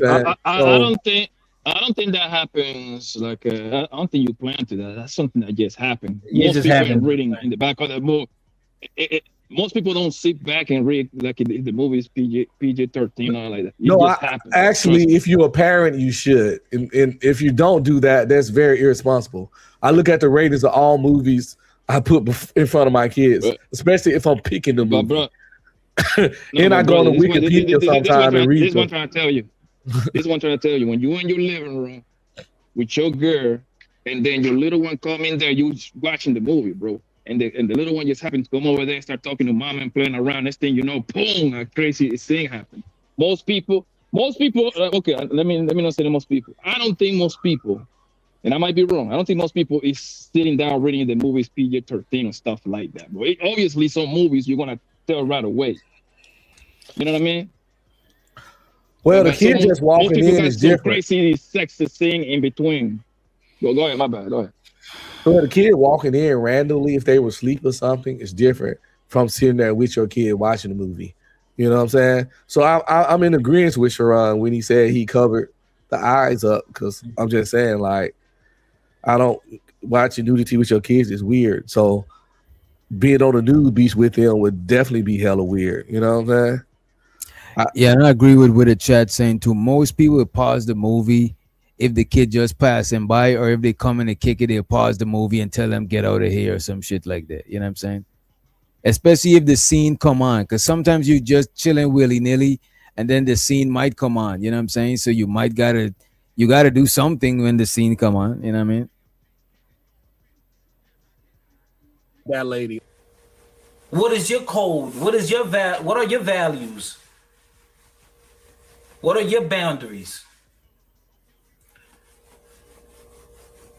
You present yourself online as the deacon or the paragon of what a man should be, what a family man should be. But you're not constrained. You don't follow routine. You're very flexible. You have this alternative lifestyle and way of thinking, which is not always necessarily bad.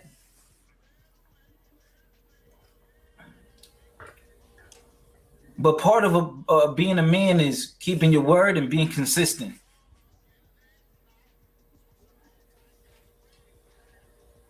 And it seems like you just go wherever the wind takes you. Yeah.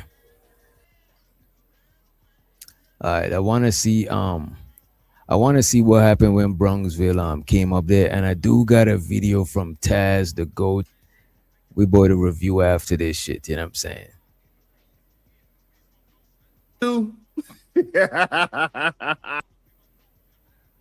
Truck, I got this. Telling a 50-something-year-old offers. Yeah. So that's a little bit different.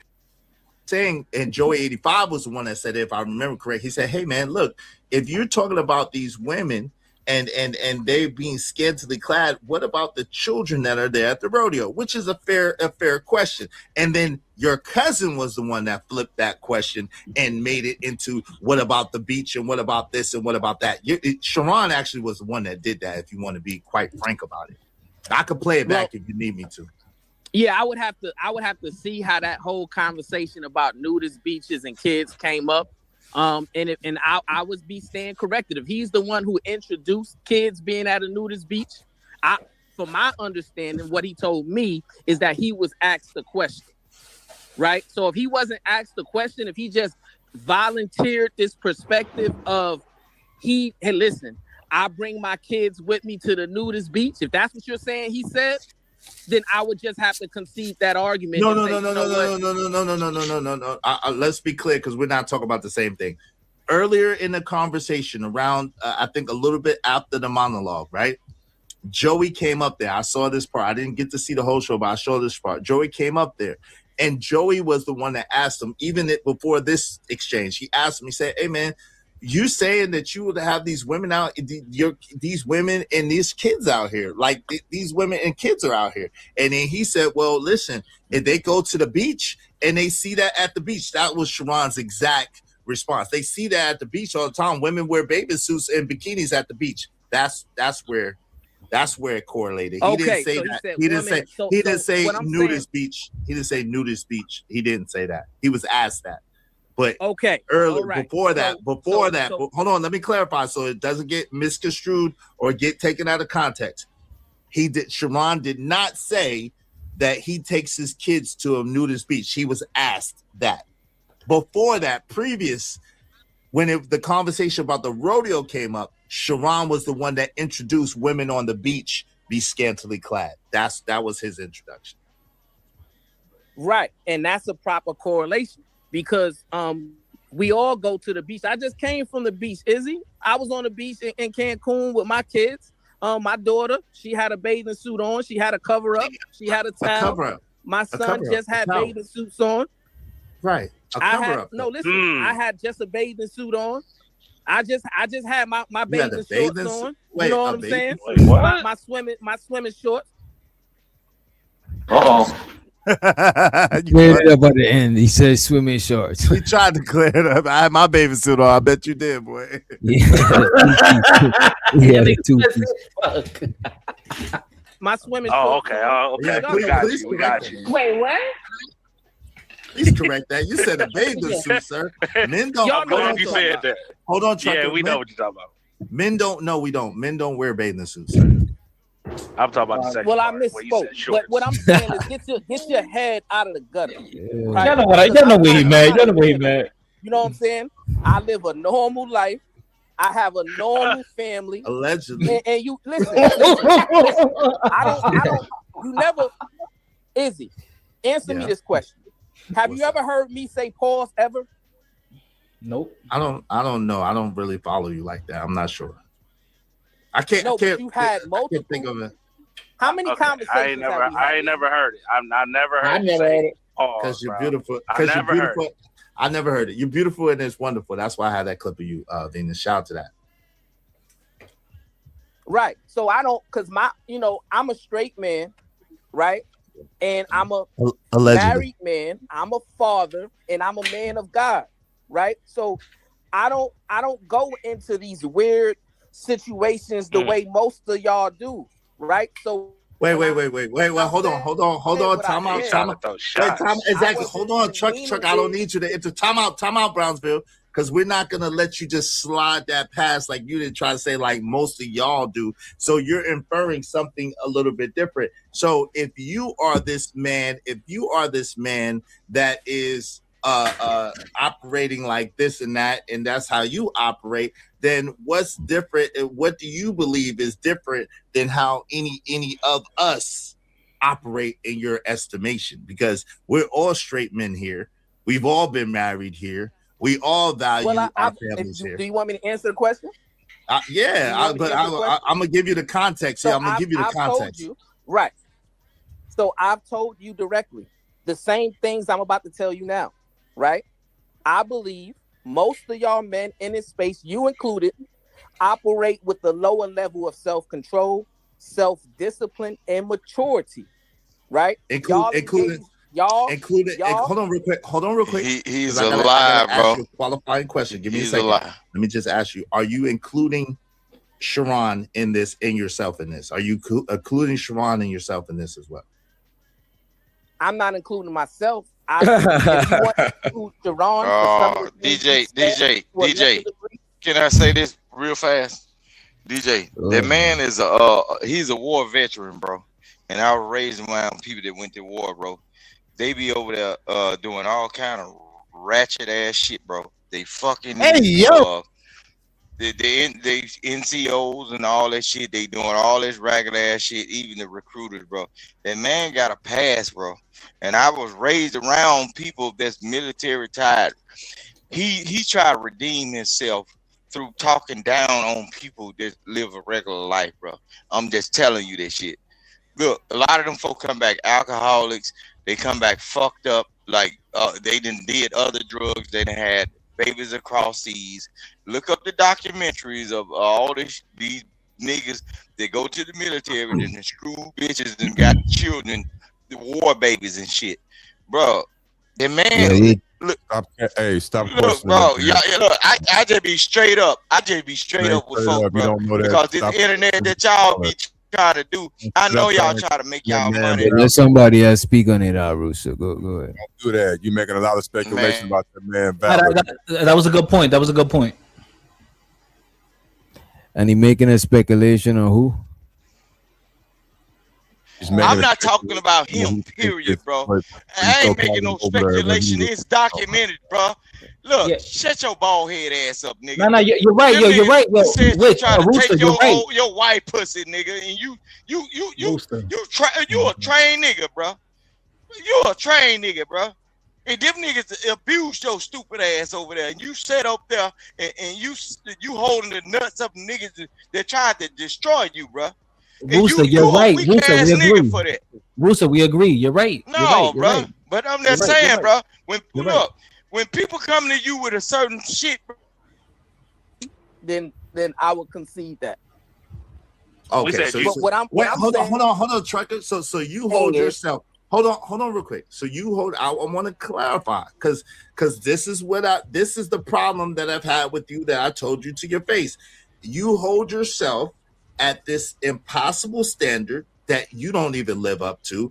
And I don't care to do a fact check on you, to be honest with you, but you're not a content creator, right? So you don't live before the people. So it's easy to say, I'm this, I'm that, I'm this, I'm that, where we don't see you every day. Everybody see me every day. I'm on camera. You know what I'm saying? I'm out here. I live before the people. So everybody sees me every day. So it's easy to say that you're here and I'm here, and then to elevate yourself in that manner. And that's the issue that I have with you, that I've had with you from the beginning, because it's all bloviation and bullshit. It doesn't equate to anything. You don't have any more discipline than anybody else. You don't have any more self-control than anybody else. You don't sit at a larger standard than anybody up here. You're just talking. It's just talk.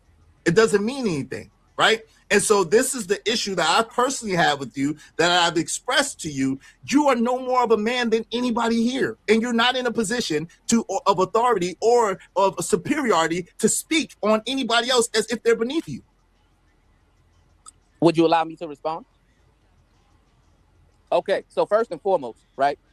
People see you every day, but they see what you want them to see, right? They're not seeing whatever's happening behind closed doors. They're not seeing you in your intimate moments and things of that nature. You reveal what you want the people to see, which is fair, right? But what I'm saying is, I choose to hold myself to a higher standard of decorum, to communication, right? To I got a question. When it comes to how I who greenlit to say these niggas is super niggas? Can you self-proclaim yourself as being great, or does someone else have to say it? Do the people around you? It's like when men or women get up there and talk about how outstanding they are in relationships, or were in their past relationships, and what a good boyfriend and girlfriend they is. And I'm like, well, let me ask the exes and see what their verdict is, what they got to say about you, because it's weird as fuck to self-proclaim yourself as I'm a good person. I'm a good person. I'm a good son. And that's what people like Sharon and Brownstein do. They get on this high horse and talk down on other people, and none of this shit never apply to them. And they say all this stuff about how they the exception, but who greenlit, who stamped off, who validated or verified that shit? Nobody, baby. Fact. So it's like weird as shit. Like, just like, I don't know, like a form of verbal masturbation about yourself. Anton do it a lot too. Ugh. Decide to move, or how I choose to move in whatever space I'm in, right? I'm not wearing a mask. I don't have anything to hide. I am who I am, and I'm not saying. Wait, time out. But that's okay. So hold on, time out. No, you can, but we got to take it in pieces, right? Give me a second, because Sharon does me way worse. But you were uninterrupted. I didn't interrupt. No, give me a second though. Give me a second, because allow me to lead the conversation, like Sharon says, right? He does me way worse. So I at least let you get like 3 sentences out before I interject. Let me just say this: you don't have your real name up here. So listen, like, I hear what you're saying, but your actions speak so loud that I can't hear what you're saying. You don't have I'm pretty sure, and good and guaranteed that your mother has not named you Brownsville, right? I'm pretty sure, and good and guaranteed that is not your full name that's up here. So it's easy, again, to articulate or to pontificate or to pretend that you're this and that you're that, but you are not living public. You very rarely even come on camera. Most of the time you come as your avatar. So you have to talk accurately and let's have a real conversation, because right now you're just bloviating and it doesn't make sense.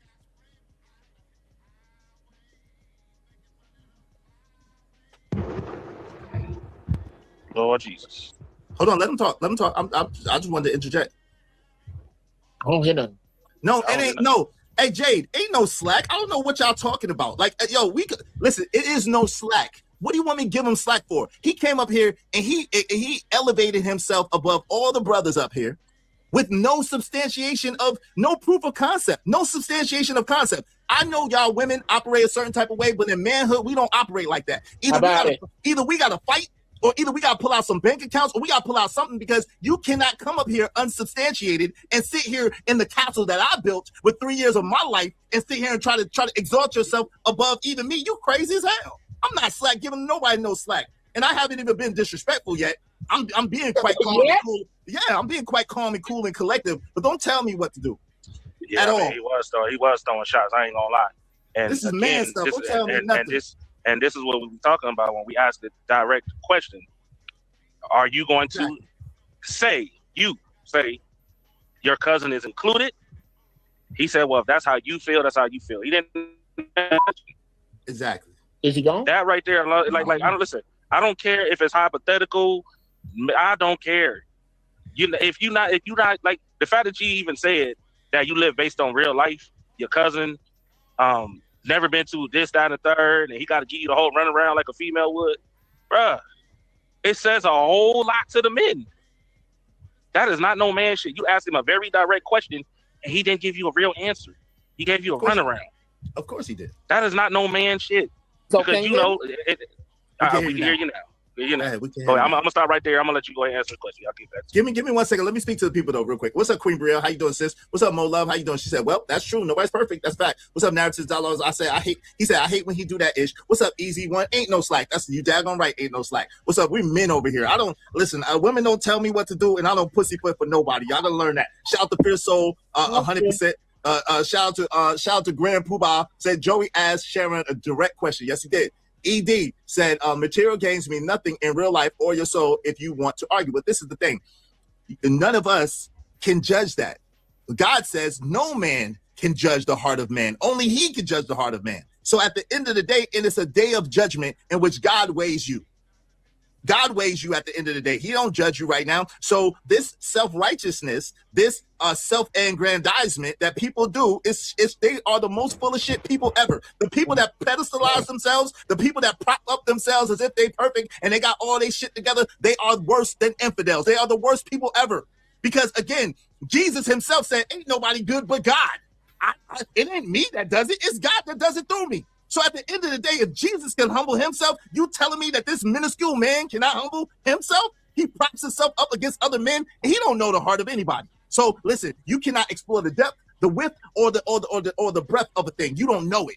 You don't know it. Only God knows it, and only God can judge it. But yet and still, y'all minuscule men, y'all want to sit there and exalt yourselves and put other people down, and you have no clue. Y'all be the very people that... As the Reverend is. You know what I'm saying? This nigga was preaching like a pastor. You know what I'm saying? Can I get white Jesus, please? What's hell wide open? You see what? Can I get white Jesus? White Jesus, please. Now, DJ, let me say something to this, because you got certain people in the you got people in your chat, bro, saying, "Oh yeah, Rooster been banned from this certain person's channel, right?" I got the emails of what I told him of. I knew who was going to ban me. And he lied as if he was doing something like he's slighting me. I still got the emails. It's in my Google email, bro. And I told him on IG, now I get you paid. That female that banned me, bro, came from Daryl Long channel, bro. Well, she paid $500? She paid that $500. That's why y'all don't see me in his chat, bro. Oh, she trying to say you broke. Jalen, I say her name. I don't give a fuck about none of you. She said you broke. Damn, not even DJ. What's happening? Jesus Christ. Hold on. Fuck that shit. Damn. You want DJ see, what happened is Sharon got. Wait, what he said? He said he don't give a F about none of you. I said even DJ shit. He on your channel. No, he give a F about me. You know what I'm saying? I know he give a F. Right, Rooster? Hell yeah, I love you, DJ. I fuck with Izzy. We only saying that because he'll boot your ass. Look, fight. Look, the people I know. I'm just saying to the audience, for all you new niggas, look, don't trust them new niggas over there. Look, I like Izzy. I don't want none of that. Look, I'm gonna deal with the people I've been dealing with, like Izzy. We had little shit, you know what I'm saying? I should have kept that $50 and bought me a beach cruiser, nigga. You know what I'm saying? It was $80. You know what I'm talking about? Hey. It was more how it happened, but it is. Look, I fuck with the people. What? My bad. Before I end up in the jar again, I still owe you $5. But listen, what I'm saying. Look, you on DJ with Dr. Chino? Oh my God. This nigga is drunk as hell, bro. He goes. He got swear he wasn't drinking, son. Wait a minute, he do owe me $5, dude. No. I'm talking about Is. I owe Is $5. I got a swear jar. No, it's on the screen. I got a swear jar. Look at DJ swear jar. Look at DJ swear jar. Wait a minute, Izzy, you owe me $5. They got mad. Yeah, I do. When you go live, I got you. I got you. I went live like 3 times, like. I didn't see you go live. I said when I see. No, I'm saying I swear. When I see you go live, I'm shooting. You never gonna see me with the Stevie Wonder shades. He never seen me now. I tell you what. No, Fighter. Look, hold on real quick, Bruce. Hey, Fighter, do this. Next time you go live, just shoot me a inbox and let me know that you live. I got you. This nigga's wild. I got you. You could send him the. You know what? It's all good. I ain't even trying to. I ain't gonna let him. Wait. I ain't gonna let him promote your Cash App on your show, DJ. He can put it in the back chat. I'll send him $5 right now. Put it in the back because you know. Put it in the back chat. I'll send you $5 right now. Go ahead. Send me $5 too. You know what I mean? Nah. I miss the Fighter too. DJ, you snitching, so I'm not doing it. Fighter. Since I heard about the deal, I need some money too. Y'all trying to run my pocket, son? Yo, tether, you gotta pay all the tethers. Wait a minute. You gotta pay straight taxes. It's straight taxes, nigga. As long as I get my tax for the bandit tree, you know what I'm saying? We good. Yeah, I'm gonna show. Hold on, let me shoot DJ something first because this is his channel. Hold on, and then I got you, Father. Yeah, no doubt. Yo, the Lord will bless you. The Lord is gonna bless you. Thank you, good brother. I don't know who's doing that, but I could have sworn somebody said this like a couple of years back that all that shit was like a people saying they do those big ass bounty for $500, but it was just to promote the other people to send it, but they were sending the money right back to whoever sent the money, bro. Yeah, they banning folks shit. And they sending their money back, bro. It's just like to get you out the way, bro. And then like YouTube, they used to have them little fake perks, right? Like you can actually send money like you dropping a person, but it's not no real money. It's just posting it up like somebody paid and you just putting a name on it. See, I already know somebody else trying to like pay it. But in reality, it was only one person. Yeah, but I don't like this conversation because then it discredit. Then people are not going to want to donate. Okay, I'm gonna say a name, just like Brownsville, right? Y'all just exposed Sharon and Brownsville. Like every time somebody drop Brownsville, if they cousin, bro, don't you think I'm gonna pay my goddamn cousin back? I don't give a damn how much you. But look at this, but look at this. That could be true, but still YouTube will take their 30%. You know what I mean? No, but if you're doing it through a Cash App, like say if you're on the panel, like DJ, say for instance, DJ, if I start showing you how much money I got, right, and I say DJ, start dropping these people, I'm gonna send it to you to show you can show it on the screen like a lot of these YouTube content creators do, and then at the end of the day, once I talk enough shit or whatever, and then you show it on what's name Vic. Because that's what they want to call me because they think they doxing me. Yeah, you know what it is? I think Vic is mad. You can send me that shit. You can send me that shit back at the end of the night, bro, in one walk, bro. Like niggas getting paid. It's a game, bro. It's a hustle. So is appreciate you for the super. Appreciate it. Let me Wait, hold on. Do you think that's fake money? You think he gonna send that back to Iz? Hell no, I ain't getting that back. Listen what I'm saying. No, No. Bandits don't got no damn money. I'm saying, like, money counting things. Money counting things. Money counting things. Money counting.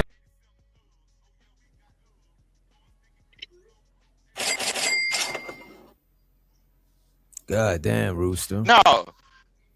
But hey, no, Bruce, I'm saying, real quick before you get started up again, please, if you don't mind, it won't take long. A quick question, and I want you to just ball nigga, you over here for Sharon, nigga. Grab that nigga nuts somewhere else. Bro. Grab that nigga nuts. Grab him by the pussy somewhere else.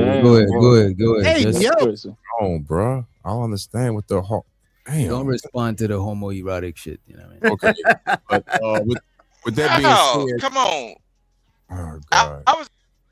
I'll let him back up when you're done. You got it.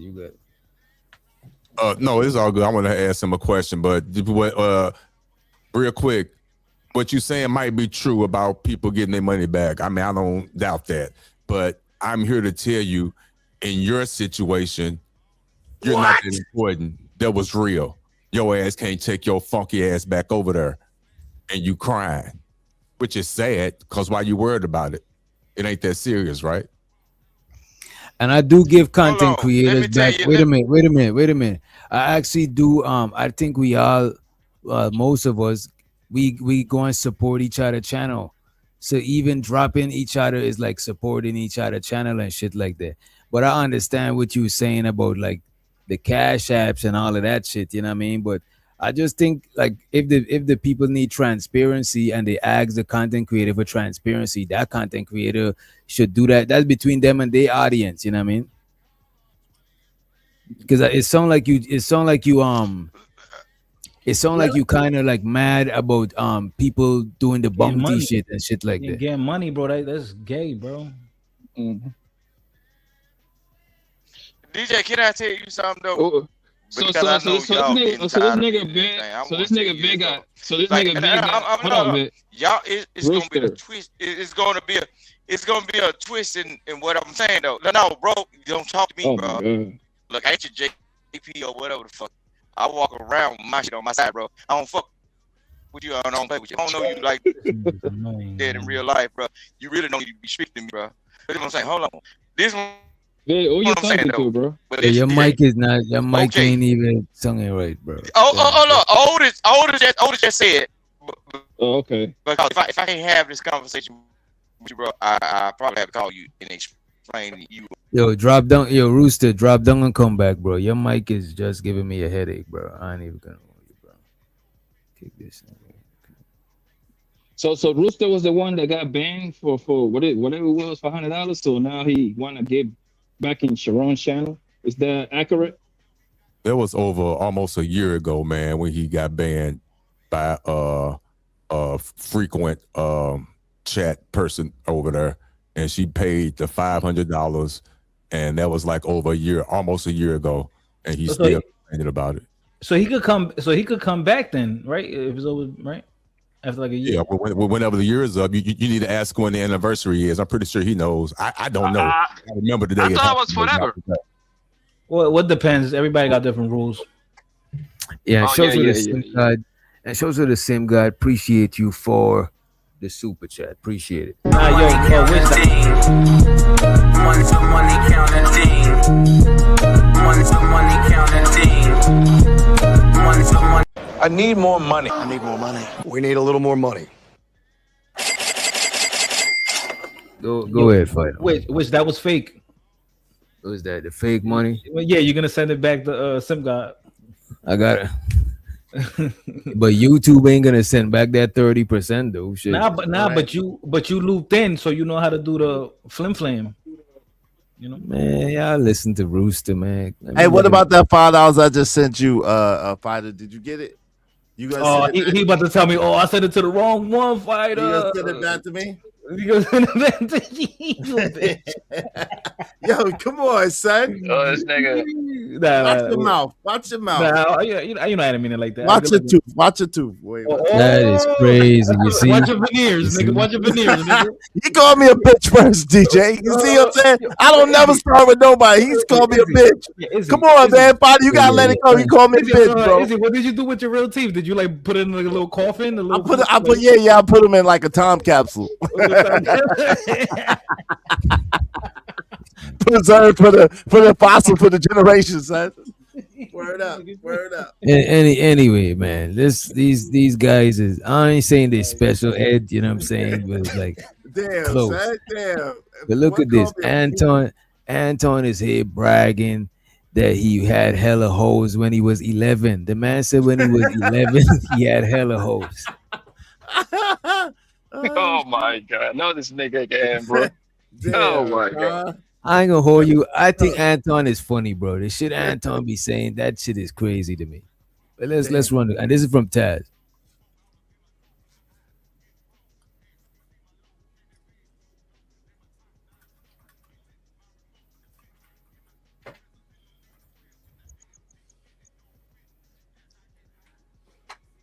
We can't hear nothing, DJ. Oh shoot. Mentally, right? I be forgetting other people have birthdays. Like I'm the only one with a goddamn birthday. I be forgetting. You know what I'm saying? Every now and then, you know, I forget that we gotta share the birthday love. Okay, now where's the birthday song? Right? So I'm looking for it right here on Nyla's profile because I'm the one who gave it to her. You know what I'm saying? She got all these different profiles. And I don't know which one would have the official, right? I'm talking about we got an official birthday song. Like not I'm gonna have to make a birthday song, DJ. Really. Official shit, you know what I'm saying? Yeah, I got this. I got 50 Cent in the Go Shorty, it's your birthday. Shows her the El Cheapo. Shows her the West Coast Cheapo in the building. What's up, Cheapo? I'm trying to fast forward to when he started talking about Anton. It's lovey-dovey shit. So, look, man, this dude be doing these crazy ass videos, and sometimes it's just like, bro, what are you talking about, fam? Like, so somebody clipped him up, right? Somebody clipped him up for saying these things on a call to his mom, calling his mom and ask for verification and whatnot. I saw that. And then I also saw another one a while back, right? And somebody redirected me to it the other day, like right on time. Because I seen these two together. And of course, when I see two of these videos together, I'm gonna do them as a stream, even though really I don't like talking about this subject matter. I don't feel like it gets the respect or attention that it deserves, but it does need to be discussed. You know what I'm saying? Like there's no real conversation about all of this celebration of sex from young men and whatnot. And so like, I think the manosphere spaces and whatnot, they used to play around at the surface level of the topic, but like there is an over-sexualization, and I feel like a lot of that is okay. So let's do this first.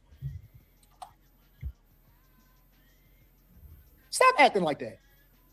Niggas is pretending. All of a sudden, all of these niggas been getting all of these hoes in high school and shit like that. Where? All of y'all. This is comedy, bro. Listen, I know how old I was when I lost my virginity. And see, look, fam, now look, because again, this is my issue with this type of language, right? We're not in high school. We are far removed from high school. I don't know why that always leads a conversation, why it's important, why grown men in their 30s and 40s use those moments to go back and reflect on things. It's really odd. I've never understood that, why high school is like a sticking point. Like I remember my high school years and you know what I'm saying, all of that, but like, why do we always end up back there? $15 on top of what I tipped you inside of the app. Oh my God, I'm so thankful. And then you get on the internet acting tough, typing tough inside of the comments. Bitch, get your life together. Stop acting like that. Niggas is pretending. All of a sudden, all of these niggas been getting all of these hoes in high school and shit like that. Where? All of you niggas was getting pussy? All of y'all? Everybody was getting pussy. I know I was. I know how old I was when I lost my virginity. Tell him.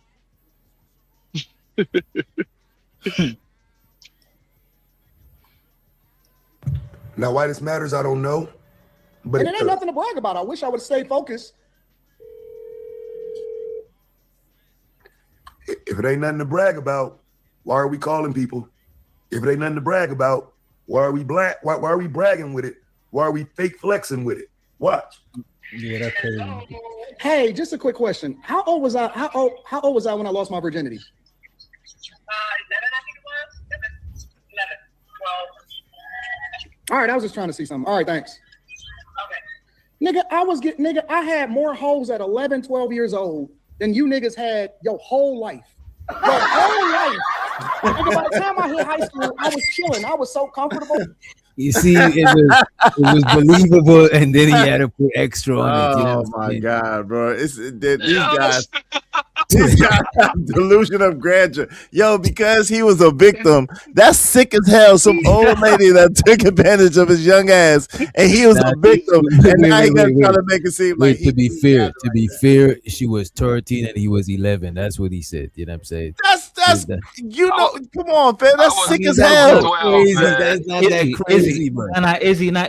Because he was like, wait. Now, remember, If she was 30 and he was 11, that's not 13, crazy. 1 3. Oh, 13. I thought it said 30. Oh, my fault. No, I thought it said 30. No, but he tells another story about an older woman that took advantage of him. He tells that story too.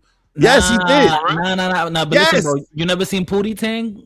Pootie Tang had game. Pootie Tang was 8 bagging grown women. Come on. He got that game. He's him. Yo, I ain't gonna hold you, man. And this is what I've been telling you niggas forever, bro. This actually sells. this fucking this stories, he sell for a lot of this guy on the internet, man. Listen, man, I'm not even mad at Buddy, bro. Well, I'm just Why? saying, Because, who brags about having sex at 11 years old? Like, how is that a flex? How is that a flex? I don't get it. I wasn't having no sex at no 11 years old at all. No. To be honest with you, the only 12, time in your life, I was the only up there. time in your life when that shit is a flex is probably when you like in your 20s or some shit talking about, because that's your phase before your 20s. That's like your early 20s, the phase before that was your teens, when you now start learning about it. But when you in your 30s and beyond, like you ain't thinking about that shit is like that. And you married and been married, that ain't even no conversation. That don't make sense.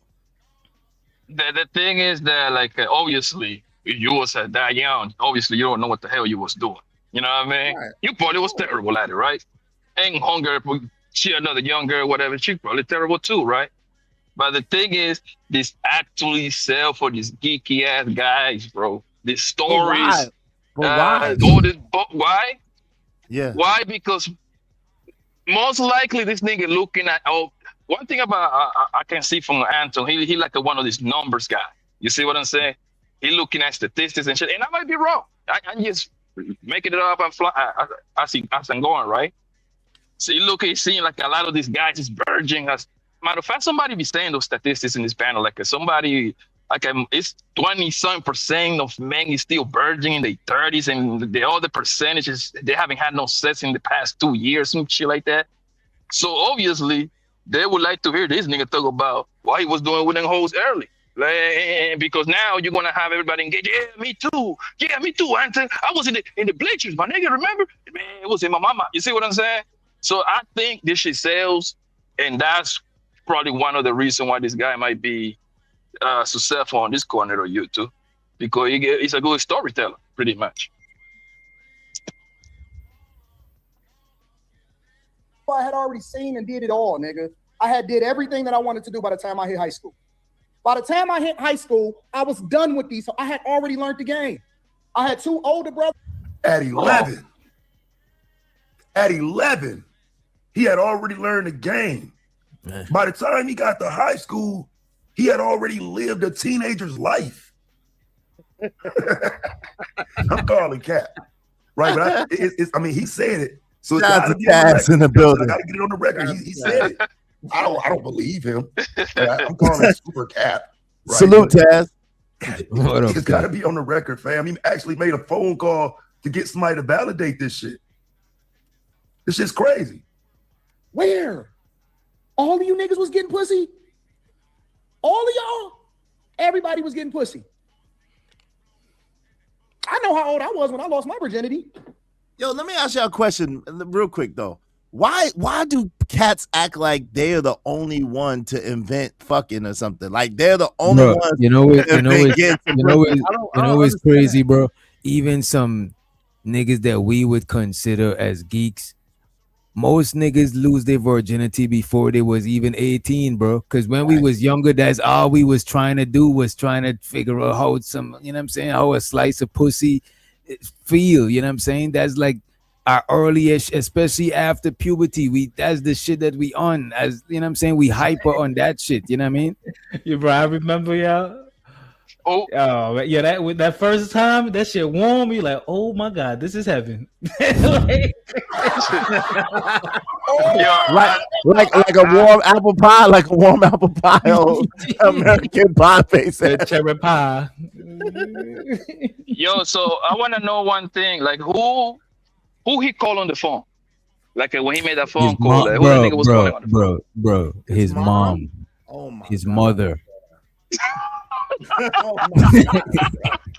Hey, mom, remember I was fucking that? Well, mom, remember I was busting them hoes down, mom, in your bed when you wasn't home? Yeah, son, I remember you was doing a good job. Like, what? Hey, son. So, but y'all, listen, y'all gotta admit to this, bro. At least, if you don't have to give that nigga credit, but at least he got a cohesive unit, bro. He got his mama and his girl going in, like with him. At least they're down with the shit. I like that. I like that unity that they got going on. Hey, that's teamwork. That's teamwork, nigga. Right. Yes, I like it. As a matter of fact, that's what it takes to reach where Anton reached, though. Yeah. Yes. Everybody down with the program. Think about it. Think. I don't know about Chad, man, but I don't know how many niggas sit down and talk about with their mom about their virginity when they were busting down bitches in high school and shit, in middle school. I don't know about that. Hey, my mom that's a caught tricky me one for me, bro. Damn, that's crazy, Chacho, that's crazy, yo. Damn. Hey, and the game and it ain't nothing to brag about. Hey, I wish I would stay focused. And the game is like, hey, mom, hey, Be wife, honest with whatever you, I your call you, mom, just say yes. If that happened for real, Say yes. somebody mom would be embarrassed to even admit that shit if it was for real. Well, you don't know that, bro. But that's the game, bro. But that's most the game, niggas, bro, right? Bro, the play. look at this. Most niggas' mom, bro. Like, I'm from a third world country. My mom would still not admit to no shit like that. I wouldn't even want my, but I raised with my dad. But I wouldn't want my mom. DJ, I understand what you're saying. I understand what you're saying about that. It's weird. There has to be some form of a line of respect. I get it. But what I'm telling you is, growing up, I couldn't believe it when I used to go to my friend's house and they smoke weed with their mom. Like, I'm like, to me, that's rare, different, bro. Come on, that's different. And smoking weed with your mom is different.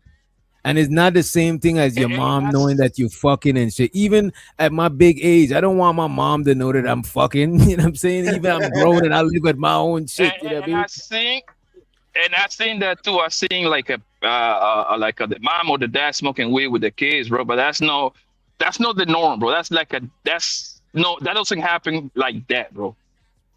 Most people trying to hide that shit from their parents, bro. I smoke weed with my partner, moms and him and their cousin and shit before, but that was literally the only person in our whole neighborhood parents that smoke weed, because we would all go to their crib to smoke, to stay out of trouble and shit. But that's not like a regular thing. Most people, even if their mom smoke weed and they smoke weed, they ain't gonna smoke together. They ain't about to be, unless they grown like our age, but as young age, they ain't about to be smoking weed with you.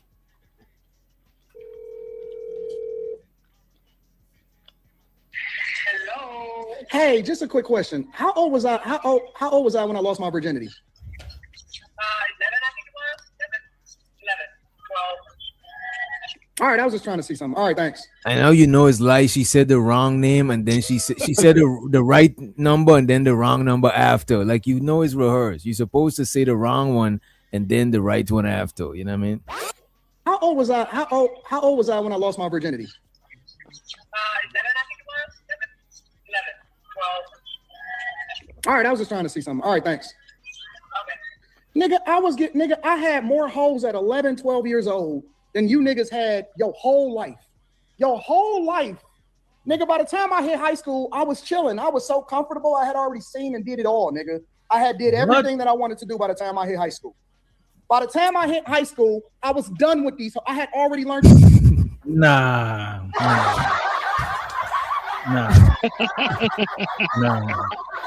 I'm starting to believe. The more I hear it, the more I'm believing. Yo, you know what, man? Yo, is there any more room over there with the back chases? I'm about to subscribe, nigga. Yo, Spider, you to the worst. I'm about to say, I'm about to buy the Patreon. This nigga thinking some wild shit over there, man. They got coochie and money over there. I'm about to, they getting cracking. This nigga they getting cracking over there. Hey, that nigga on so he on timing, boy. Oh my, yo, so homeboy, now you see how you get 20,000 Patreon members. Now you see how you get there. You gotta lie your way over there, bro. Yeah. You gotta tell stories. Crazy. That's crazy. You gotta tell stories. I don't want it that bad, B. I'm not gonna lie. I ain't want it. I don't want it that bad, so I ain't even lie to you, B. That's crazy right there. That's crazy work. The game. I had two older brothers that was 6 and 7 years older than me. I was fresher than you. I was better than you. I had more hoes than you. And all of that. And guess what I don't? You know why I don't do it? You know why I don't talk about how great I was in high school? Because I'm out of high school and I'm 43 fucking years old, about to be 44. The fuck I give a fuck about high school anymore? But then you got these all ass niggas jumping on the internet talking about nigga. But Anton do talk a lot about back in the days, and I would assume it's high school he talking about. Yo, bro. He talk about Kaz Tech a lot. He talk about Kaz Tech a lot. I'm not gonna lie, yo, but that, I'm not saying that he's being truthful or whatever, but that is an advantage. If you have like cousins or a big brother that's like slightly older than you, they put you on a game. Like, just you see how they move. That's a big advantage. That don't mean shit, man. No? Nah, it ain't no, man. No? Look, it's a disadvantage. No, it is an advantage, bro. Come on, bro. It is an advantage to have it. You know what happens, bro? It's a disadvantage. You know what happens, bro? When you ill-trained, when you are ill-trained about sex, bro, know what you do, and you don't know what's happening to your body, bro, you end up with trichomonias. All that shit. You walking around using up all your goddamn people, Vaseline, Visine, or whatever, trying to. You don't know why your ass itching. Yeah, I don't get weird. That's crazy. You trained. Ass itching. This is crazy. What did I come back to? I just came back and Rooster was on his shit. God damn. So this is Taz string right here. Yeah, this Taz show from earlier. Yeah, that nigga. When is this like something that he said in the past, or this is recently? Like when I'm saying this. It's recent. He got the bag chaser hat, so it's recent. Yeah, relatively recent. Yeah. In elementary school, huh? All right, okay. All right, I just want it on the record. You know what I'm saying? I just want it on the record. Shout out to Taz. That nigga Taz say shit, bro. Taz say shit, bro. Nigga, high school was all you. All we did was pass the ball. No. Hey, you know that man ain't never dunked in his life, son. You see that y'all shit? the solution, bro. That man ain't I'm never trying dunked, to be solution based, bro. Come on, bro. Y'all don't want the truth, though. Wait, is he just saying solution I'm based? trying to be solution based. Yeah, y'all trying to be about solution based. And I'm trying to tell you, when they had the brown bag special, bro. When they had the brown bag special. Okay, when they had the brown bag special, well, condom was free instead of buying Trojan for like $1.50 in the store. You can get the brown bag special, and they gave you like thousands of rubbers, bro. You niggas ain't using it, and you niggas. What is he talking about, yo? Using, Rooster, your audio is fucking up again, bro. You niggas got ass hands grabbing these whole body pussy, bro. school, huh? All right, okay. I just want it on the record. You know what I'm saying? What's happening? I just want it on the record. Nigga test. Okay. High school. Elementary, huh? Nigga, high school was an alley-oop. All we did was pass the ball. He looked Nigga, real all we did believable. was alley-oop to the homies. The shit was like a layup line. It was a layup line. High school was a layup line. I went to Cass Technical High School, nigga. Do you know we had And when they passed that 2,000 ball, students your in nuts was it? nasty and How much dripping box was and there? stinking because you didn't know what the There was hell 3 box everywhere. Bro, stop talking about niggas nuts, bro. What the hell is wrong with this dude? This I don't nigga know. skips everything, bro. You be trying to make us uncomfortable, bro. He is obsessed with nuts, is what I. Yo, the pause jar, bro. He gotta pay, man. Yeah, you gotta pay, bro. It ain't about no such shit. It's about look, I'm helping. Look, if you can't pay the pause jar, we'll let you stay down for like 5 minutes. You know what I'm saying? Every time you know what I mean? Dude, we are talking about some fucking kids. And he's calling it box. Just, again, like, I don't talk about kids like that, fam. Like, if the context is kids, we shouldn't be calling it box. You know what I'm saying? These niggas is weirdos. Because contextually speaking, you start the conversation from the lane of a youth, but you like, fam, you should keep it there. Like, why are you calling it box? And we talking about some fucking kids, weird ass niggas. Yeah, I'm not gonna lie, bro. Yeah, I'm not gonna lie. I don't even feel like Taz is reaching there because, like, bragging about teenage sex and all that is like it is kind of that shit is weird, bro. Yeah, that's a good point. I ain't gonna lie to you. It's a good point. It shouldn't be spoken on. Yeah. Especially in detail. Like I would understand if you was like, I lost my virginity and such, but now we going into details. Now we gotta visualize what you talk. Because when we talk to each other, we talking and we visualizing shit, and it's like, bro, come on. Yeah, I don't think it's weird if you were a teen too, but the details does make it weird. But it's not weird to be like, when I was fucking 15, I used to be clapping these 2 cousins. You know what I'm saying? But Right, you don't but got to just get saying graphic. You don't have to get Right. graphic. Yeah, but I try not to put what I did as a teenager in the same sentence as what I'm doing as an adult because it could get weird. But as long as you, it only get weird when people make it weird because people are weird. If I say I was a teen at the time while I was doing it with the teen, if it gets weird, that's on the person. Because 2 people of the same age was fucking. And that, look, I agree. Wait a minute, I agree with what you're saying. I'm just saying that if they start talking in detail, it's gonna force us to visualize. I agree with that part. Now that's the part I agree with. Yeah, I believe the reason why Anton does it is because his experience is limited. And what I mean it's limited, him and his wife got married when he was 20.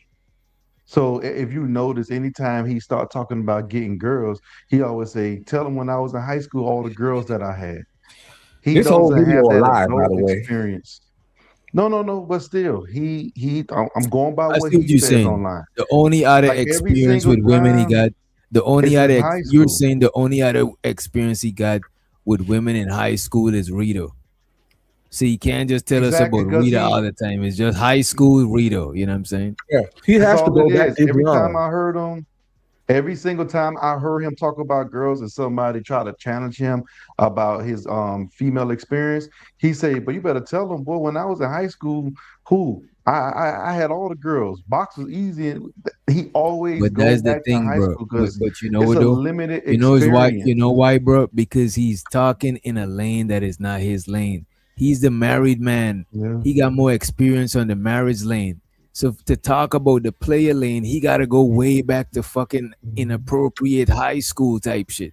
Exactly. You know If what's you crazy? notice that, watch anytime he speaks on being the man, he always go back to high school. He never goes into his 20s, what he was doing, like when he was in college. Anytime he's talking about his experiences, he even goes like- back to high school.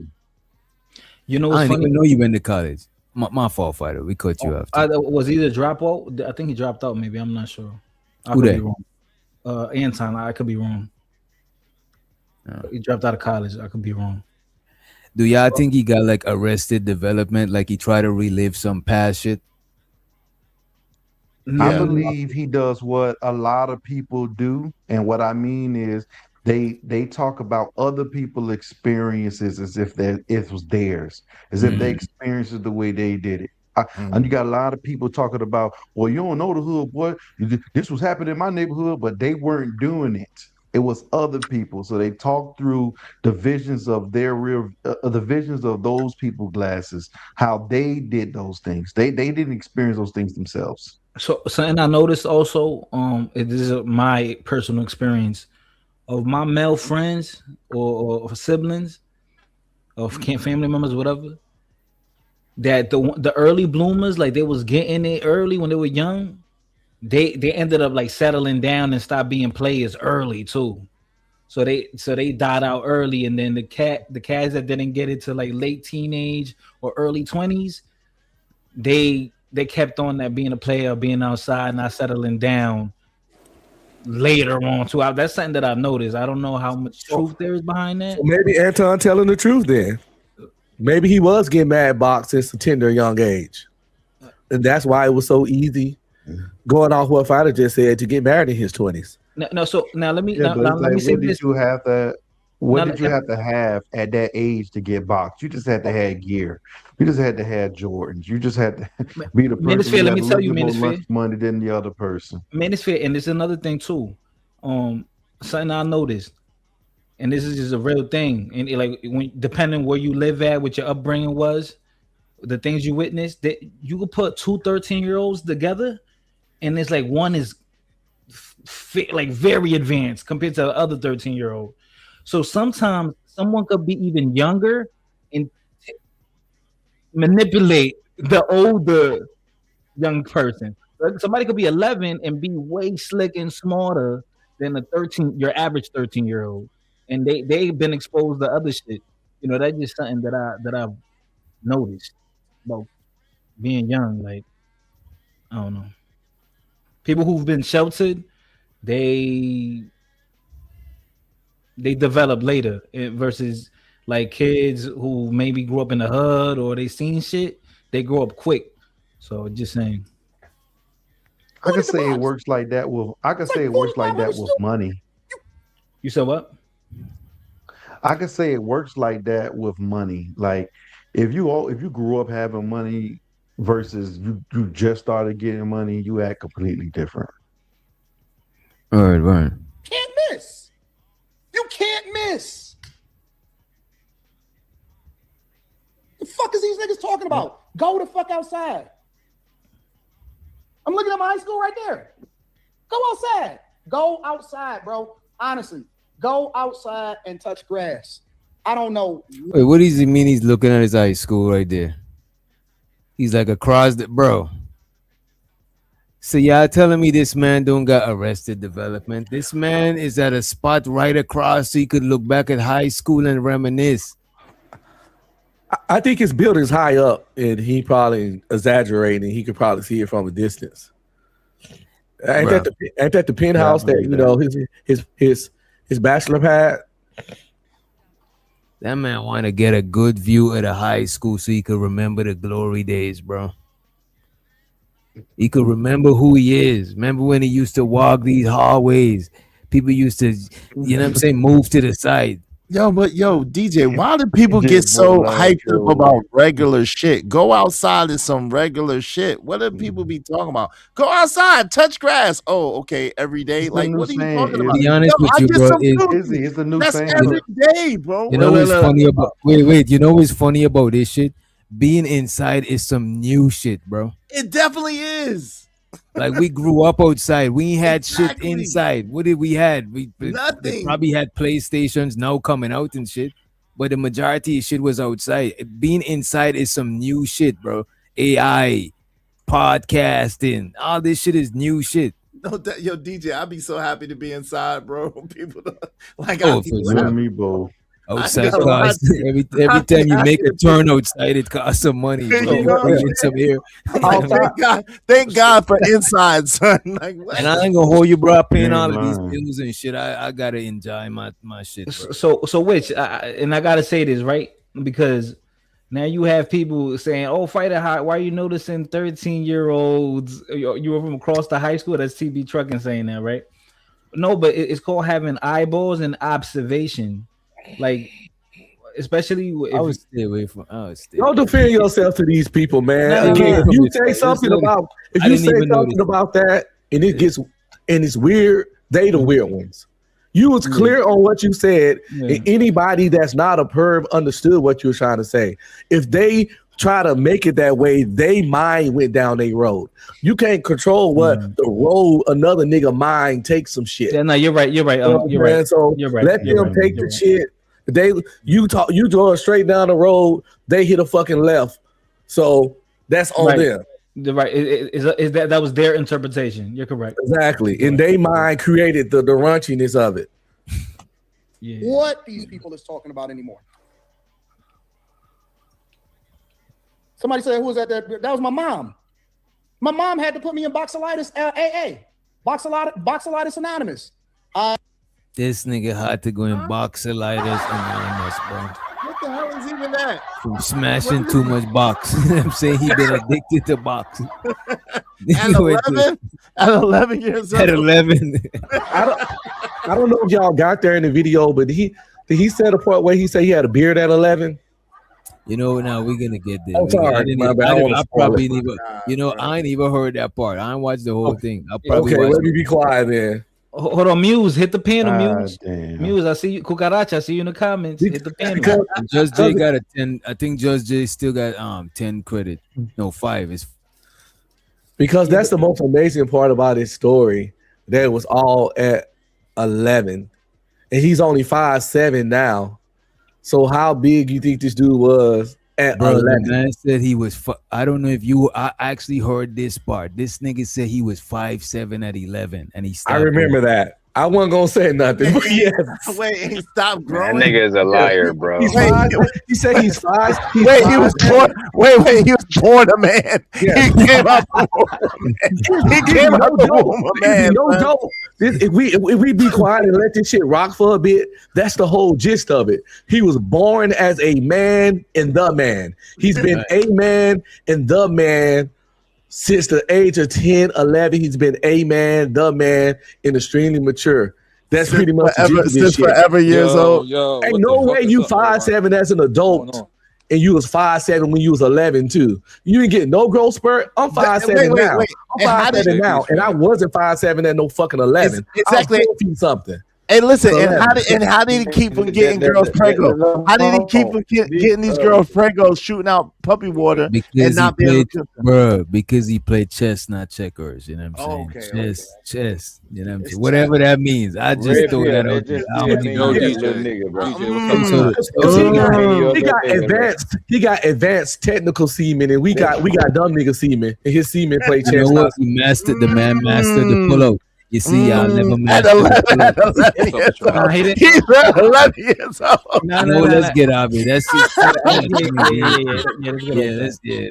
At 11 years old. Let's not say. Let's let Anton cook, man. He trust me, fellas. It's worth it. What's up with y'all? Please. What's up, bro? What's going on, man? Peace, y'all. Peace, man. Honestly, go outside and touch grass. I don't know what these people is talking about anymore. Somebody said, who was that? That was my mom. My mom had to put me in Boxolitis AA. Boxolitis Anonymous. My name is Anton. I'm 12 years old, and I'm a Boxolitis recipient. This shit is funny because it's stupid. Like, what is Boxolitis? I never heard of that. The correlation is like, what is it supposed to sound like? What's it like? What is it like? You know what I mean? Like he's addicted to the body. Sean said he was getting so much pussy, his mom put him in therapy. I know, but listen how crazy this is. We're talking about the 80s. I hope y'all understand this. We're talking about the 80s where all this therapy shit and all the shit we have today was non-existent, bro. This shit was non-existent. So what the hell is he talking about? Man. It was very little. It was. They didn't even believe in therapy or going to a therapist. Only white people did that shit, bro. And they only had Alcoholics Anonymous. They didn't even have Narcotics Anonymous then, bro. Stop it. He could have said boxaholic. Why he said boxalitis? What the fuck is that? That sounds like a disease, bro. He made that shit like up, bro. He made that shit up, bro. He made that shit up, bro. Of course he Isn't addiction a disease? What? Isn't addiction a disease? Yes. Yes. Yeah, so he was addicted to box. He wasn't getting no box. He wasn't getting no box, fam. Stop it. I don't know, man. We wasn't there.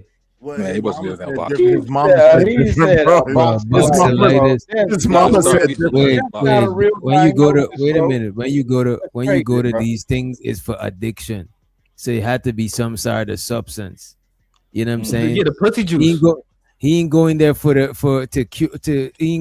going to a hospital and then they diagnose him with boxalitis. He's saying that it was funny, which don't hate. That shit was funny. He's not boxer. I was laughing because it's a stupid name to say. Why not say boxer? He's a boxaholic or some but shit. DJ, You know what I'm saying? Okay, if he had to get diagnosed for boxalitis, why they wouldn't diagnose his ass for penicillin if he was getting all that pussy at a young age, bro? Because you gonna get sick, bro. You gonna get sick from all them juices on your body, nigga. Why the fuck? So I'm talking about real life shit, bro. All of that juice on juice, nigga, body to body. Like Chris, you don't believe that. We know how it works. We're grown. We're grown. We know how it works now, Vic. Come on, bro. Nah, let's play the video, big guy. Honestly, go outside claps, and touch nigga. grass. I don't Claps, know nigga. what these people is talking about anymore. Somebody said, who was that? That was my mom. My mom had to put me in boxalitis AA. Boxalitis Anonymous. Y'all hear somebody just spit out some baby joke. I'm a boxalitis recipient. Anton. Yeah. Anton No, Daniels somebody was outside. wants us to think that he was running through women at 11 and 12 years old and calls his mom and then tries to use it as a flex. This is crazy. Why do you think they sent me to an all-boys school? They said we got to get this nigga away from anything that got box in it. Get him away from UPS boxes. Get him away from U-Haul boxes. Nigga, that's why they put me in an all-boys school. That's the whole. This nigga said he get him away from everything with And box. that's how they end up getting sent to Brokeback Mountain. If you got a sexual deviance about you, bro, and you can't, that's how they end up messing with boys. Oh man, that shit capped up. You said we got to get this nigga away from anything that got box in it. Get him away from UPS boxes. Get him away from U-Haul boxes. Nigga, that's why they put me in an all-boys school. That's the whole reason why they sent me to private Catholic school. They said, oh man, Catholic school too. Oh my god, bro. But he's joking, but listen what I'm saying. That's the word that correlate to what Rooster stuff. It's crazy. Didn't they say Diddy went to Catholic school too? Yeah. If this nigga got a sexual dysfunction, bro, if you can't get what you need, like dealing with girls, you a fucker boy. This man is saying some shit, bro. Oh my god, bro. Stop, bro. Stop. Wait, whoa, partner, whoa. Pause, man. UPS boxes. Get him away from U-Haul boxes. Nigga, that's why they put me in an all-boys school. That's the whole reason why they sent me to private Catholic. Away from anything that got a girl on it. Which I want to ask the panel. I just wanted to ask the panel real quick, you know, like the fathers and stuff. Do y'all believe, or if any of y'all attended those type of schools, you know, of your same sex, like all boys school or girls school? Do you think it's beneficial? Nah, in my opinion, no. No. Any both interactions. I don't think it's beneficial, but I do think like some classes or like activities like sports is healthy, but it's not healthy just long periods. That's like prison and shit. You know what I'm saying? Long periods of time. To me, it'll make you be a little awkward when talking to the opposite sex. It make you brag about shit you ain't got no business bragging about. It make you extra be an extra goofy, extra regular enigma. I don't think it hurts anything. Long as you have female interaction in other aspects of your life, because you go to school to fucking learn in the first place, and you get social skills. You could get social skills in other aspects of your life. At that age, women can be a major distraction to your education. I knew a guy that could have probably went to the NBA, but he messed around and knocked up some hood rat and dropped out of school to get a job to help take care of the baby. I'm talking scoring 50 points, 60 points a game in high school, all the newspapers, all on the newspapers. It was big. And then he dropped out in the 10th grade because he knocked up this rat that we was on the track team with. And but yeah, so I never needed school to be around girls. Did I talk to girls when I was in school? Yes. But bitches is everywhere. You know what I'm saying? Matter of fact, I was that guy that really didn't even fuck with chicks at my school. So I just think because of how the world is going, and the world is like mostly co-ed, and even the workspaces, I think it's more healthy for people to learn to be in co-ed spaces, even whilst learning, force you to be professional in co-ed spaces and all of that shit. Absolutely. They can do that, but Absolutely, school's not the only place you can do that. That's where you get your first start, though. Yeah, because you do learn to socialize in school, though. Because remember, you're still in a social setting, even if you're learning. You know what I mean? I know, but you're still socializing with the other classmates and the teachers. I could see how it could be a distraction, right? But if that could have been a distraction to you, and then you go to an all-boys school, how you think you're gonna be at a workplace? Now you need to train to focus with that distraction. It's just now it's new to you. Now you really distract. It's women in other places besides school. It's women in other places besides school. It's girls. Level of awkwardness, like far as like with the opposite gender. Yeah, this is what I'm thinking. They're gonna be elsewhere. School isn't the only place other women are. Girls are. Okay. Well, let's be honest, you guys. Why do you know? I think the dysfunction happens when your relatives knows a certain group of people and they have daughters or girl child and they bring them around you in your community, bro. The dysfunction happen then. I see a lot of stuff that's going on that destroy a baby, bro.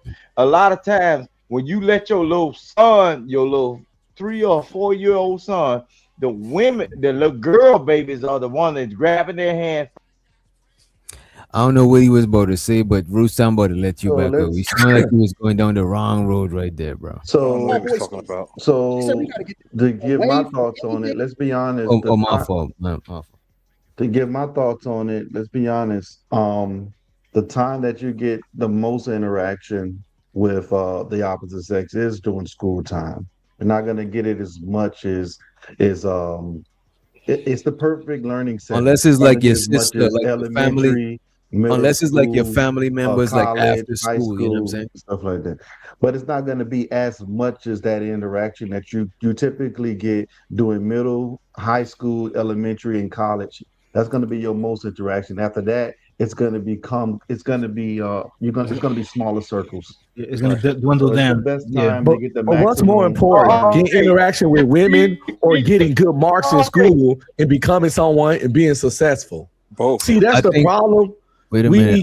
We thinking with our Johnsons. No. We're talking about that. Wait a minute. Because both is important because you gotta have. Which one more important? Book smart or street? I look at that. Being a successful nigga in life, because you're gonna get if you winning in life, the bitch is just gonna come. I think most men shouldn't even worry about dating until they like fucking 28 or some shit. Now, I agree with I agree with that, but the problem is this. Hold on, the problem is this: if you get bred and you don't know how to have social skills, you're gonna get taken advantage of by the women. Hold on, real quick, bro. I got you. But the thing about it is, you're right.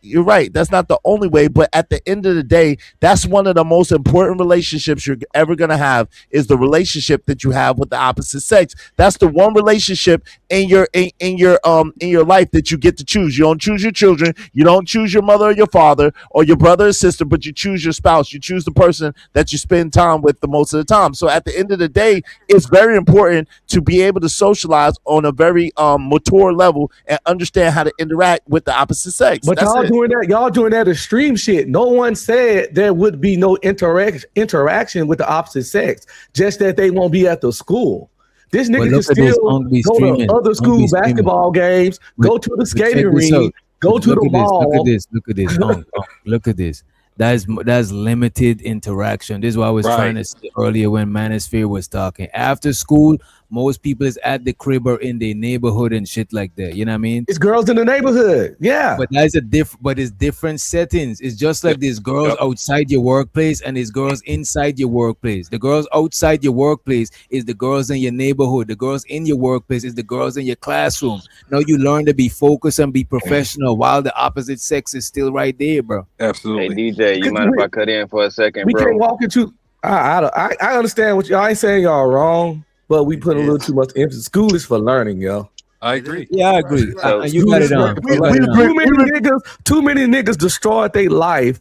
It's too many niggas out there, and we know them. If they took the energy and dedication into getting bitches and pussy, and put that into other things and talents they have, they'll be way more in life than where they at now. I don't think the other brothers is talking about in the context of sex, bro. Right. It's just in the context of being around the opposite. I'm not talking about sex either. I'm talking about mind focus. That headspace you using. Leave them alone and be you can redirect that and put that time and energy. Let Sim God get it out. Okay. Yeah, can I go after into bettering yourself. That's all I'm saying. Originally, and I know they were gonna go. Originally, when I said the question, I meant is it beneficial in every aspect, like scholastically, academically, or socially, in every aspect. That's what I meant. But yeah, and can I go after? Go ahead. Yeah, go ahead, Sim God. Wait, my bad, fellas. Y'all niggas hear me? Yeah, you good. Yeah, bro. So, I've been riding around Chicago, listening to y'all niggas, man, and I want to address a few things, DJ, you know what I'm saying, if you don't mind. Hey, the nigga bragging about, you know what I'm saying, getting coochie in high school, you a lame ass nigga. I'm going to put that out to see right now. Nobody care about you getting coochie in high school. You feel me? Then, two, Anton not from Detroit. Anton didn't go to Cass Tech. For those who are, who know about Detroit, know anything about Cass Tech, from Waterford, Michigan, about 40 miles north. But anyway, if y'all know who DDG is, he's from Pontiac, Waterford, Pontiac, back to back. You feel me? So at the end of the day, if you know anything about Cass Tech is like the Harvard of Detroit. You feel me? Like the girls that be and the people that go there, they don't play games when it comes to what Anton's talking about. So like, let me they ask just don't you get this. down like that. It's more like uppity people. Bro, extremely uppity. Like I'm You saying, know our this last thing, bro? mayor went there. Did you watch that video that his family did on the What Up Though podcast? No, I did. What was up? Bro, if you read between the lines, his family is not that type of people, bro. They were surprised. They was like, why is he mingling with Corey Holcomb? Like he's don't, you know what I'm saying? They looking at Corey Holcomb like he's like on some hood booger shit. Like them niggas is not on that type of shit, bro. DJ, let me tell you how important Cass Tech is to Detroit. You can Google this, right, DJ? Before Dr. King did his I Have a Dream speech in Washington, he went to Cass Tech and he went to Cobo Hall in Detroit. And he did that I Have a Dream speech first there. That's how important Cass Tech is, bro. Like, they don't even get down like that. You know what I'm saying? Anton like lying about him even going there. So it's like a prominent black area. Well, I say my homie, hold on. It's real right quick. downtown Detroit. It's the most prominent school in Let me- all of Detroit. Let me just say this. Cole said that Anton did go to Cass Tech. Cole went to Cass Tech, and that's where he met Anton at. So He didn't graduate from Cass Tech. Okay, he went there though. He did go there though, bro. Yeah, he didn't graduate there. You feel me? That's fair. But to my main point, because you know what I'm saying, where he from, you know what I'm saying, that's whatever. My main point is we watched a video of his wife talking to the Sixth Goddess. She didn't even want that nigga in high school, bro. She said that. She said for the whole 4 years, I didn't talk to bro. I thought like I had a boyfriend the whole time. We was best friends. And then they just magically got together even though she had a nigga. The nigga don't have no hoes, bro. He never did have no hoes. That's just what it is. I could believe it. He been lying about the whole thing. You feel me? Because when you watch what she said that nigga was chasing her for 4 or 5 years, bro, all throughout high school. Now, a nigga like me, I'm not chasing after one woman, bro, for no amount of time. And can't no nigga substantiate that I ever had, because for one, it's too many girls out here. High school is one thing, bro. I got girls all throughout college, came to YouTube, got girls, get girls offline, it don't matter. Mm-hmm. You know what I'm saying? When you that's another thing, when you really getting girls, when you really getting women, that's not even nothing to brag about. You know what I'm saying? That's like Diddy bragging about getting $1. That's like Meech bragging about getting $1 or getting a pound. That's nothing for them niggas. You feel me? It's only stuff to brag about to niggas who don't never had it. Exactly, bro. You know what I'm saying? So if you never But had, look at this though. That's the audience though. Like his audience, niggas who give a fuck about shit like that. Right. I'm with you on that. You a nigga, you 1,000% right about that. I think Poppy broke that down earlier for y'all niggas, how it was just really good business. And to that point, I agree with that nigga on that point. You know what I'm saying? Because to your point, DJ, you're right. There's a whole bunch of incel niggas. I'm saying, but if a nigga came to me and said he got more pussy in high school than I did my whole life, I'm just gonna laugh at you. Cause you still talking about high school, bro. You know what I'm saying? I know your story from your wife's mouth. She wasn't even giving you no pussy. Right. You feel me? So at the end of the day, it's just a whole bunch of shit Anton just don't be honest about. I got the video where Anton said, I bought my wife a car when I first met her, you know what I'm saying? Before I even fucked. That's real simp shit, bro. Hell yeah. Sorry. You feel me? So you're saying he's the real simp god? Absolutely. He's one of the original sim guys. You saw the conversation he had with Brittany Renner. Tash reacted to that video too. Super duper dope. Man. That was the first back and forth we had, because he was like, Brittany Renner was super duper dope. I'm like, huh? What the hell? I remember that, Izzy. I remember that to this day. I was like, yo, what are you talking about, fam? Brittany Renner, super duper dope. I said, bro, you on crack. Wait, so a hoes can be cool? Yeah, but not in the way that he was trying to promote her, like she was some wholesome. The thing about it is Izzy was on Anton head about that topic, bro. I ain't gonna lie. I do remember that. Izzy is like, you know what I'm saying, like it was yesterday, nigga. And one thing about it, Izzy, that a lot of niggas wasn't being truthful about is I remember you bringing up the fact that I ain't gonna say you call her a PDF file, but you was talking about how she was predatory with PJ Washington. Yeah, with the little homie. Yeah. And you was saying if that was anybody else, Anton would have held him accountable. Right. He was right though. Anton was right. About what? She is a super hoe. He didn't. That's not what he said. He said she's super duper dope. You know what I'm saying? But he the type of nigga that'll get around her and lose his mind, whereas a lot of us, you know what I'm saying, like, I know no Fighter been around some girl, I know Poppy for sure done been around some girls. I feel like niggas who I feel like I seen around girls, they're not gonna be like, oh, woo, it's whatever, cause we know how she get down, we're gonna treat her like she is. Right. But a nigga like him, and this is where I used to get caught up and get messed up with, so I'm not gonna repeat it how I used to, but he never had a baddie in his life. That's all I'm gonna put it like that. He never experienced no bad bitch pussy to this day.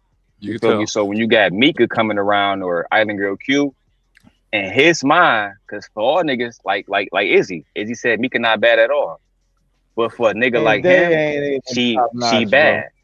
Bro. Right. Nah, they ain't top notch, bro. They're not. They're cute girls. They're cute girls. And so to the right. Right. The right pad. Good. He said, this is for Izzy Bands, the man. Peace.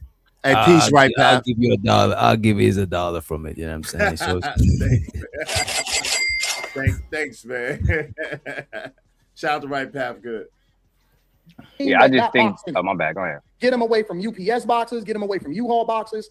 Nigga, that's why they put me in an all-boys school. That's the whole reason why they sent me to private Catholic school.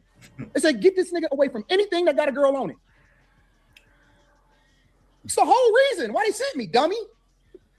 That's not the flex you think it is, bro. It really ain't. Because you went to that all-boys school with your hypersexuality, and that's when you start messing with them boys. Damn. Hey, yo. Like he flexing. That's what Rooster was saying. Damn. To pay for tuition? You think they wanted to give up a new car and pay for tuition? No, nigga, that's why they sent me to I school. ain't even see the video, bro.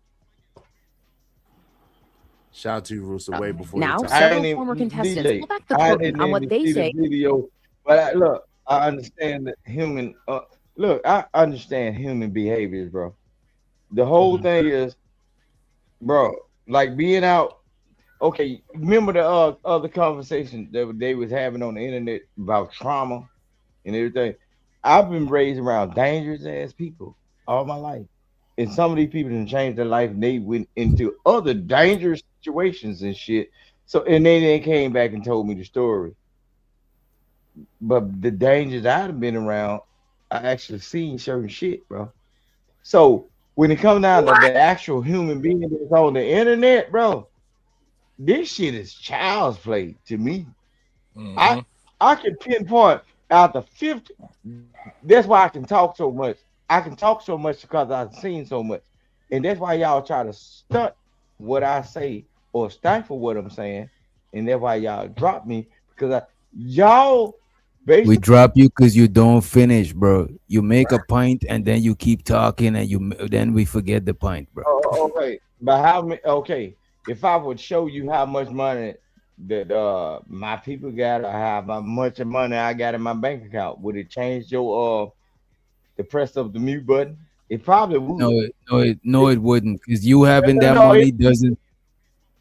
You got in all that money. If I'm looking at your plate, it don't make my stomach full. You know what I mean? Was top. So, but yeah, it's not a flex to me, fam, to say you was messing with grown women when you were 11 and 12 years old. That's not a flex. You're a victim. Yep. But Anton doesn't agree. Anton doesn't think that a grown woman messing with an underage boy is a predator. He doesn't think that woman is a victim. In fact, he did a whole video about it. What's going on is Anton from AntonDaniels.com. I appreciate you guys for continuing to rock with me. I want to share with you guys some of the more intimate moments of my life. And the reason that I'm doing this is because I think that I've gotten away from living my life like an open book as much as I used to. And part of that comes from maybe a little bit of fear, maybe not so much. But I think that it's important for us to continue to share these stories because not only does it allow for me to continue to document my life, but to deep dive into some of the things that has made me who I am today, right? And so, you know, one of the stories or one of the things that I've shared with people is that I've lost my virginity, or I lost my virginity at a very, very early age in my life. And I'm not necessarily proud of it. If I had to do it all over again, obviously I would have waited. I grew up in an environment in which... Well, he already died on that, right? That's not pause that for a second. You got it. I ain't gonna spend too much time on this, dog. Keep it 100 with y'all niggas, B. Ain't no grown woman smashing no 12-year-old fat ass Anton, bro. This nigga, he acting like he doughboy, you know what I'm saying, from Boys in the Hood. This nigga was a nerve. One of the niggas went to school with white people, bro. Waterford, Michigan, nothing to play with. Go ask niggas who from Michigan. You might as well call police on yourself. They gonna be there in a second. like it's not even a joke, bro. Because back in those days too, that's where the Pistons and the Lions played out in a Silver Dome. So it's major business around there. For one, even more importantly, the nigga. Why brag about a 30-year-old woman that you hit or whatever when you could talk about? You said you had all the hoes in high schools. Brag about them, but you can't, bro. You feel me? I can go back into my yearbook and say I hit her. I think he said she was 13.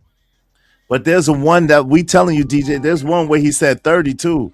He talks about this 30-year-old woman. That's why I remember. That's why I kept saying 30. So how old he was with a 30-year-old? I think 13. He was trying to say he was a teenager. Yeah, he said. I don't remember the exact age, but that's what I was gonna say too. Is he was lying because it's easy to say I hit some anonymous woman. Then I can go back in my yearbook and say I hit her, and I wish one of them would come out and sue me with defamation. Because they wouldn't. It's all facts. He probably did hit a 33-year-old. Yeah, I understand. A lot of crackheads was giving it up for anything back then. Yeah, bro. But it's not a lot of crackheads in Waterford. Waterford, one of them places, Izzy, when you go down the street driving your car, it's no sidewalk. Like niggas can't even. If niggas walking, they gotta walk down the freeway type shit. Like it's an affluent neighborhood, bro. If DJ, if you look up the average salary from Waterford, Michigan compared to Detroit, I promise you Waterford gonna be like double, if not triple, bro. You feel me? This is not a poor neighborhood. This is a neighborhood that niggas like Eminem would move in after he blew up with Dr. Dre type shit. So Anton, I always say that to Anton. His father raising him out there instead of raising him in Detroit is actually a testament to how hard he actually worked. You feel me? And he didn't want his son around that type of shit. So I actually don't believe none of this shit Anton's saying. I think he lying about the 34-year-old woman or whatever. I think he lying about all of that. I think he lost his virginity to Rita. In my opinion, based on her, she gave a 6-hour interview, bro. You know what I'm saying? A 6-hour interview. She broke down how they met, all of that shit, bro. She broke down all of it. And she did it with Six the Goddess at a time where she was close with Anton. So she felt comfortable being vulnerable. And we probably never see that again out of Rita. Never. Oh, so you But saying, let me ask you this. Take the story she got off more of bodies than Anton. him?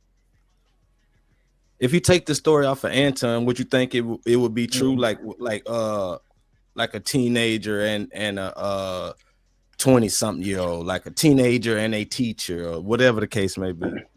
I mean, yeah, because that changed the so in math we call that the variables, right? You know what I'm saying? No matter what the equation is, if you change a variable, more than likely the results will have to change, right? So let me give you a better example. If DJ was running a basketball team and he changed me with LeBron James, would that make a difference? Of course it would. Naturally, right? Literally, because LeBron was born with more natural talent as far as basketball than me and most people. So I'm just saying, of course, if you change Anton out with a young Brad Pitt or some shit, yeah, it might be a whole different conversation. But he not that nigga. But and I think one of y'all asked me, was Anton's wife getting more pipes? So let me put it like this, because I don't want to be disrespectful. In the interview, she said she had multiple boyfriends, right? She said that she was going over a boy's house. That's how she met Anton outside of the classroom when he asked for her number. She gave it to him. He said something disrespectful. She said she never talked to him again to the 11th grade. By that time, she said she had multiple boyfriends. Bro, if you go to the interview, she said when they got together and they got engaged, she had a boyfriend and Anton had a girl. So it's like if I'm dating my wife right now and out of nowhere, you know what I'm saying, another nigga, you know what I'm saying, smashing whatever girl I'm about to marry. I meet her, we best friends for years, pillow talking and shit. Out of nowhere, after she, in my opinion, get piped down, then I come along and I scrape up and I marry her. That's genuinely, in my opinion, what happened. Other niggas was hitting her. You got to remember, in an interview, she talked about how she didn't have her father in her life. She didn't meet her father until she was 13, 14 years old. So there wasn't a man to actually provision over her to make sure, hey, you know what I'm saying? To make sure she don't go out the house and go visit niggas like Anton. But that's what she admitted she was doing. She was going out, hanging out with niggas, and just being to be honest, a teenager. We all did that shit. Right. DJ, I'll be back. I'm rolling out right quick. I gotta go outside. All right, do your thing. Do your thing. We'll be waiting for you. Saying like he was getting boxed and they wasn't, and somehow that made you more important. So I don't know, fam. I think we finna get a whole video of hypocrisy right here. Because of course I haven't watched it. The name of the video was self-explanatory. So I haven't watched it, right? But considering what he said in his moment of flexing about being 11 years old and messing with girls and women and whatnot, I got a feeling he's gonna be very hypocritical. Which obviously, like most of us, peer pressure is a thing. And I'm not blaming it on that. However, I believe I matured a lot faster. And so I think that this is a topic of debate. And this is one of the reasons why I'm sharing this, is because it's one of those uncomfortable conversations. And I know that we'd rather bury it in the past, or, with some stuff that we prefer to take with us to the grave. But, I debate with myself about how much to share, because I don't know if this is an opportunity for me to be vulnerable in order to, have more conversation, or if it's something that's actually not going to be beneficial at all, depending on the audience that then sees it and then react to it. But neither here nor there, we're already here. And I lost my virginity at a very early age. But let me back up a little bit, because it wasn't just that I lost my virginity at an early age, but I grew up really fast. And it was that I went through puberty very, very early in my life. I mean, so early that I was in elementary school. And by the time that I was in the 6th grade, I already had a beard, right? I didn't have a full beard, but I had hair growing out the bottom of my chin, peach fuzz. Wait. What age is he talking about? Wait. I mean, so early. The nigga said at 6th grade, bro. So you got to be about 11 or 12 years old around that time. But this the thing, though. The nigga could have had a beard, you know what I'm saying, like the best beard you ever seen. The nigga ugly, bro. That I'm saying, try to tell that nigga that years ago, bro. Like, the hoes find you ugly. Bro, but ain't no kids got no beards like that, bro. Sure don't. They don't, bro. You never seen a 6-year-old with a full fucking beard, but I remember when I was like 12 or 13, I had a little mustache. I was happy as hell. Like, look at me, I got a mustache. Right. I mean, but if you put a beard on Sam Cassell at 12, it don't matter. He's still Sam Cassell. God You damn feel it. me? It don't matter what you do with that nigga. You can get that nigga, you know what I'm saying, full waves, all of that, bro, from front to back. He's still fat and ugly. You know what I'm saying? So that's just the nigga think he, you know what I'm saying, Blair Underwood. It don't work like that, bro. It's called natural selection, and he just didn't win it with, you know what I'm saying, with the looks and shit. In elementary school, and by the time that I was in the 6th grade, I already had a beard, right? I didn't have a full beard, but I had like, you know, hair growing out the bottom of my chin, peach fuzz, and I was really mature for my age. And that I think part of it came from the fact that I had older brothers that I was around all the time. And oh my God, man.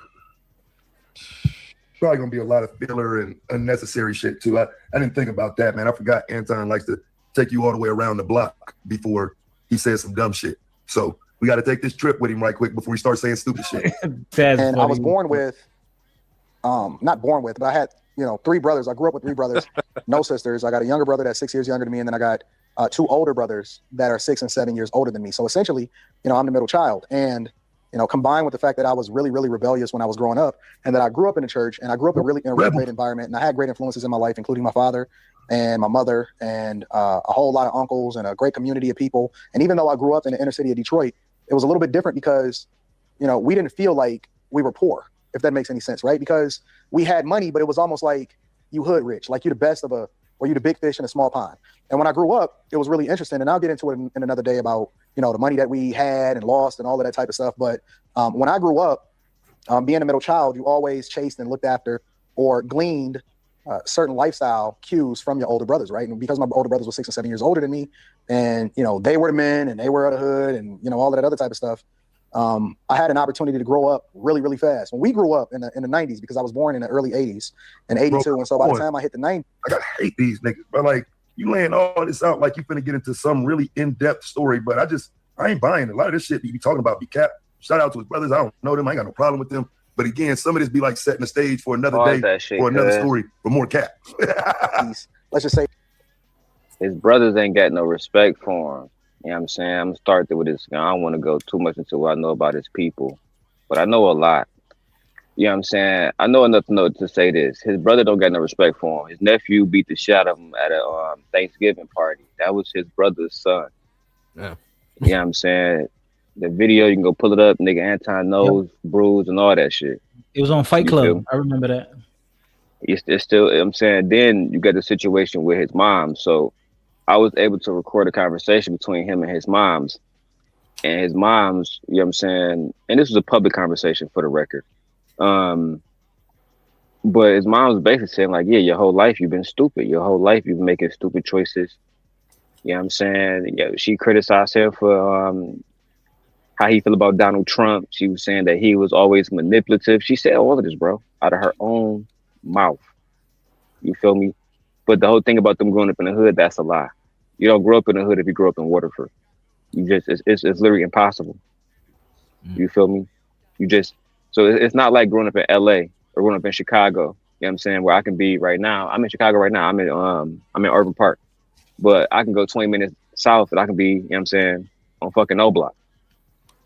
It's not like that out there in Waterford. The whole city is a suburb, bro. You had to go to Pontiac to be in the hood. And I'm trying to tell you, niggas don't know Anton like that. So I never understood why he tried to, or anybody would want to like be in the hood where it's so much other shit to be a part of. You feel me? That shit low-key lame as hell. I agree. Early 90, 91, 92, 93. Believe it or not, it wasn't abnormal for us to go to the mall and me to be with my brothers. And we used to play this game called A Day Without a Number. And A Day Without a Number meant that, you know, every day in the summer, in the winter, the fall, no matter what, the idea of it was that you had to go up to a girl and get a number. And so very quickly and very early in my life, I've learned, you know, to throw away a lot of the things that prohibit guys today from approaching women. And when I say early in life, I'm talking about all the way in elementary school. Like I was very confident. I had no problems with approaching people, let alone being around people and approaching. So like, I don't like, what is this, fam? Because I'm not buying it that you had so many women that you just married Rita. Like as soon as you got a chance. Because you Come on, dog. I was tired. Y'all gonna hate. We are God's children at the end of the day. You know what I mean? DJ, that was my original claim, right? Because again, when I first came on bro channel, me and bro was so cool. But then we started talking about he got hoes and shit. I was confused because he said he was like a business dude or something, married Christian. So when he got hoes, I'm looking at Shorty saying, bro, ain't no way. There's no way, bro. But to me, hold on. But to me, Rita ain't ugly to me though. No, Rita not ugly. Rita is ugly. So y'all niggas lying. You see, this nigga Sim God going to hell, bro. That's why people be saying these things, bro. But see, like this how disingenuous, not y'all niggas, but this how disingenuous I saw niggas being online. I saw niggas saying Rita she looked just as good as Mika and Q. That's how I know niggas just people not saying that. Come on, bro. Bro, I'm trying to tell you, niggas said it, bro. Cause niggas just that disingenuous. You feel me? At the end of the day, when me and my homie King hooked up, it was just because I like the fact that he checked that nigga on, hey bro, you don't get baddies. You gotta show us your roster. You can't do that because you had to go into your high school yearbook. You don't got no grown hoes, nigga. When you turn 18, you was still chasing after Rita like you was when you was 14, nigga. And that told me you ain't got no hoes, cuz. You was chasing after her. That was the baddest bitch you ever could get. So to me, I just think that nigga's cornball. Like, you shouldn't brag about hoes when that's the one that you really lay up with. And nobody know you for no bad bitches. That's just what it is. Anton know he ain't got no bad bitches. You know what I'm saying? His wife's not bad. So it is what it is, bro. A lot of women by the time I got to high school, but being soon as I graduated high school, I got married. That shit don't make no sense, bro. Not to me. That's crazy. For women, and communicating more effectively than a lot of the people that you see communicating today, which probably even helps me when it comes to content creation and YouTube and things like that, because I was around a lot of older people that were incredibly outgoing, well-dressed, put together, knew how to communicate really, really well, and they had the best of both worlds in that, they were street smart, and they were surrounded by a great community of people with family that they came back to that, encouraged us to do the right thing, right? And so, like any young knuckleheads, of course, they got into different things in the streets, but obviously they turned out well. I followed right behind them, and I turned out well. And I think my younger brother was the best of all of us because obviously, bro, you have a lot of time to be able to correct a lot of the mistakes that we made, and him being able to see how things played out with us, and then how we had to recover from some of the stuff that we did. What's cap? Everything that nigga said was cap, bro. His father was a hard-earning laborer who worked probably 6 or 7 days a week in a factory like almost every other nigga in Michigan at that time, bro. His father left him a lot of money, you feel me, on some chill shit, bro. He left all his kids money after he got into an accident that, you know what I'm saying, that caused his demise. So at the end of the day, it's like, but y'all niggas was literally never in the streets, cuz.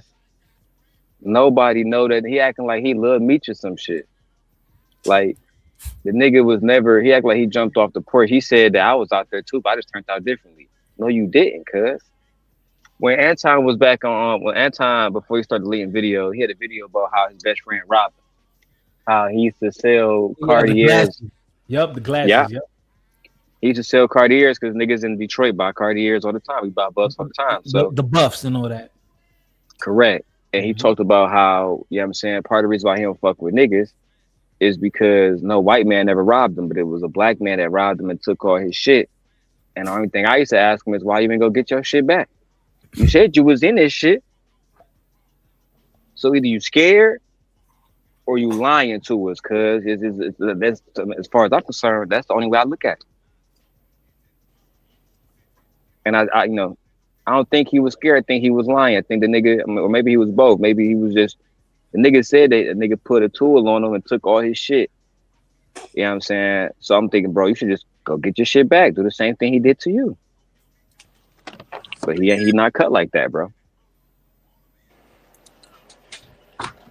I think that he was the best of all of us. And so, we used to play this game called A Day Without a Number. And then that was an opportunity for us to go to the mall. And because they was older and they was driving, and by the time I was 10 and 11, they had their license. And, we would go out to Northland Mall. If you're from Detroit, you know what Northland Mall is. We would hit the mall, we would hit Belle Isle. And obviously, even though I'm the youngest, they kept me around them. And then I seen all of their friends, and all of their friends seemed cool to me and all of that. So we're gonna wake up today and go out and play a day without a number with our older brothers. I don't know teenagers that include a little brother in on chasing young women and whatnot. Like not like taking little brother to the mall to go holler at girls. Like that would make you one of a kind. I've never seen with my own two eyes or heard of that happening. Not only am I a little brother, I'm also a big brother. Okay, so this shit is cap. And I say, I'm not just a little brother, I'm also a big brother because I got a little brother. No, nigga, this is cap. But we listening though. The type of stuff. And so I didn't get involved in the drugs. I didn't get involved in gangs, but my vice was women. And when I say women, even at a very early age, I was talking to a lot of older women, and it didn't help that, again, I matured really fast for my age because at 11 years old, I grew to be the exact height I am today, which is 5'7". And it's funny because I never even seen myself as short. That nigga crazy, cuz. So that nigga was he was tall when he was you know what I mean, he was tall back in the days. Think about this, DJ. Biologically, what he's saying is untrue. Boys do not stop growing at 12. Have y'all ever saw a nigga that just stopped growing at 12? Unless he was a fucking midget. Come on, cuz. Like, Anton just be talking. You feel me? Just to run his mouth. I'm so high, I can't remember what bro was just saying, but Taz kind of addressed it. He said he was on some cap shit. Bro, this man said everybody was into drugs and other vices. His vices was women. That's why, yeah, I'm glad you mentioned that. Thank you. So this nigga crazy, cuz let me tell you this. In Detroit, when you got a certain do y'all got Our Sign and Pelly Pelly where y'all niggas be at? Used to, yeah.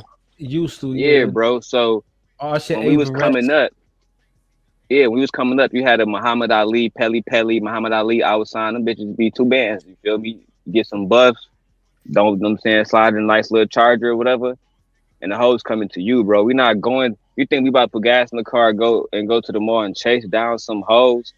You feel me? It's hoes on the block. It's hoes on the next block. It's hoes buying weed. It's hoes everywhere. So, you know what I'm saying? The idea that me and my brothers, like Taz was trying to say, like, with y'all niggas hitting up every mall, not shopping. Because if you shopping, you're going to get hoes too. You know, you're not shopping, but you going there with the intent to just pull a bitch. That's some broke hoe ass nigga shit. You feel me where I come from? We ain't chasing no bitches, bro. I'm trying to tell you that straight up. These bitches come a dime a dozen. That's a fact, nigga. Like, listen, if you see a nigga talking like this, he not from Detroit. The Detroit niggas don't got chase no pussy. Trust me, if y'all, these bitches fucking. That's a fact. This nigga 5'7". Lord have mercy. Let me roll up off of that, man. This nigga my wife height. This nigga 5'7". You are an entire whole 1 foot shorter than me, bro. I just bro, come on, man. You should be telling these dudes then that they're lying when they talk about heightism and how the women don't like them because they short and they only like the tall dudes and shit. You should be able to tell them like, shit, man, I was 11 pulling them. I was 11 and 5'7", getting grown women. Fuck out of here, bro. Until I got on the internet, because it just wasn't a thing. You know what I'm saying? We just always operated in confidence. We never cared anything about that. And it was nothing for you to be able to chop down a tree, if you know what I'm saying. But I grew up to be 5'7", but I was 5'7" when I was 10, 11 years old. So they're like, man, you growing up fast your age, you got a beard, and I had confidence. And so, me being around my older brothers, when I would go back to school or I would go back to my normal environment, even when I got into high school, I think that I operated with a supreme level of confidence, even to the point to where people would call it arrogance or they would call it being narcissistic. I didn't look at it that way. I still don't look at it that way. I look at it as being incredibly confident and standing on your principles and being a man. But I think that a lot of guys are so feminine today. Hey, 5'7" with a beard. This nigga even beat us at puberty. This nigga out puberty us. That's how narcissistic he is. This nigga done out puberty every other man on this planet. He done beat science, biology, testosterone. This nigga was 10, or 11 and maxed out his growth and had a fucking beard. This nigga better than us, yo. This nigga puberty better than us. This is nuts. This nigga is nuts. I believe him. I believe him. That nigga sperm cells had arms and muscles. I think I challenge y'all to look at his past videos when he first came up and his now videos and hear how the change.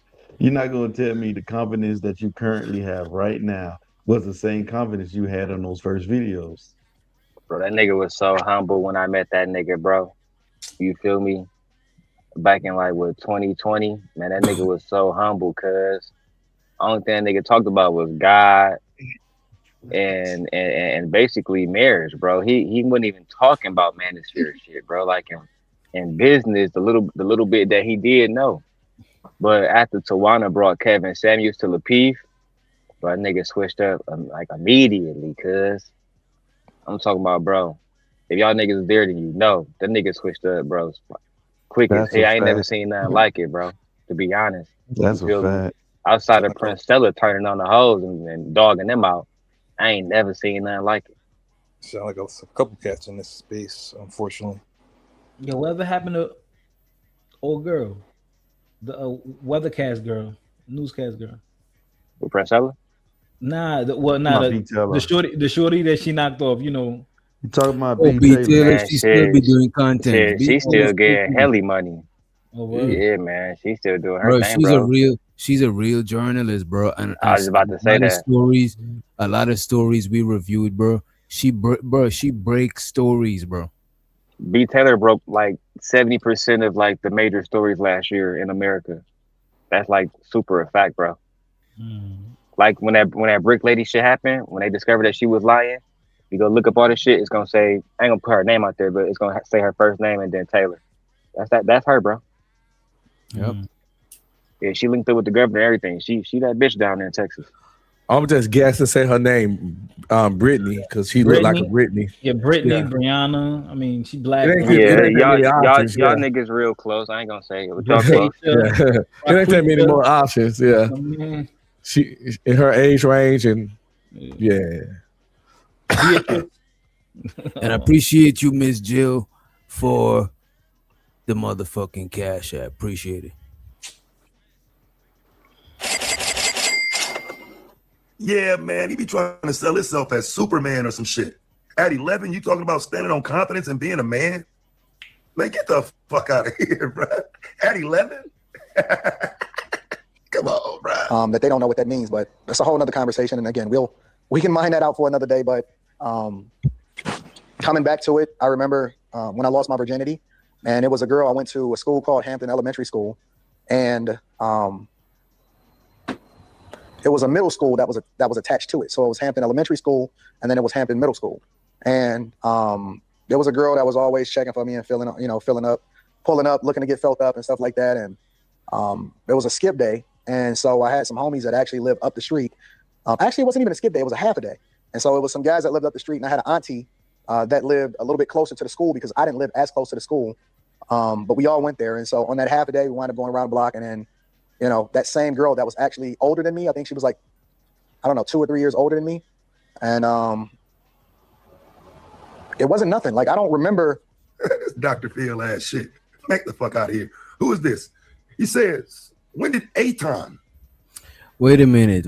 I just looked it up, right? Is this in Henry County School District? Oh, no. Wait a minute. That's Georgia. I'm glad you paused because I didn't want to say shit real quick because I'm about to hit the road. But let me say this, bro. I'm trying to figure out if that school is connected. If the elementary school and the middle school is connected, that's common, right? Yeah, in Detroit, that's common. Yeah, some places are like that. They have K through 12.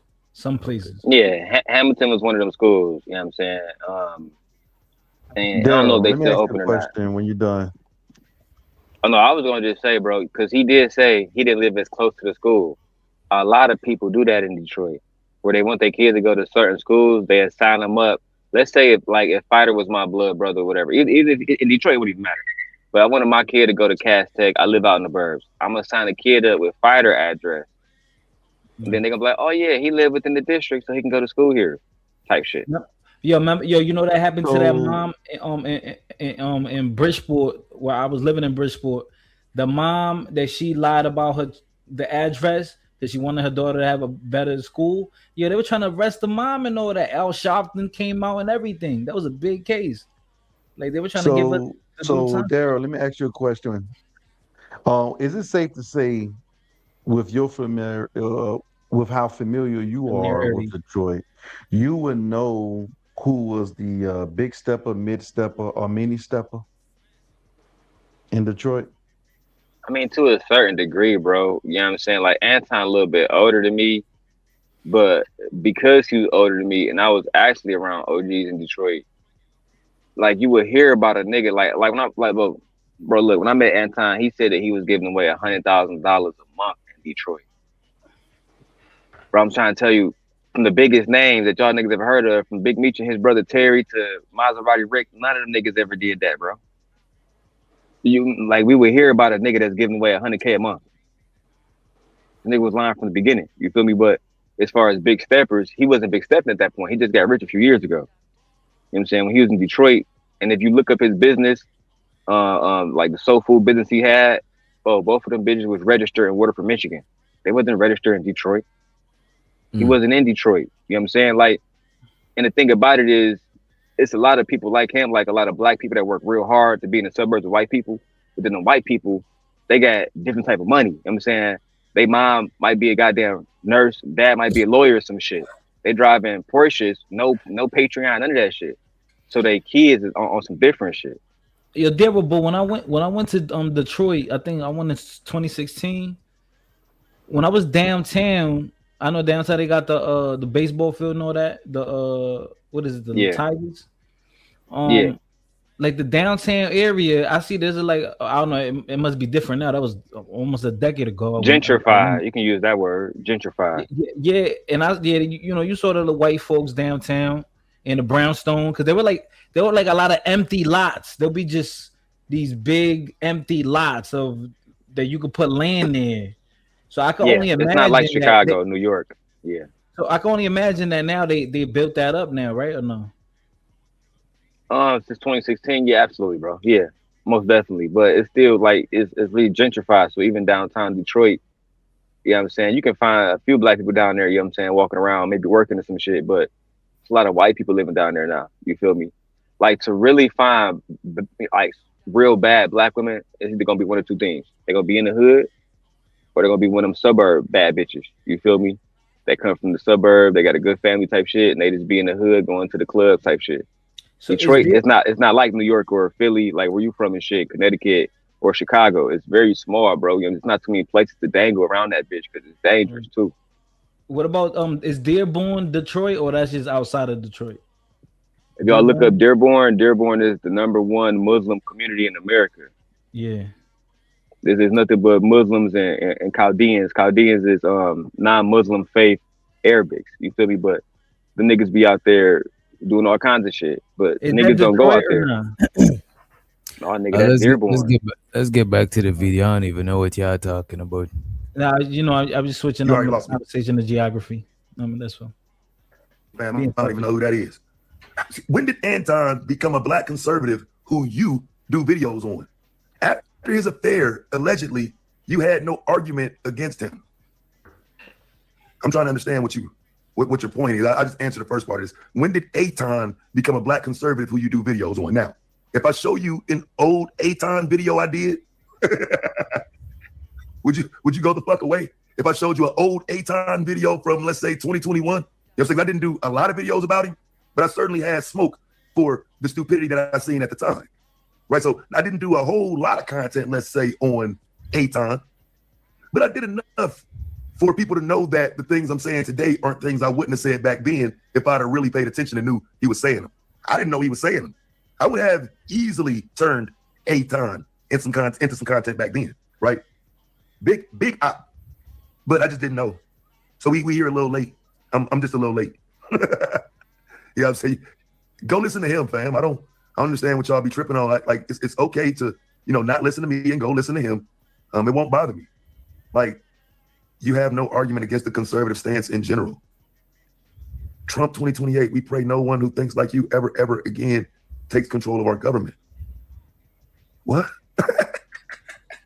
Bro, some people be just too political. That shit just be weird, bro. And that shit, the Jesus. Look at the Jesus joint. Who that? Look at that. His oh avatar. yeah. Man, you could already tell what kind of person that is, bro. Hey man, you gonna get blocked, bro. Coming in here with all that type shit, fam. Trump has already been elected to the 2 terms that he's going to serve. There is no Trump 2028. Okay, I'll block you for being extremely stupid. Okay, take your conspiracy theories and desire for a 3rd Trump term somewhere else, please, fam. I just, this ain't intelligent, bro. This is what I would call fear mongering. You know what I'm saying? This is where the problem come in with me and y'all people who on the opposite side of Trump. It's like, dude, okay, I hear the legitimate concerns, but my nigga, like, what? Trump 2028. I mean, if y'all sit your dumb ass down, go. We talking about high school. Go revisit a civics book. Okay, go revisit a civics book. That way, you'll get a clear understanding of the process. There will be no 3rd term. Let's continue. It meaning anything to me, if that means anything, right? I don't remember that it moved the needle. It wasn't about necessarily getting off. It was more about ego, if that makes any sense. Ego. It was about the fact that I knew that I could, and I had finally did the thing that most guys would dream of, but it didn't mean anything to me, right? It didn't move the needle. And I remember, like, after that, me and her was cool, and I'm just gonna call her K, the letter K. And me and her was cool, and we didn't trip about it. It wasn't a big deal. Like, I didn't call her or anything like that. It was just like, yo, it happened, and it was cool. And I remember, I think the street was Santa Rosa, because my homie had lived on Santa Rosa, and the street my aunt lived on was Stobel. And, I went around the block and we was kicking it, and it was kind of like a challenge, like, like kind of on some, like, what, you scared? What's up? You know what I'm saying? And obviously, you're not going to back down. And so it was just like, nah, this ain't even no thing to me. And, it just played out the way it played out. And I was just cool. I was chilling. Even to the point to where I never even really considered that. As I got older, in the way that I talked about a lot of the different things that I've experienced, I never considered that my first. He ain't sound like he believe what he's saying. Even his body language, he, you know what I mean? he's talking about, a traumatic experience, bro. But it don't sound believable. So don't believe the victims. Some, like, what, you scared? What's up? You know what I'm saying? And obviously, you're not gonna back down. And so it was just like, nah, this ain't even no thing to me. And it just played out the way it played out, and I was just cool. I was chilling. Even to the point to where I never even really considered that. As I got older, in the way that I talked about a lot of the different things that I've experienced, I never considered that my first. You know what I'm saying? Like, it was just like a thing. It just happened. I didn't even consider it losing my virginity. And it's funny because I didn't even really consider myself in a space where I would say that my virginity was lost until very, very shortly after that. And even though she was 2 years older than me, and she was in middle school and I was in the 6th grade, because back then it was up to the 6th grade was elementary school, and then up through the 8th grade was middle school over there. So Hampton Elementary. So the name is hard to pronounce. He said I remember he called his brother to collaborate this. Oh, that's what's up. And then Hampton Middle School was up to the 6th grade, and then 7th and 8th grade. I didn't really even mentally consider myself losing my virginity until a girl very shortly after that. Because I think I remember turning 11, and then before I turned 12, I had met another girl, and I'm just gonna call her name Jay, because I'm never gonna give any names or anything like that. But I never told anybody about Kay. I never really mentioned. Come on, man. I don't think you had no names to give, to be honest. But again, I don't think this is anything other than an attempt to flex. And he's trying to make it seem like it's not, but that's what it is. And it's not a flex, but he showed trying. I never had a conversation. I remember somebody mentioned that this girl had liked me, or she had liked me, but they didn't even know that I had already bust her down. And I was cool. I was confident. I didn't trip about it. I didn't talk to anybody about it. I didn't tell any of my homies. I didn't tell my brothers about it. I didn't trip. I was just normal. You know what I'm saying? And so, oh, Jesus Christ. Stop the cap. This is what I like to call, I'm not verbal masturbation. I call it verbal masturbation because you pretty much just getting off on yourself with words. This guy just talking about himself. He just making sweet love to himself with words. You said making sweet love. For real. This, that. I was special. I was more mature. I had a beard. I was sophisticated. I was fuck. What else? All these just amazing fucking adjectives about his fucking self. It's just verbal masturbation. Like, damn, does it really? It'll kill this nigga to say I be fucked up sometimes. You know, y'all know I'll tell a motherfucker I'm a fucked up nigga. Hey, listen. The best thing I am in life is a parent. I'm an amazing parent. I'm a far better parent than I am a husband. I'm not a terrible husband, but I'm a better parent than I am a husband. I ain't got no shame saying that. I'm a good husband, but I'm an excelente parent. Amazing parent. This nigga here, man, he been the shit since he was 10, 11. I was just so mature and before my time and advanced and oh my fucking God, yo. Verbal masturbation like a motherfucker. We get it, nigga. You love yourself. And you always have. And I know you're supposed to love yourself, but Jesus Christ, at what point does it start getting weird? You know what I'm saying? So I remember I met this other girl and her name was, I'm gonna just say J, right? Her name started with a J. And I met her at skating. And it was over the summer. And we skaters, like in my family. We lived at Northland roller rink up on 8 Mile, and I think it's still open to this day. But we lived there. I remember we would go to the matinee, and then we would stay there. They always talking about some fucking 8 Mile, bro. Like, I don't think this bitch ass nigga did nothing, bro. Like, my niggas is 7 Mile, bro. And this is what I'm saying. Like, I don't know if anybody familiar with Detroit and whatnot, but like, all my niggas is 7 Mile niggas. Like, I don't know no 8 Mile niggas. I don't know niggas that talk about no fucking 8 Mile like this. Every time he's talking, it's a goddamn piece of the Eminem movie or some shit. Because 7 Mile is where I know niggas to be. Not no motherfucking 8 Mile. But I'm listening. Yep. I'm listening. For the middle section, 7 Mile. If we was lucky and we can convince our parents.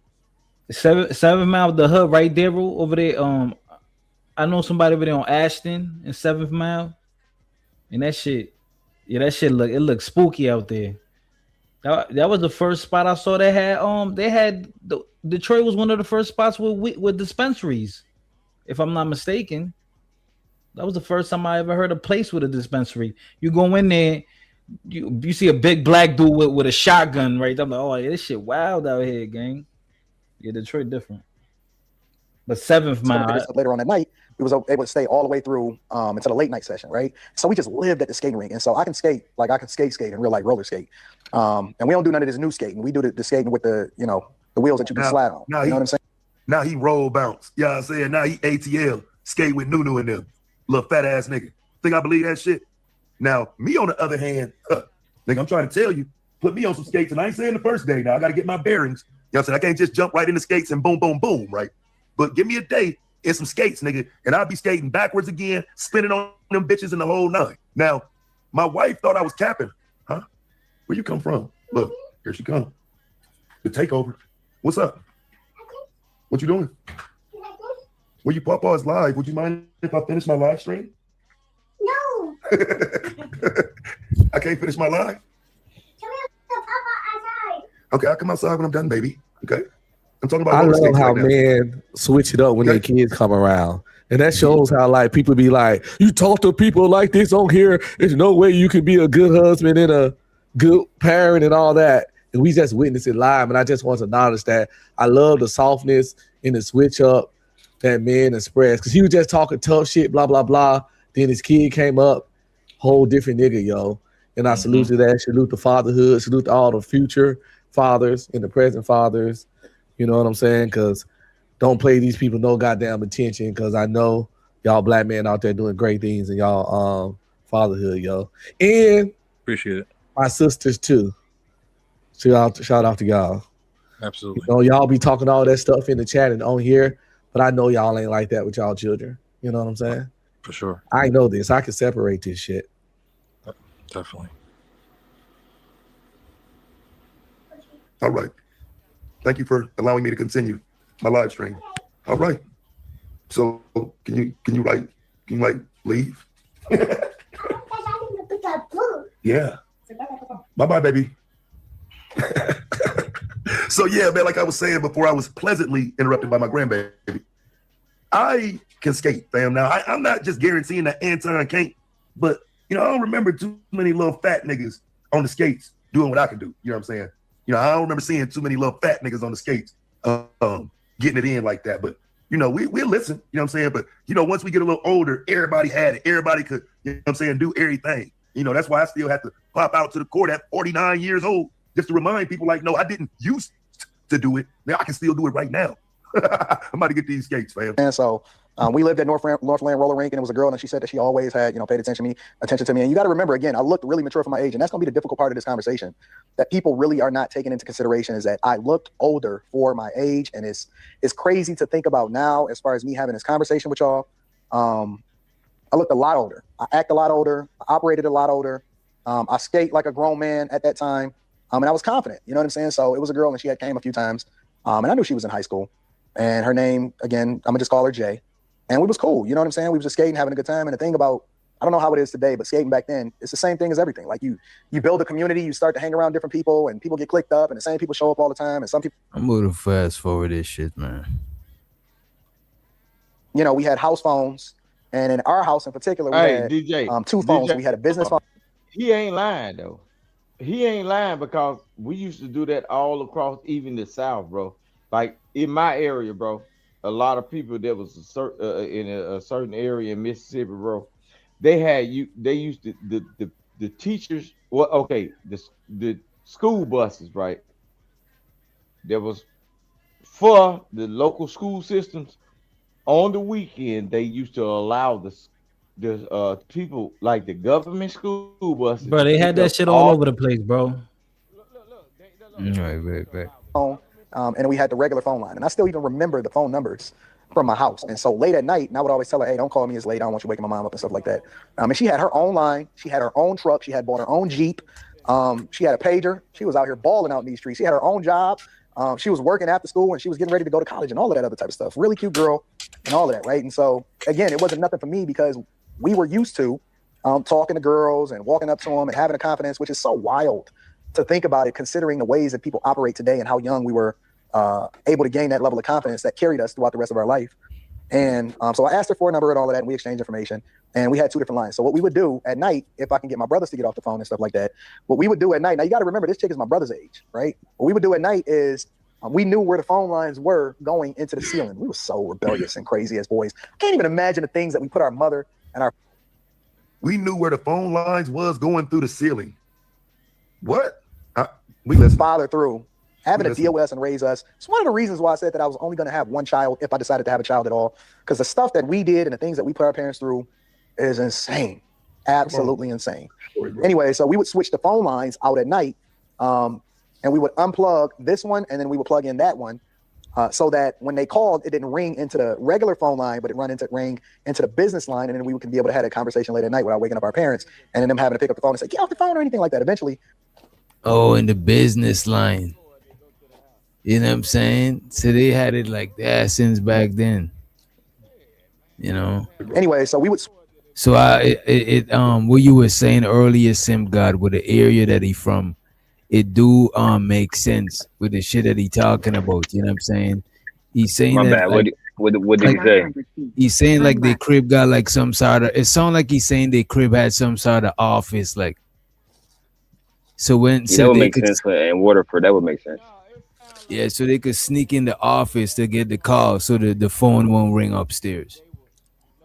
Switch the phone lines out at night. That makes sense. And we would unplug this one, and then we would plug in that one, so that when they called, it didn't ring into the regular phone line, but it rang into the business line, and then we could be able to have a conversation late at night without waking up our parents, and then them having to pick up the phone and say, get off the phone or anything like that. Eventually. Come on, fam. Like, bro, I don't. Like, you do know you don't have to do all of that to sneak on the phone at night, bro. Like, I'm pretty sure everybody here that is the same age, 40, 42 and up, let's say, nigga, we all snuck on the phone. We all made sure the phone didn't ring throughout the house. Me too. Ain't nobody climb up into the attic and switch phone lines so the business phone won't ring. What are you talking about, bro? Like, I don't know a teenager that didn't sneak on the phone and talk after hours and try not to get caught. And I'm saying did it, not tried to do it. I'm saying did it, got away with it, and didn't get caught.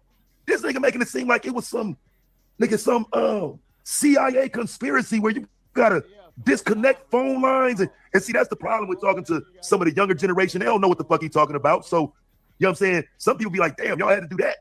No, nigga, you didn't. I'm just saying this is crazy. I hear you though, bro. Some years down the line, they figured it out, but it didn't matter. Which doctor, real quick? But why do people like that are 40, like in their 40s, they act like people in their early 30s didn't live through the same shit? The same exact shit. We went through the same shit. The only difference with us is that we got both worlds. Right. Yeah, we got I ain't gonna owe you a lot of people who's in their 40s. They got the same experience as us, bro. Cause what they live through that we didn't actually live through too. You know what I mean? Yeah, be inside before. They was here before smartphones. We was here before smartphones. Right. Now, but DJ, yeah, man, it was crazy. He's explaining, bro. The only thing you have to do is unplug the phone that's closer to your parent, bro. He talking about going in the attic, nigga. Look, you got wall-to-wall phones, nigga, and we had phone lines that can go up the hall, bro, like 100-foot cord.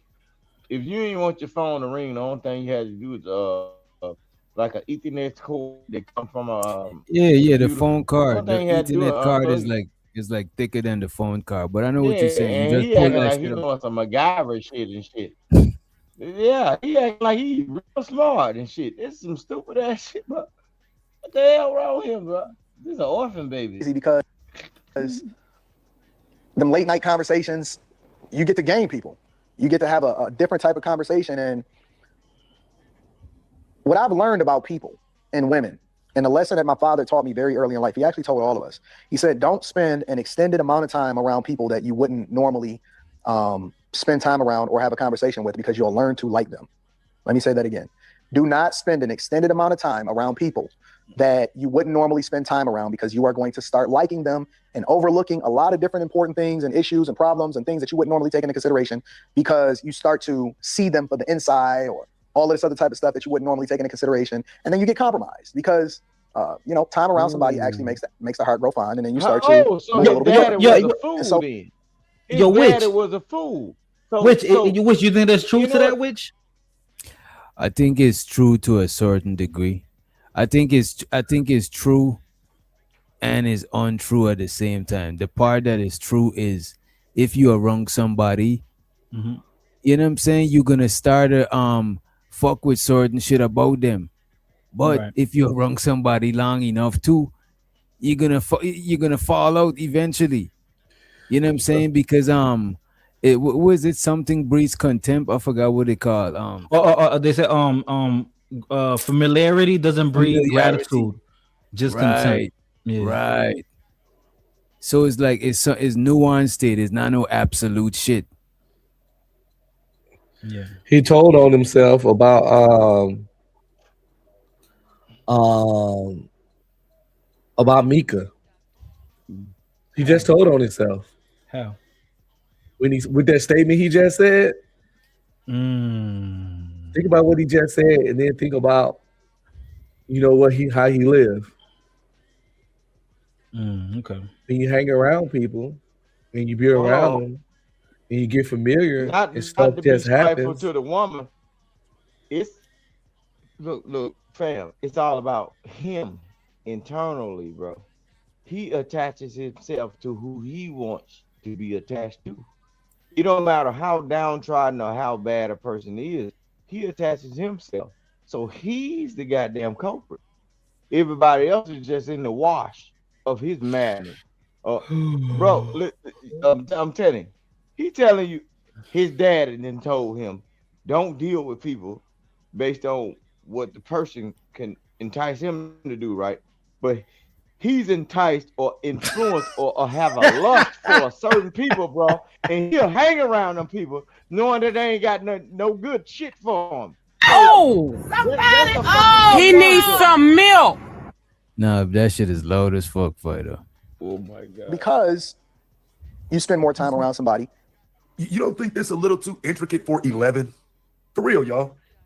Like, ain't this a little too intricate for like an 11-year-old? Like, I get it, like saying you got big brothers and whatnot, but even again, big brothers don't incorporate their 11-year-old brother into some player shit like this. Like, I just, you know what I'm saying? I don't, you know, I can't buy it, fam. It just sounds like he's freestyling and going further and further as he goes. Let's see how far the cap go out. Because I'm not buying it. Thus far, I don't think he said anything true.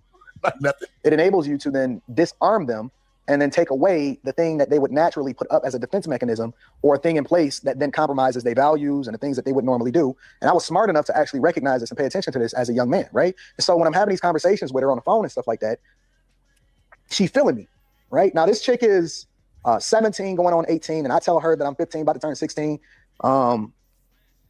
You know, I just turned 16 in April, and it's the summertime and all of that type of stuff. And so, you know, she like, you know, you a little young. I don't really talk to younger guys, or whatever like that. And I was able to get away with it. You know what I'm saying? And it's wild to think about. No, I don't understand, bro. I don't. It's again, I'm just not buying it, bro. Like, you popped out like I'm 16 to an 18-year-old, and like, you know, it's just something about the way you're telling the story. It don't. I think when you do too much detail on something that happened 20, 30 years ago, it just sounds like cap, fam. Because the shit don't even matter. This is a dumb, irrelevant ass story. You know what I'm saying? So why are you trying to be so detailed with it? Yo. What year did he wear that jacket in? When he doing it, I know it's up to date, though. You know what I'm saying? I think you're trying to sell me something when you're doing that. But eventually I was honest with her. Before I ever kissed her, before I ever really got too deep with her, I was honest with her. And I told her, I said, yo, I know this is a very, very hard thing for me to say, but I just want to let you know that I'm not the age that I told you that I was. And she was like, oh, okay, well, how old are you? And then when I told her, she was just like, yo, hold on. Yo, hold on. He remembers this way too much, yo. Like, he knows mad details. Bro, this man is making this shit up as he go along, bro. I was trying to tell you about the jacket, bro. Look, what year this shit happened, bro? Look at that jacket, bro. Somebody put that shit on his ass, bro. This nigga is not capable, bro. You look, don't you know the hardest niggas buy shit out the gas station, nigga, they call $7, bro. The hardest niggas. Bro, come on, man. Come on. Like, no way, bro. No way. I'm not believing it. I'm not fucking with you. I'm getting off the phone. Like, that was her reaction. Like, and I expected it. I didn't trip about it because I had already accomplished what I wanted to accomplish within, which was the idea that I was able to get her if I wanted to. I was satisfied with that. I wasn't tripping. The sex was any. I should have had that little Soldier Boy clip queued up where that nigga was like, and he came around the corner and I shot at him like, pow, pow, pow. I should have had that Soldier Boy shit queued up because this is cap, bro. Like, it's just something about this is just not registering as. Yeah, that's wild. I can't. I can't believe it. Like, DJ, bro, you was a little here because if you have relations with a woman. The thing is to not talk about what you're doing with somebody you don't know. Not even. Yeah, it's not even that. Basically, like you. Why did you telling about what you kissing and telling, nigga? You was a weak ass nigga in that motherfucking fake ass new Bill Cosby era shit shirt or whatever the fuck telling it all, bro. These weak ass nigga, bro. Man, look. Ain't let on, man. It's fair, bro. Go ahead, man. Go ahead. What I notice is, like I say, Anton can only speak on those experiences as he was a teenager or elementary. Anytime someone presses him about him and game or him and woman, he automatically goes back to he was the man in high school, how all the girls in Detroit and in his neighborhood wanted him when he was growing up. He's not giving you any experiences of when he was in college with women. He's not giving you any experiences anywhere else in his whole life. The only experience that he has above 20 years old is his wife. Every other experience that he's telling you and how he had game, he's saying he had game for women who was 13. Are we serious? What is the game? I'm going to buy the Shit. soda. I get something His from the wife ice cream. saved that nigga, bro. Fat nigga, bro. Like, why weren't you I playing bet you football, his wife, bro? his wife That's what I was doing. saved him from health department visits and all kind of shit, bro. Because she guided him. She was gamed up. He wasn't, bro. Y'all got to stop on this internet playing this old street shit and all this old bullshit. Because get what? If this nigga wearing that jacket, bro, your dick would have been leaking, bro. Try to fuck all these hoes, nigga.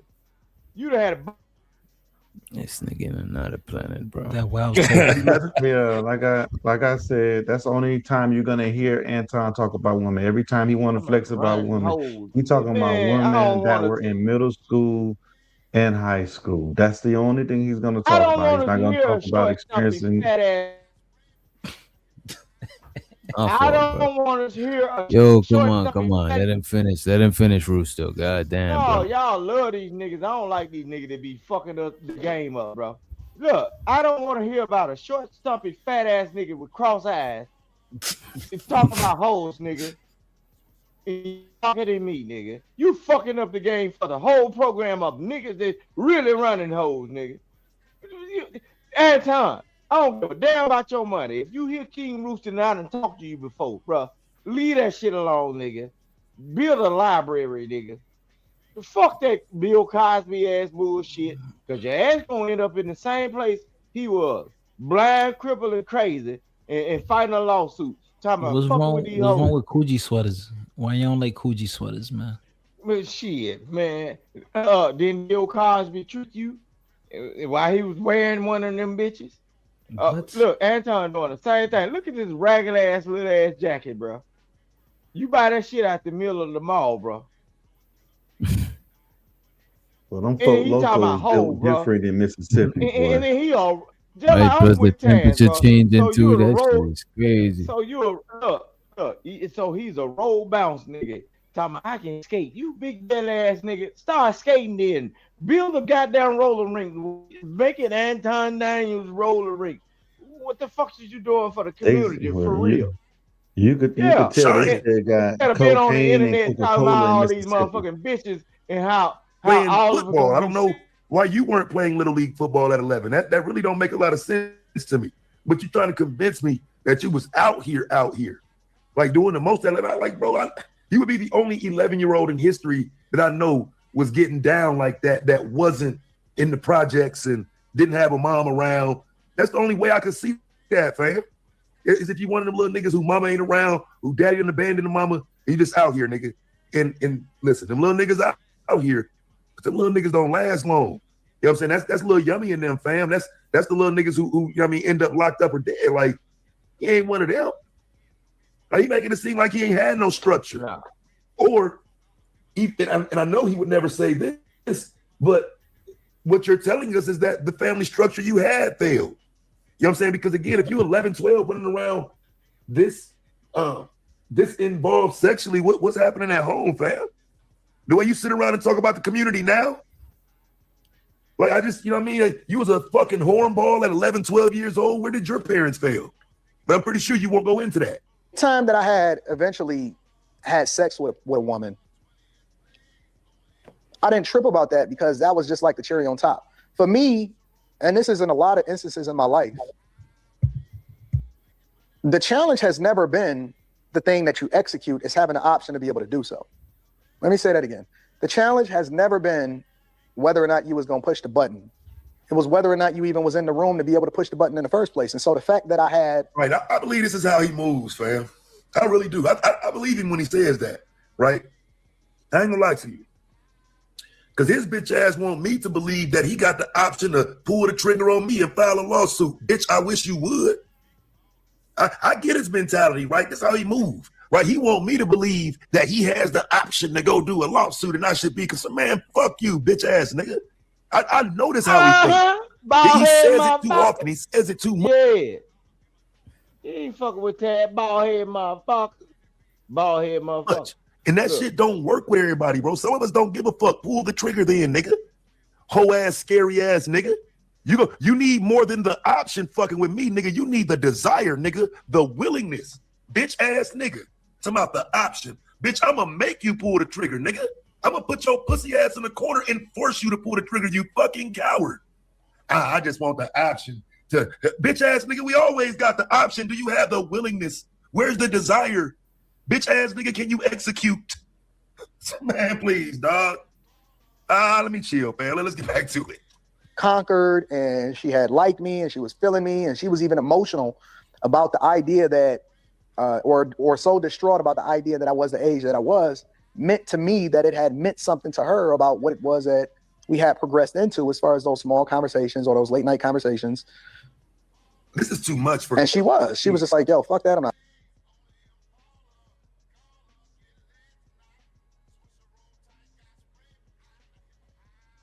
That nigga rocking the Bill Cosby the wrong way. Out, man. Yeah, this is a lot of down, bro. Yeah, like he just went in the middle of the mall and got a A-Rap. What all of this look like? Wait a minute, Bruce.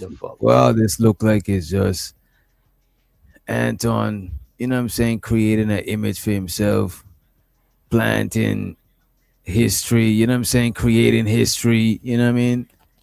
So he could, you know, he's trying. I think this is a part of him building an image, selling an image. This part of his character, bro. Shit is all yeah, part that's of a character. I'm gonna show you something. Look, DJ, watch this. You look at that hat on top of his fucking head, bro. Niggas that got real money. They go to new era, bro. That's a fucking gas station hat, bro. Fucking gas station hat. This nigga looking like fucking Mario or Luigi on this bitch.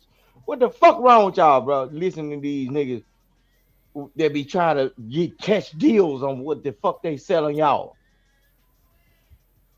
New era, bro.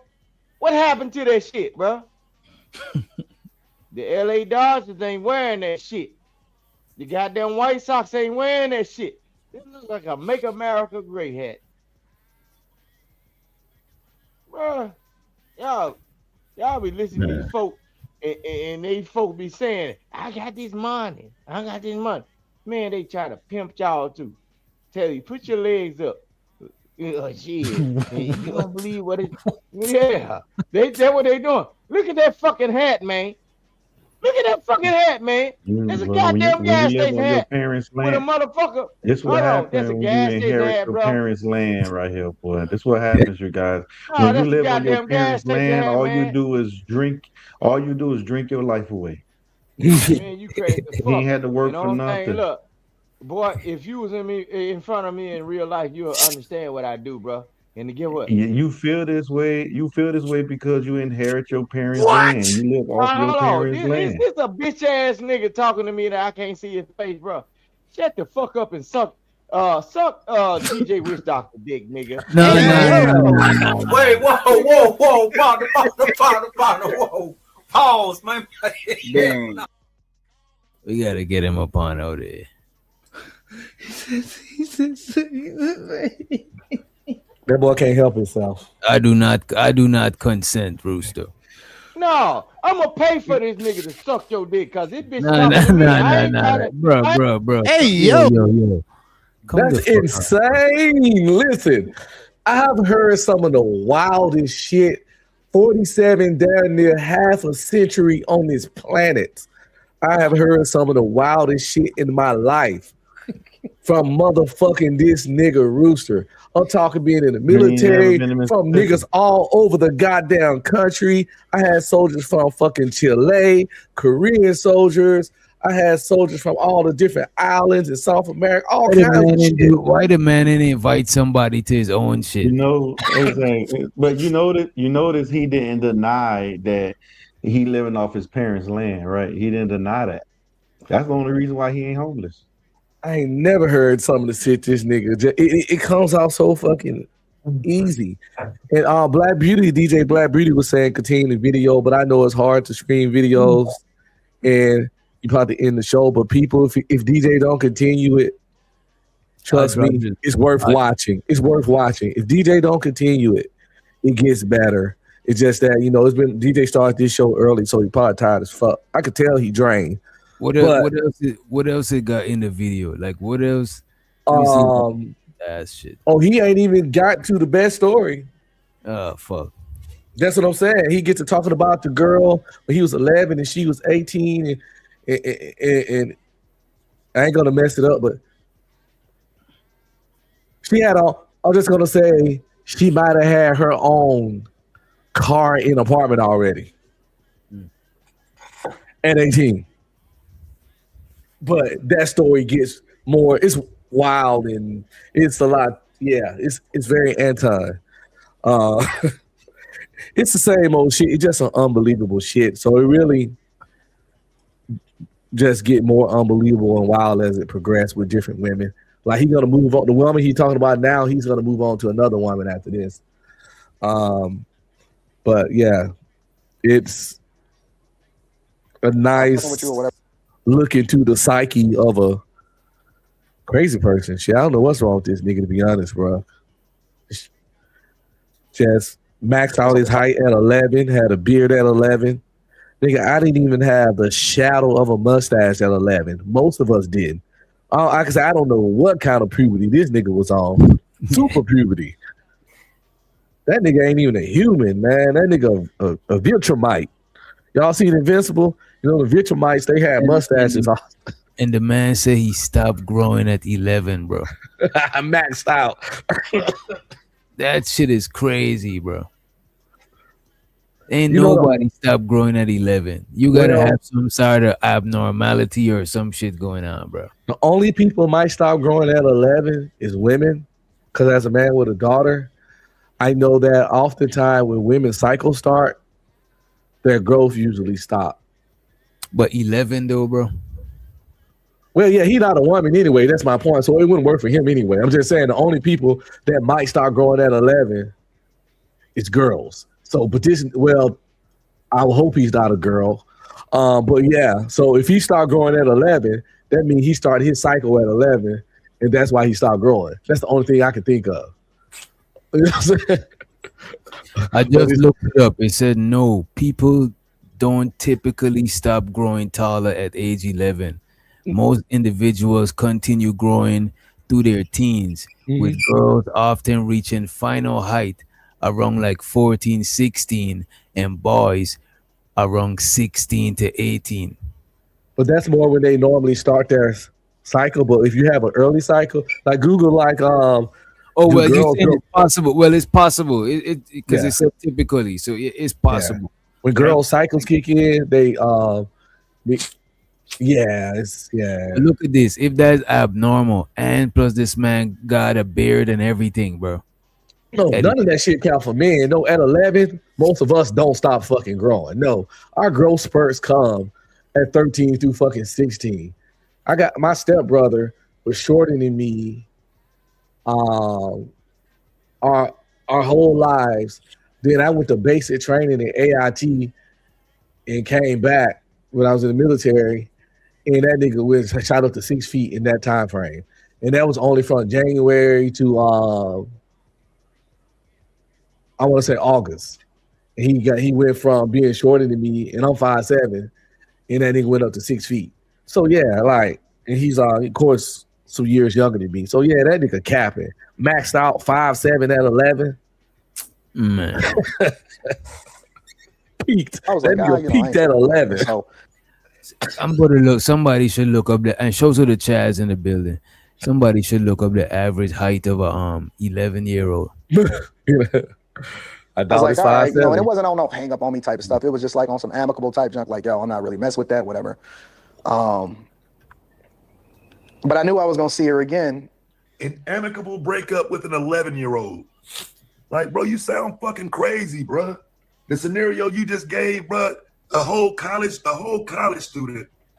And so it said the average height for an 11-year-old is like 5'3", 4'7", 4'7".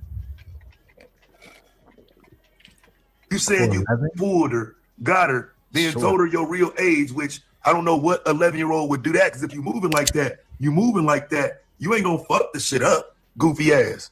You know what I'm saying? Like, for real, that's what I'm saying. If you out here at 11 years old, that grown woman you talking about, nigga, you gonna try to keep her, you gonna try to lock her in and keep her in. You know what I'm saying? Like, you trying to make it seem like you was moving so different, like you was willing to just toss her to the side and move on to the next 13-year-old. Like, bro, it just sounds too cap, fam. And I think it's an attempt to make you believe he been out here that long. And there's no reason to do that. So what? Why does this matter? Why do men care about this shit? Like, how long you been sexually active? Who the fuck cares? Weird ass niggas. Like, niggas be grown as hell running around here talking about their first time. Weird ass. Next Saturday and Sunday at skate, right? So I did, and we skated and we had a conversation, and it was more disarming. And this is the thing that I tell people all the time is, do not put yourself in a position to where you then have to compromise, or you even have to reject the idea of being tempted in the first place. Don't put yourself in a position to where you have to be tempted and then say no. That's one of my cardinal rules. It's a thing that I absolutely live by. But he's not following that rule, because being around doing. I've seen two versions of Anton, and Daryl could attest to this. Tell me if you remember when Lapeef and them first went to Atlanta and they did their live show. The flex he used at that particular time, I went to the hotel because I didn't want to get into no issues. I went straight to the hotel. I didn't hang out with nobody. Right? That was the flex. Now, I'm always with a bad beat. So what's the difference from the temptation then and the temptation now? He's not living about the own thing he's saying. But a lot of his people, his bag chasers, they don't pay attention to that. They got that TikTok attention span. They only listen to him for the first 40 seconds, and whatever that 40 seconds is the gospel. Yeah, but I think this is it would go with the story. It coordinates with it, because he's saying that he's a unique individual, right? So then that would mean that he would need a unique story, right? Like, was that pimp name, gang? I got his book right here. He from Chicago. He had the infamous novels about pimping and everything. What's his name? Y'all know what I'm talking about. Pimpin' Ken. Who? Pimpin' Ken. No. Slim. What's his name? Slim. Oh, Iceberg Slim. I got it. Yeah, I got his book too. Iceberg Slim. In his story, he talks about his, what he went through as a kid, right? So maybe Anton is just taking that same narrative. You know what I'm saying? That's what makes him different, right? That's why he's special. Is that I don't even put myself in a position to be tempted in the first place. I'm not even going to entertain you. I'm not even going to figure out whether or not I have to say no. I'm not even going to have that conversation with you. You don't belong in the room. Get the fuck out. I'm out. Peace. You know what I'm saying? And so, nah, I don't know what you're saying, fam. A motherfucker put that right there behind the video of you and Mika in the hotel room, bro. Like, I do that shit right now. Put the audio that you just said with a video of you and Mika. You ain't kick her out that room, bro. Like, you. So we are saying, Change, that he got money. Money and popularity. You have to understand, he has a whole cult-like following under his what's the name of that? It's his Patreon. He got people that listens to him. He has his own congregation that listens to him, and they follow what he says. So just that, having that congregation and whatever they're paying to stay in that Patreon, put it this way, he has a whole bunch of yes mans. Ain't nobody telling him no. You got a whole bunch of yes mans, and you could tell when you see the panels when no one go against what he says. And if you go against what he says, you see the other ones get quiet. You can see it. You know when someone's uncomfortable. Provided all of the necessary temptation for a man that he would need to put yourself inside of a hotel room with these women after y'all been drinking and whatnot. You're a liar, bro. Just saying anything. So, women are a little bit different, especially younger girls. They're a little bit different in that they don't have that mental wherewithal to be able to make those type of decisions. All they know is I'm skating, I could be friends with you, And even today, like grown women, they think that they can honestly be friends with a guy and keep him in a friend zone, or that we just amicable friends. They don't know that that guy is disarming her every single day. He's disarming her. Now, is that every other guy on the planet, or does that include you? Right? Because I mean, I'm just saying, like, it's like it's some of this shit is either hating or so. Like, what do you mean? Like, what are you doing with those women that you have on your show and whatnot, and that you interact with the way you interact with them? Are you disarming them? Like, you know what I'm saying? I need to understand if the things he's saying applies to himself, and I don't think he's ever saying it that way, right? It's always y'all do this. This is what everybody else do, but like it's projection, because nigga, that's what you do. Like the fuck, right? And if you don't have any business with them, and I'm not saying that it's impossible, but 99% of the time, it's very difficult, especially if the guy finds a woman some kind of attractive or whatever. It's very difficult for a guy and a woman to be friends and just keep it 100% above board.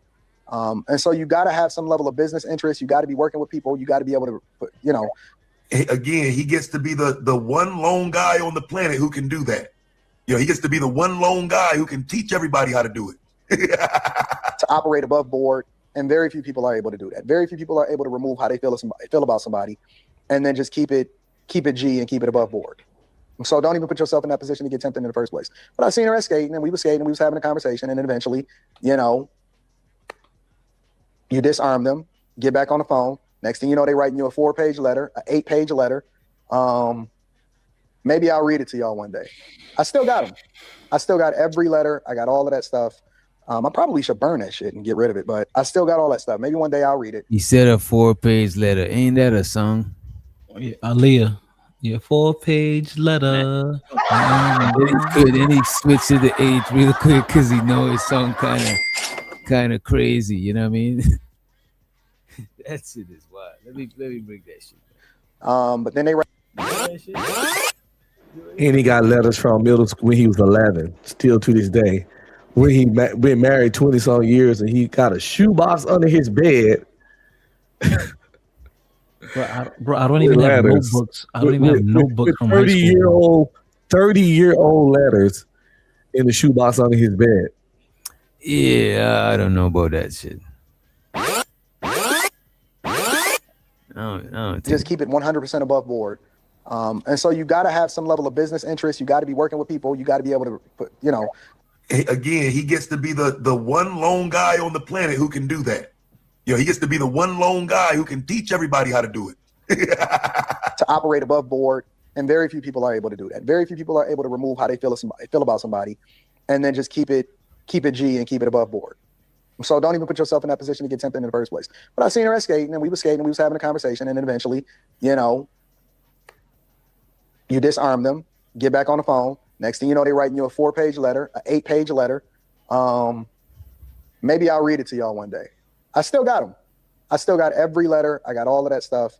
I probably should burn that shit and get rid of it, but I still got all that stuff. Maybe one day I'll read it.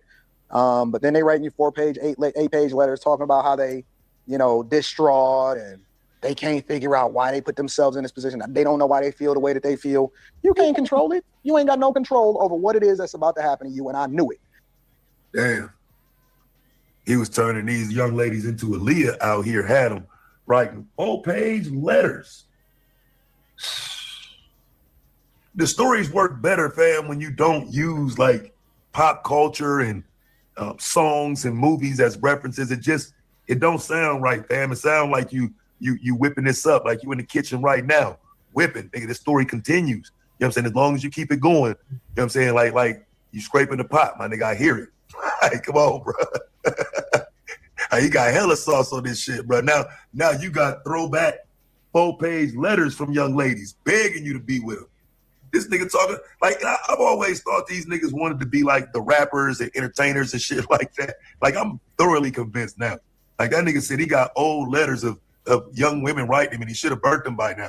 Yeah, bro, I would not have anything like that, bro. Like, that's, like, fam, what are we doing, bro? Like, what type of memories are you trying to garner from 4-page letters at 15 years old? Like, like what type of, like, how did you not get rid of that shit in your 20s, bro? Like, what the fuck are we talking about? I knew it from the outset that you had no control over what was about to happen to you. even at that very early age. And it played out exactly how it was supposed to play out. Eventually, we had developed a deep bond.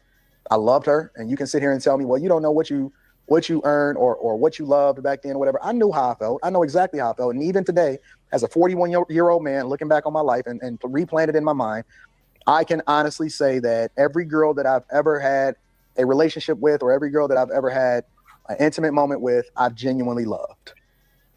Straight up. I've genuinely loved. I had a real love for them. And so women, you got to cover your ears for a second. Women, please, ladies, sisters, cover your ears for a second.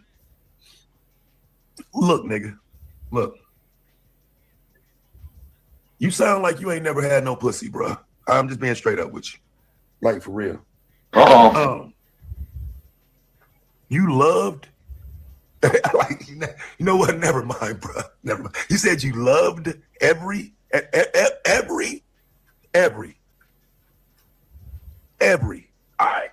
right. Okay. Every is crazy. Like, I don't even think women believe that's every. Nah, I'm cool, dog. They gonna clip me up and put me in a red pill conversation if I continue. I just stop there. Every, huh? You loved every one of them, but y'all running around calling niggas simps. Y'all got the fucking nerve to call niggas simps, but every, all right?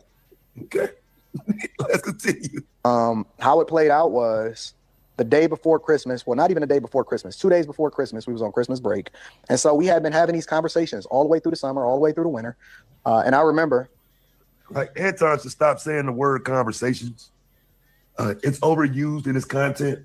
I mean, like, it's really a word that he says way too much. Even incorporating that word into this 11-year-old story and whatnot, it's unbelievable. I'm saying no, cap, false. My parents had to go to work, and it was Christmas break. And so the 2 days before Christmas, that night, she had bought me a pager. She had bought me clothes. She was, coming through in the Jeep and skating and whatever.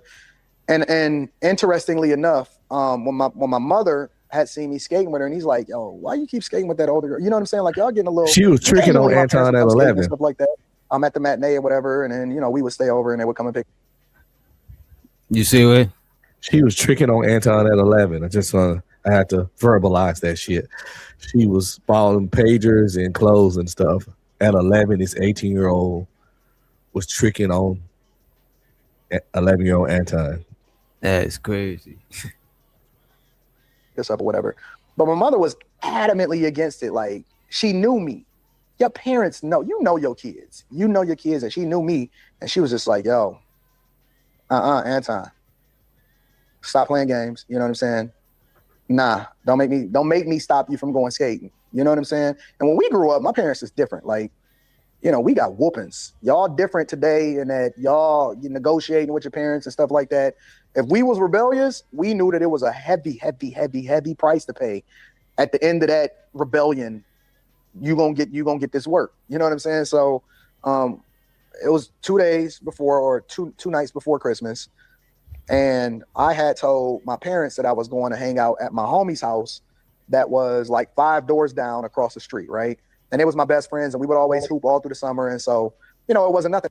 Like, yeah, at 11, I'm just saying, though, fam, just for the record, it wasn't I'm just going to hang out at the homie's house for the night. You know what I'm saying? Like, I don't know what type of parents niggas have, but at 11, that's all ask. Like, there's no making no claims of what's going to happen. At 11, everything is ask. Can I spend the night? And then a phone call is made to the other household. The parents have discussed you spending the night. So there's a transition from your house to their house. Okay. There's no in between unless like you sneaking out from their house. But all of the front street shit is locked in with the parents. Ain't no just, I'm gonna go down here and kick it for the night at my friend's house. Like at 11? Like, bro, come on, fam. Because they mother knew my mother, and it was just like a community. It was like a block. And so you knew where your kid was, even though we didn't have cell phones and stuff like that. It's much, much different. You can track your kid and all of that. Thank you, Jesus. But I'm like, yo, I'm about to go over there. And they like, oh, okay, cool. Well, just make sure you back in the morning time, because. Make sure you back in the morning. Man, I will start going in on your fucking parents, dude. If I didn't think this nigga was capping, I'd be dragging his motherfucking parents right now. I don't believe your parents said that. I don't believe your parents said, okay, Anton, we'll see you in the morning. I don't believe that, bro. Like, what the fuck? That's somebody got to get that smoke today, fam. Now, it's either going to be you or your parents. I'm choosing you because I think you're capping. I don't believe you. I think you putting smut on your parents' name. I just don't believe your parents would co-sign this, fam. This is unbelievable. You know you have to watch your little brother while we go to work. And I'm like, okay, cool. I will be back in the morning. So my plan was to be back in the morning to babysit. No phone calls made. No making sure that it's okay. No calling to check first. Just I'm out. I'll be back in the morning. As a preteen. Go and hang out with her. I hung out with them. She came back. She came through. She picked me up. We went to her house out in Southfield. She had her own place. It's crazy. She wound up moving out and getting her own place. She had her own place now. See, come on, fam. Like, bro, you're goofy, bro. You're fucking goofy, man. She had her own place now, huh? Let me shout out these Cash Apps, man. Thank you, Jasmine, on the Cash App. I do appreciate the support. We got to continue to monetize the channel since YouTube won't monetize me. I do appreciate y'all monetizing me. Koya in the building. Thank you for monetizing me, Koya. Appreciate it, y'all. Appreciate the support. Cash Apps. Now, let me be honest with you, fam. I don't even like talking about this old ass 15-year-old when we was kids ass shit. But let me be real with you though, fam. Again, women might want to cover your ears. I know y'all don't like hearing shit like this. But listen, fam. If you a young nigga messing with a girl that has now her own place at 17, 18 years old, that's going to be the beginning of this video. Like he's not going to wait until the end of the video. We get more than halfway through the goddamn video, and this is the first time you mentioning young ladies having their own place and you able to go through. I'm telling you, fam, that would have been the first thing. Yeah, that shit sounds crazy. And you don't even gotta come from a nice neighborhood for your parents to give a fuck about you at 11. They're not just letting you just sleep over at somebody just willy-nilly. They gotta talk to that person's parents. Everybody gotta know what's going on. That shit, I don't believe that shit, you know what I mean? But you know what though, even when he called his mom, but she said it like it was nothing that he loses virginity at 11. Most moms won't even say no shit like that, bro. I think he got all them people coached up for his bullshit. Think about that call was random and out the blue. She was immediately answer his question. She wasn't like, what you talking about? Why you calling me with this bullshit? Nigga, I'm busy. What the, you know what I'm saying? She was just immediately answered. Sounds like, hey, mom, I'm gonna call you and ask you this question. Be by the phone. You know what I'm saying? Because that shit can't be on the tip of her brain like that.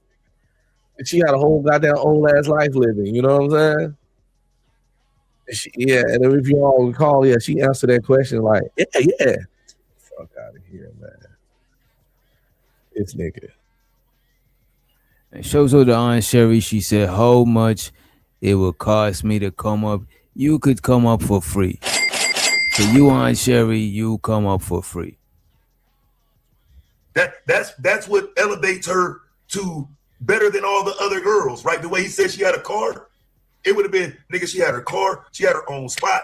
Nigga, that's how that story goes. It doesn't go, she had a car, then you give 30 minutes of filler, then like, oh yeah, she had her own crib too, y'all. Come on, fam, that ain't how that work, bro.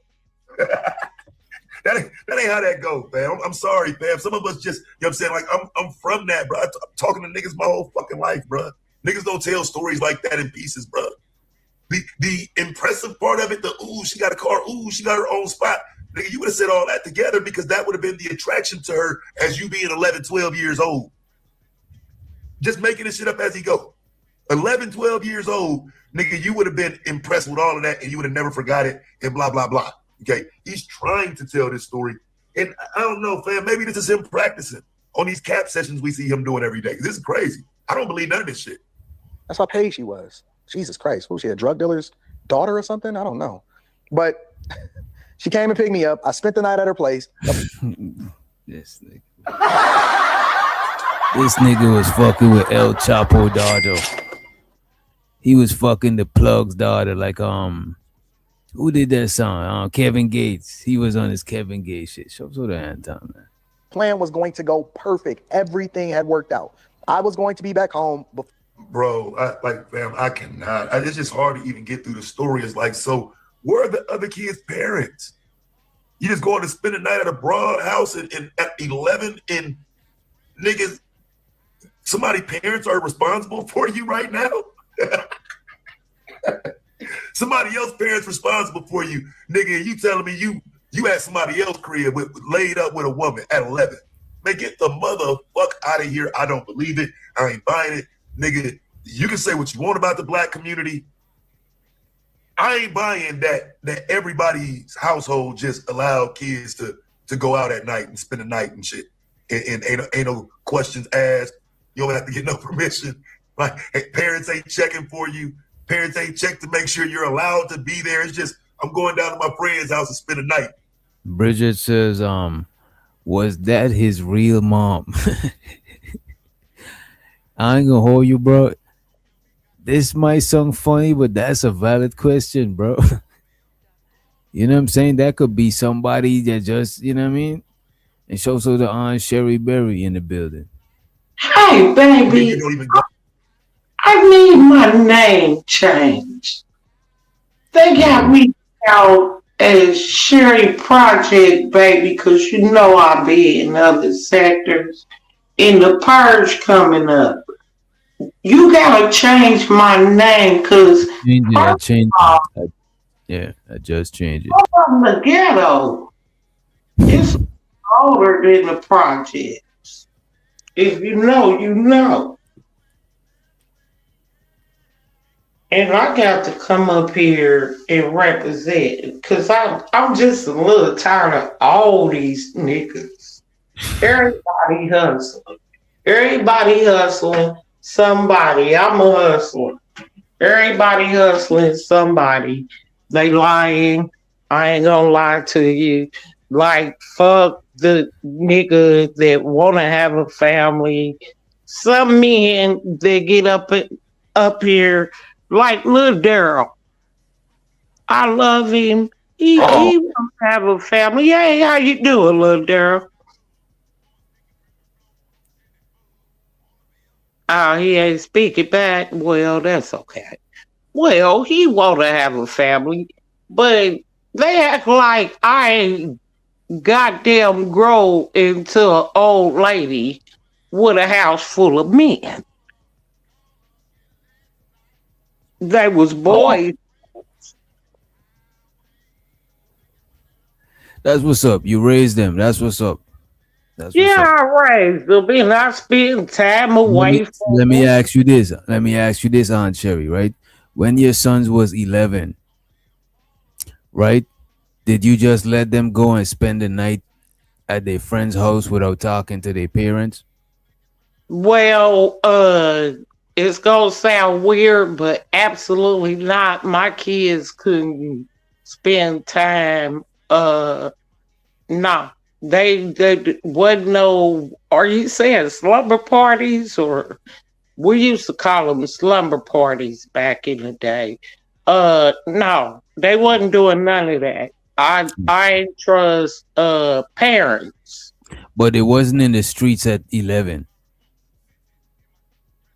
No, everybody know in the street, like, motherfucker, you know where you was supposed to be, whether I was at work or at church or wherever the fuck I was. You know to get your ass right where you needed to be.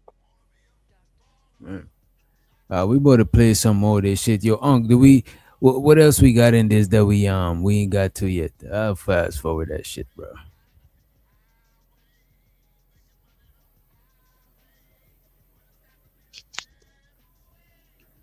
What else we got in this video? I got one in the video. Can you do this? Can you look up Gen X versus Boomers? Wait, we better play this video and then get up out of here. Oh God, I came up here and destroyed the show. I'm sorry. Oh no, you good. I just think that Let me play the video for a little bit. That way you could have something to chime in on. So when I play the video, any part that you feel like you need to chime in on, just let me know. Okay. Leave that shit, bro. I'm sorry. Like, for real, 17, 18, I think you might get some shit off like that. 11, nigga, fuck no. 4 the morning time, way before my parents ever woke up, and then I was gonna go home I was gonna get dropped back off at my homie's house and walk 5 doors down and go and, babysit my brother while my parents was at work on the day before Christmas, on Christmas Eve. You know what I'm saying? So everything was gonna work out beautifully. My dumb ass, and I just think that this is divine. I think that God wanted this to happen because it was time to put this thing to rest. I overslept. Oh my God. We set alarms, we did all of that stuff, and I overslept. I woke up, and I don't know how I woke up. I should have never went to sleep in the first place, but I woke up and I was just thinking to myself, I'm a dead man. I am a dead man walking. And ironically enough, I was at 11 years old.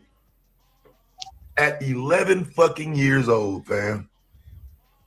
You still trying to get 11-year-olds to get up, get out the bed, brush their teeth, get in the shower, and get dressed on time and shit, fam. Well, I can't say 11-year-olds because my daughter didn't have that issue. My son, he wasn't trying to get up out the bed on time, ever. It was always an issue for him to get up.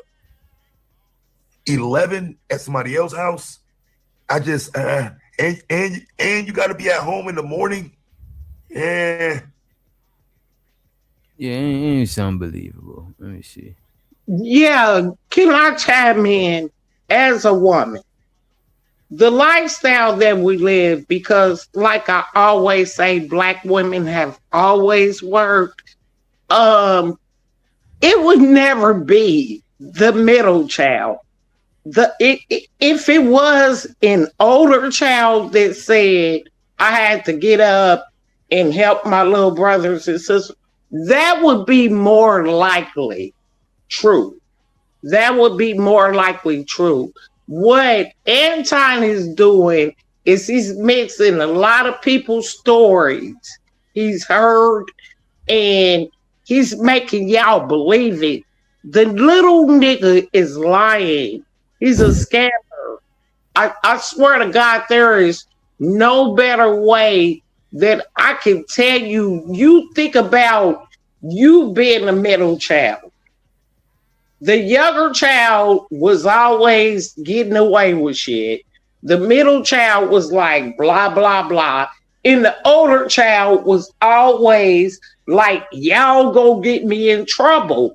That's why the older child, I know what it means to put pressure on the older child because I was that mother. I'm not saying it was fair, and on behalf of everybody, I apologize. But that nigga's lying. And I had a house full of boys, not girls.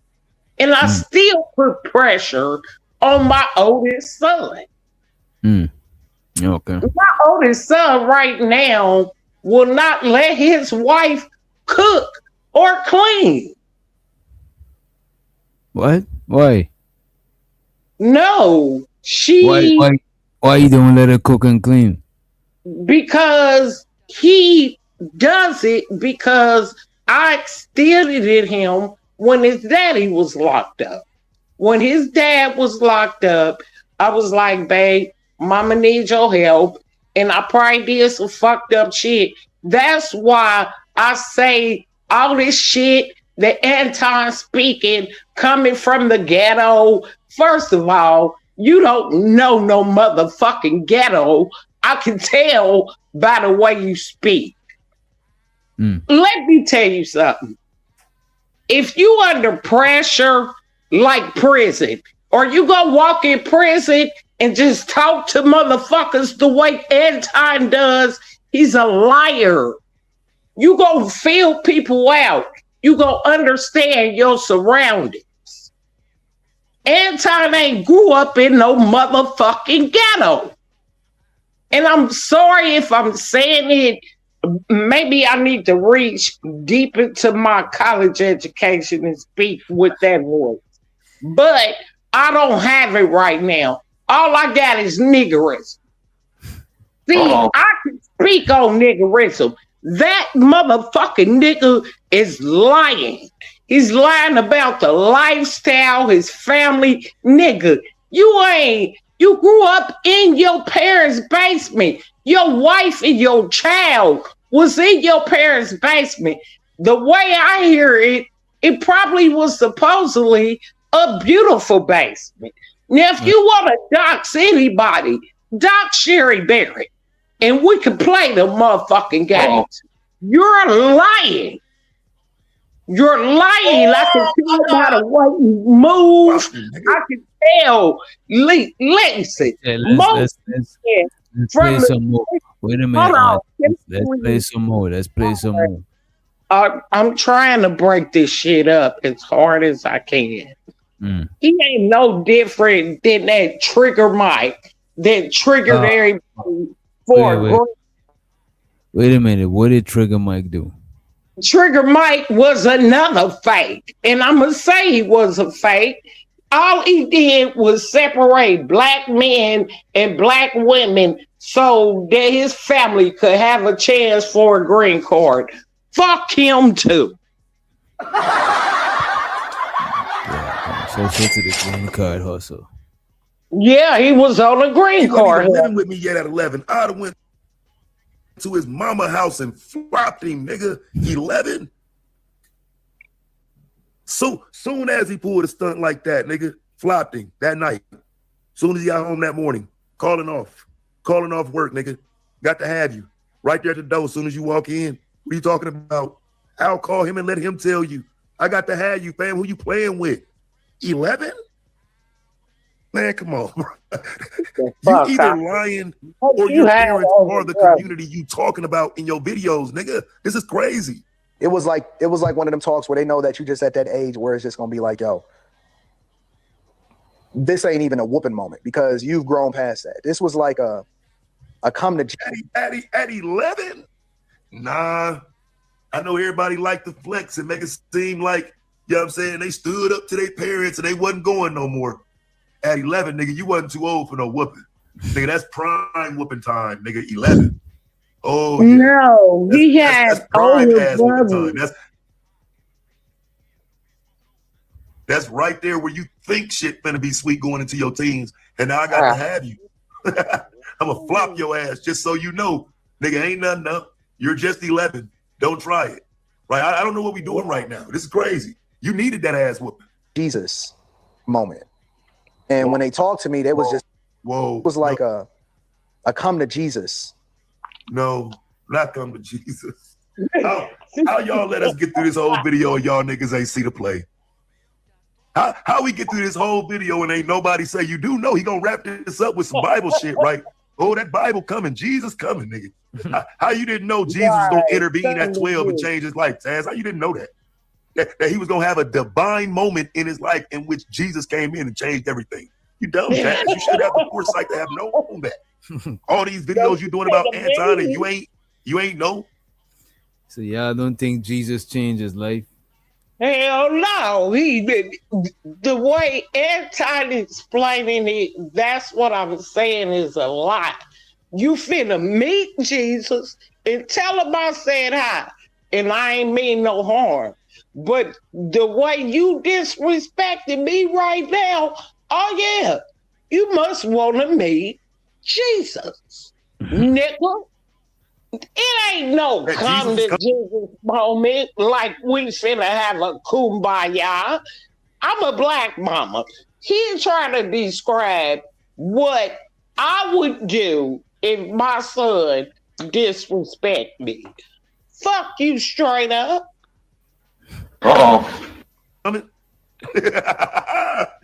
Damn. Moment. And when they talked to me, they just had this level of disappointment.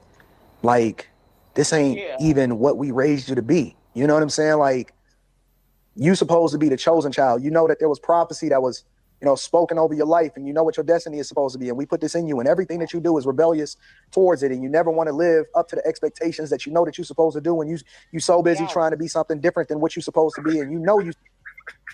I was trying to wait for a moment to pause it, bro, but he just keep rambling. My nigga, you got 2 other brothers, and your parents told you that you were God's gift, that you're the chosen one, and you got other brothers. No wonder you fucked up, bro. So I don't think Anton is the chosen one.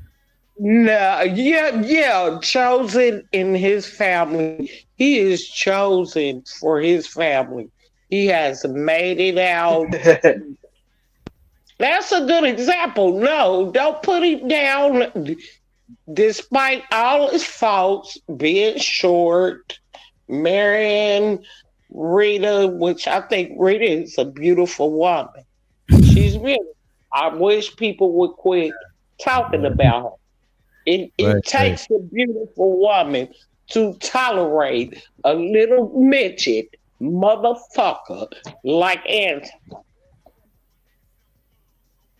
Because I know if my husband... Now go ahead, Cherry. No, I'm going to say it, and I'm going to say it loud and clear. I know if my husband was sitting back talking about black bitches, hold on, I'm one of them. Nickel. Nah, Sherry, that's what I was gonna say. You don't think his wife get a little bit of you don't think she enabling this shit? Like, yeah, like, you know what I mean? Like, you know. I think she very, very much so. Very much so. I think that she's down for a lot of things that it will be hard for men such as yourself to believe. But yeah, they playing a game with y'all. And Rita might be the best backup that Anton has. Y'all looking at Nika and all them girls might be innocent. Even though they pretty, and they prettier than the average woman, but them girls might be innocent. Pretty and innocent. I think your villain might sit down here with us. Us ugly black. Wait, Sherry, you not ugly. Stop it. Yes, I am. I'm ugly in a motherfucker. Yes, I am. I'm finna get a divorce. I've been married since 1984, and I'm ready. When you ready, nigga?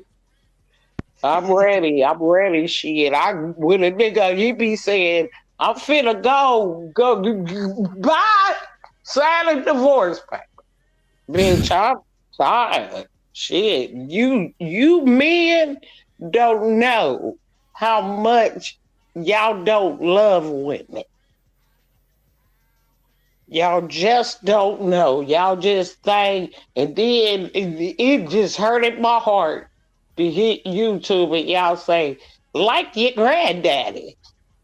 Y'all never say that. Matter of fact, I take that back. Y'all just, all I hear, be like grandma. When men gonna say be like granddad? Can somebody start a YouTube channel where granddaddy used to jack up, climb roofs, fix his own roof, goddamn go in there and putty a wall, lay a floor? When we gonna talk about be like granddaddy? All we hear cooking and cleaning. Well, I can't stir this pot if the whole goddamn ceiling is leaking down in the pot. Yeah, I don't know about all that. Oh, yeah, see, y'all minds is scrambling because y'all want a woman to be in a good space. Mind, physically, and body, but she ain't in a good space. Like, what is wrong with you young men on here? It ain't nothing wrong with working hard. Let me tell you something. When my husband, even though I don't like the motherfucker no more, maybe we just old. But when my husband showed me a good skill, I recognized it. And I worked with his goodness. I never worked with his failure to do things because I knew my husband wasn't a man that could buy things. So what I always told myself is the man that could buy things, what if his money go away? What if his money go away?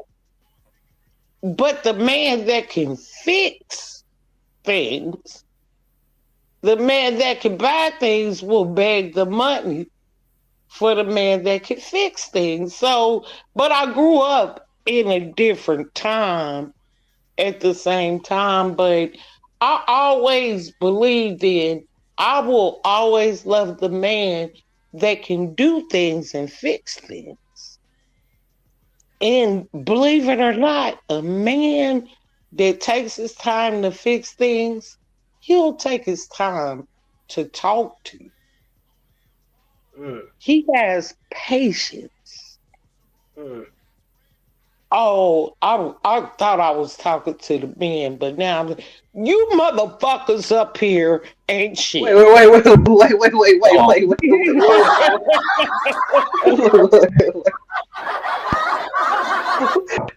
We've been listening to this whole time, Sherry. What you mean? Right. He was cooking. Nah, y'all just up here looking for a fresh millionaire baby. I wonder how long his money gonna last when he ain't got to use it. See, that's what I love for people to think about. Like, I would hope Rita got a backup plan. You see what I'm backup saying? nigga. No, I wouldn't say a nigga, but a plan. Cause I ain't never like you gotta not just put all your eggs in one basket. But Sherry, let me ask you this, right? So let's say hypothetically, your husband was a millionaire nigga that took care of you. Would you let him cheat on you, or would you let him go fuck other girls? Hell no. I love my body.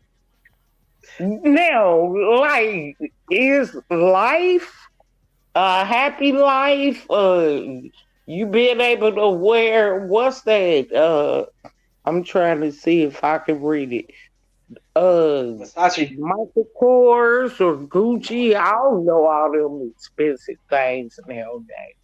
But is expensive things worth more than your body? No, you need to answer my question now. Oh no, hell no. Yeah. You know, you could wind up in prison in a pack of ramen noodles. That's all your body could be worth too, nigga. Well, yeah, because P. Diddy probably suffering right now, and I ain't gonna say nothing. Yeah, they just said, do a show on that one. Jarvis Butts. I don't know why his last name was Butts. That's probably why that nigga got hit. You know that nigga got killed for doing that baby. See, y'all. Oh yeah, that light skinned brother. Yeah, he just got murdered. Yeah, I heard about that. Y'all need to understand. I don't know how to have panel etiquette. I know my nephew, he get mad when I hit these channels. Cause I'ma speak how I really speak, and I really be speaking from the heart most of the time, and other times I be speaking from the bottle. Either way.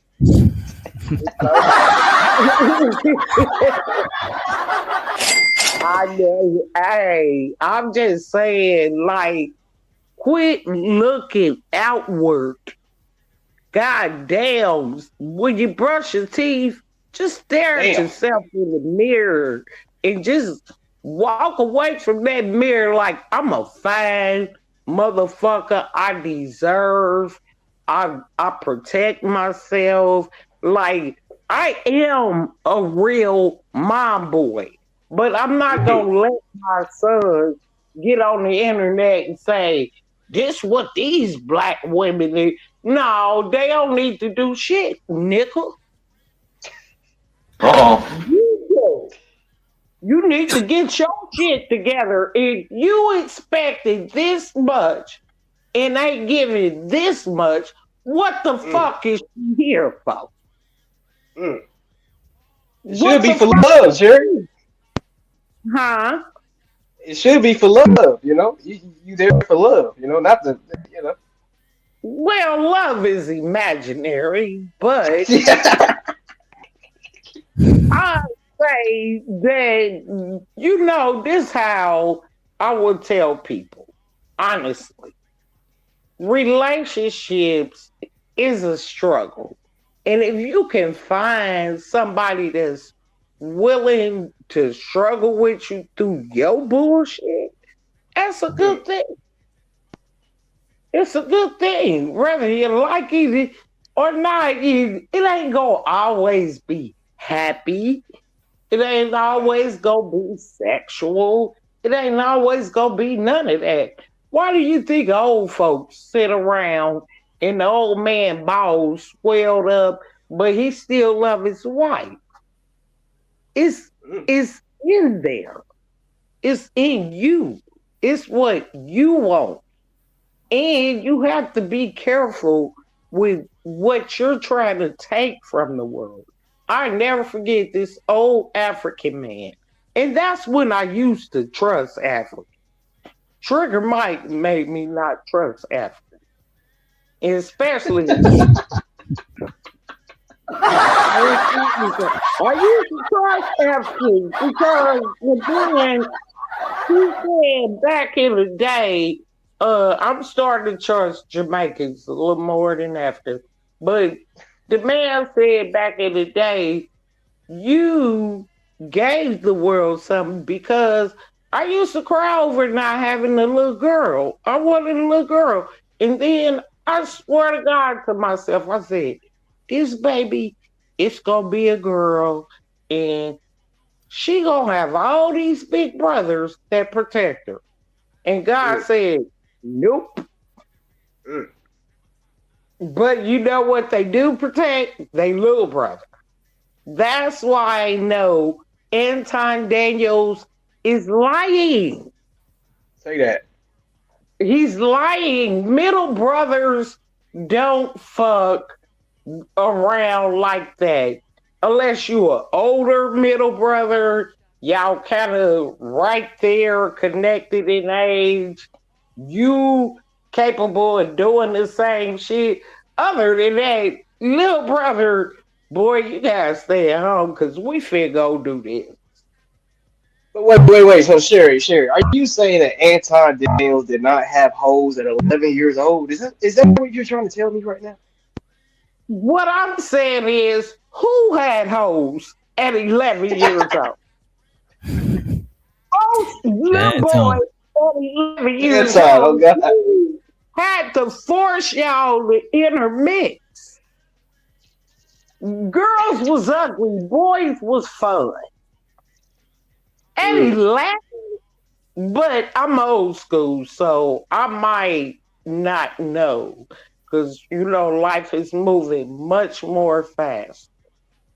But back in my day, when I was taking my sons to stuff, they would be around what was comfortable boys, and they do boy shit. They be at a dance and start talking about Tucker trucks and shit. Tonka. Or G.I. Joes or whatever the fuck it was. And the girls be way over there. We used to have to make y'all intermingle. And oh, that's a girl. And half the time at 12 and 11, all right, we did what our parents said do. Now, can we get back to our shit? Hell yeah. So sure. If your son came home to you and said, "Mom, I just got done messing around with a 30-year-old," what how would you feel about that? I'd be going to prison. Yeah, I'd be straight on my way to prison because I'd be like, where the bitch at? No, I'm very, very serious because I've already went to prison for something like that. I don't play that. I don't doubt you. I don't doubt you. I think men, women, all that. I think listen, if I'm listening to Johnny Taylor and you listening to Young Thug, what do we have in? What do we have in common? We just switching radio stations in the car. We don't eat the same food because I'm eating cornbread made from scratch. I ain't too swift on the microwave. I believe in red beans and rice. I eat chitlins. I do all that shit. Wait. I No, do. The chitlins, DJ. You can't that talk shit is about nasty. me. That shit just smell dirty. Most taco trucks have chitlin tacos. I couldn't believe it. I said, how in the fuck? I made friends with a Mexican chick, believe it or not. And she said, they got chitlin tacos. I'm thinking chitlins. I'm like, hell yeah, bring it on. That was the worst shit. I made the bitch gumbo the next day. Bitch, I don't ever in my life want to experience a taco shell and chitlins mixed together. I don't know what your people do, but no disrespect. No thank you, ma'am. No thank you. Yeah, that do sound horrible. It was like, for me as a black person that will clean and gut and do all that shit. You know, well, I grew up in Georgia, not Atlanta, the old school Georgia. My great grandfather owned a hog and pig farm. Most people don't even know the difference between a hog and a pig. But I tell you what, if I want your daughter to disappear, I'll put her in a hog pen. Just know that. And I'll take her shoes, socks, and all that off. But a hog can eat your ass for sure. Eat the fuck all the way, the bones and all. Well, nothing. Yeah. Yeah. Quit telling on me.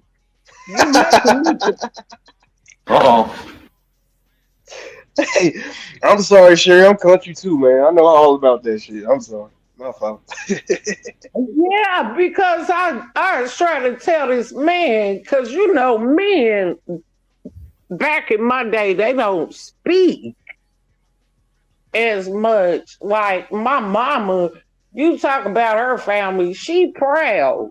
She'll say a lot of shit. But my dad, he don't speak like that. So I was like, I know I was raised, you know, in the summertime, I go to Georgia and I don't remember, you know, exactly where I was at. He was like, my daddy left me. My mom and daddy was married, sir. I grew up in a two-parent household, but even if I didn't, bitch.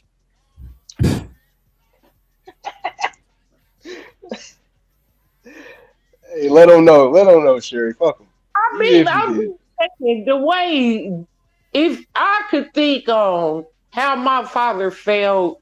I think my father just looked at the country world like I was right there. That's something I don't like. Mm.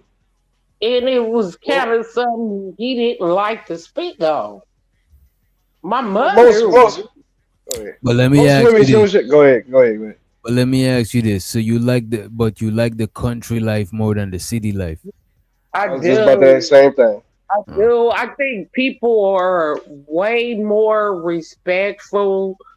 I really do. I do. I think. I think in the country people rely on each other more, but in the city it's so much people and it's so much convenient shit. The store is right down this. You know what I'm saying? There's a lot of convenience to where people don't need each other like that. Hell yeah. Even in the country, though, I don't think they really need to. Go ahead. My bad. Go ahead, Sherry. People are rude. I think people are way too rude. Like when I grew up as a kid, like I could shoot a lot. When I was a kid, like my very first thing to shoot was watch your shoulder in a shotgun. Uh-oh. You know, and I was a little bitty kid, so me growing up in city life, people think I'll shoot you. I'll shoot the shit out of you. Hell no, man. Yeah. This is why we need gun violence. This is why we need gun policy, man. So Sherry won't be shooting people. So Sherry won't be. A lot of No, but wait a minute, but in the places where they let you have guns, that should have less gun crime you than know how you know to what I mean? aim. Your aim is right. Right. Your aim is that. Listen, DJ. I love you, and I know where you grew up too. But your aim be right. You don't be off. Oh, my aim is decent. Yeah, I ain't the most professional, but my shit is I'm decent. from the South, like you Nah, we gotta go to the gun range, nigga. Oh, wait, the thing about it too, I'm in the wait a minute. Wait a And minute. if you died, you had to. I'm in the South too, you know what I'm saying? And I've been in the South for a minute. So I already know once you like 100, I think once you 100 yards or something away from the main road or 100 meters, some shit like that, you could, once you far away from the main road, you could have you could let off your firearm. That's why a lot of people be shooting. Yeah, I think it's like 1,000 meters here in Indianapolis. 1,000 meters. Right. You could have a backdoor gun range and shit. So a lot of people be outside shooting, you know what I mean? Yeah. But nah, man, we gotta go to gun range. I gotta see what you talking about. I don't think you got it, DJ. Hey, man, shit, I hear you. I'm good. My son, I swear, I remember. See this, I'm gonna tell you something. I know the difference of, and if you from the South, you'll know old school South. I pushed my cousin into a hog pen. I thought it was a pig pen. And back then, my grandfather, we called him Big Cat. Huh. And I got a whooping by both of them, by my grandfather and my great grandfather. I didn't know what I did to my cousin. Yeah, I pushed her in the hog pen. I didn't even know what I did. It'd be like that, sure. They was coming for her. You see what I'm saying? So all that little bullshit, like, you know, when people talk about the South. Get on up over here too, though. Okay, well, let me tell you on my mother's side. My great grandmother, you could do my geology because I don't give a fuck. Y'all gonna find out. I ain't no broke bitch and I ain't no scared bitch. That's how my son made it to the, well, but what I'm saying is, at the same time, yeah, I grew up around guns and shit all my life. I shoot the shit out of a motherfucker in a bitch.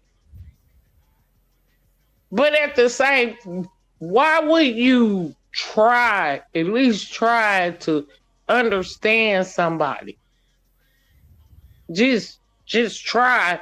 And that's what I did with Anton Daniels. I knew he was a liar way before there was a Fight Club DG. I mean, I said DG.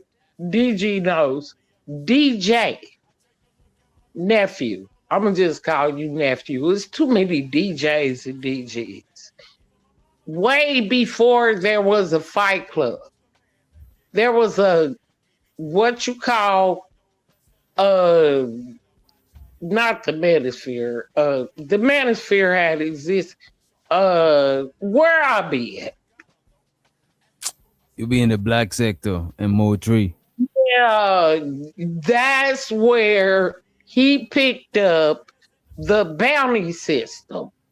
And I've been saying it over and over again, and they know Candy Cane, if Candy Cane in your chat, she know I ain't lying.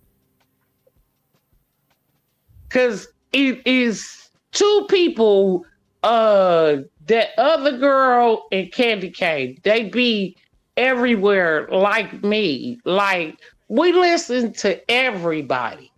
We like all point of views. And that's why we support the channel. You have a good point of view.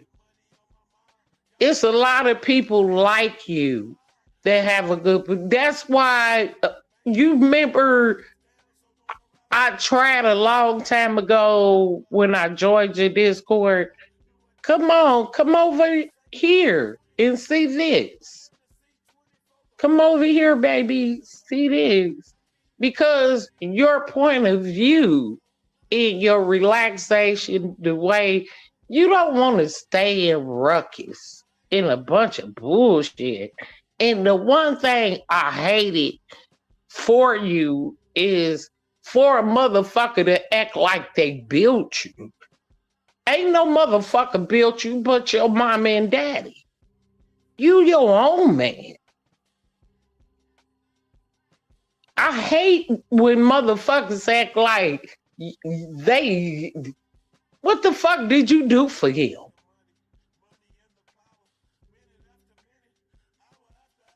And I almost said it because I really want to go in, but I sit your little raggedy, I need a pizza or a hamburger today ass the fuck down.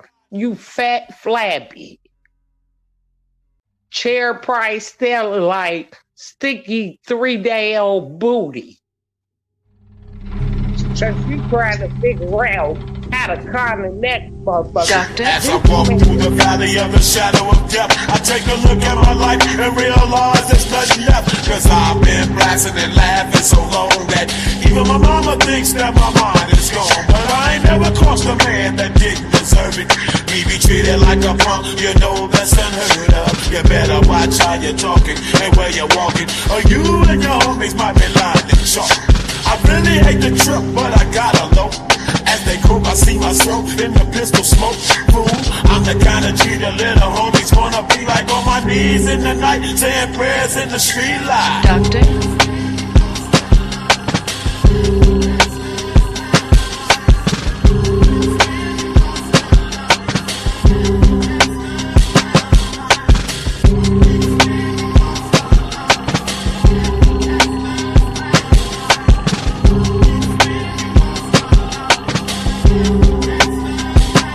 Doctor? Got the situation they got me facing. I can't live a normal life. I was raised by the shit, so I gotta be there with the hood team. Too much television watching got me chasing dreams. I'm an educated fool with money on my mind. Got my tin in my hand and a gleam in my eye. I'm a loped out gangster, set tripping banker, and my homies is down, so don't arouse my anger. Fool, death ain't nothing but a heartbeat away. I'm living life, do or die. What can I say? I'm 23 now, but will I live to see 24? The way things are growing, I don't know.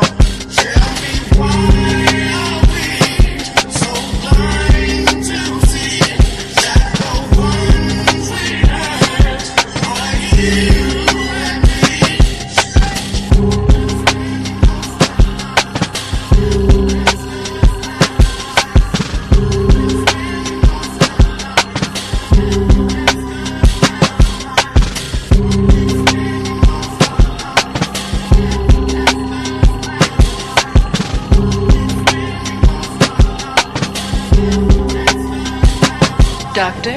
Power and the money, money and the power. Minute after minute, hour after hour. Everybody's running, but half of them ain't looking what's going on in the kitchen. But I don't know what's cooking. They say I got to learn, but nobody's here to teach me. If they can't understand it, how can they reach me? I guess they can't, I guess they won't, I guess they front. That's why I know my life is out of luck, fool.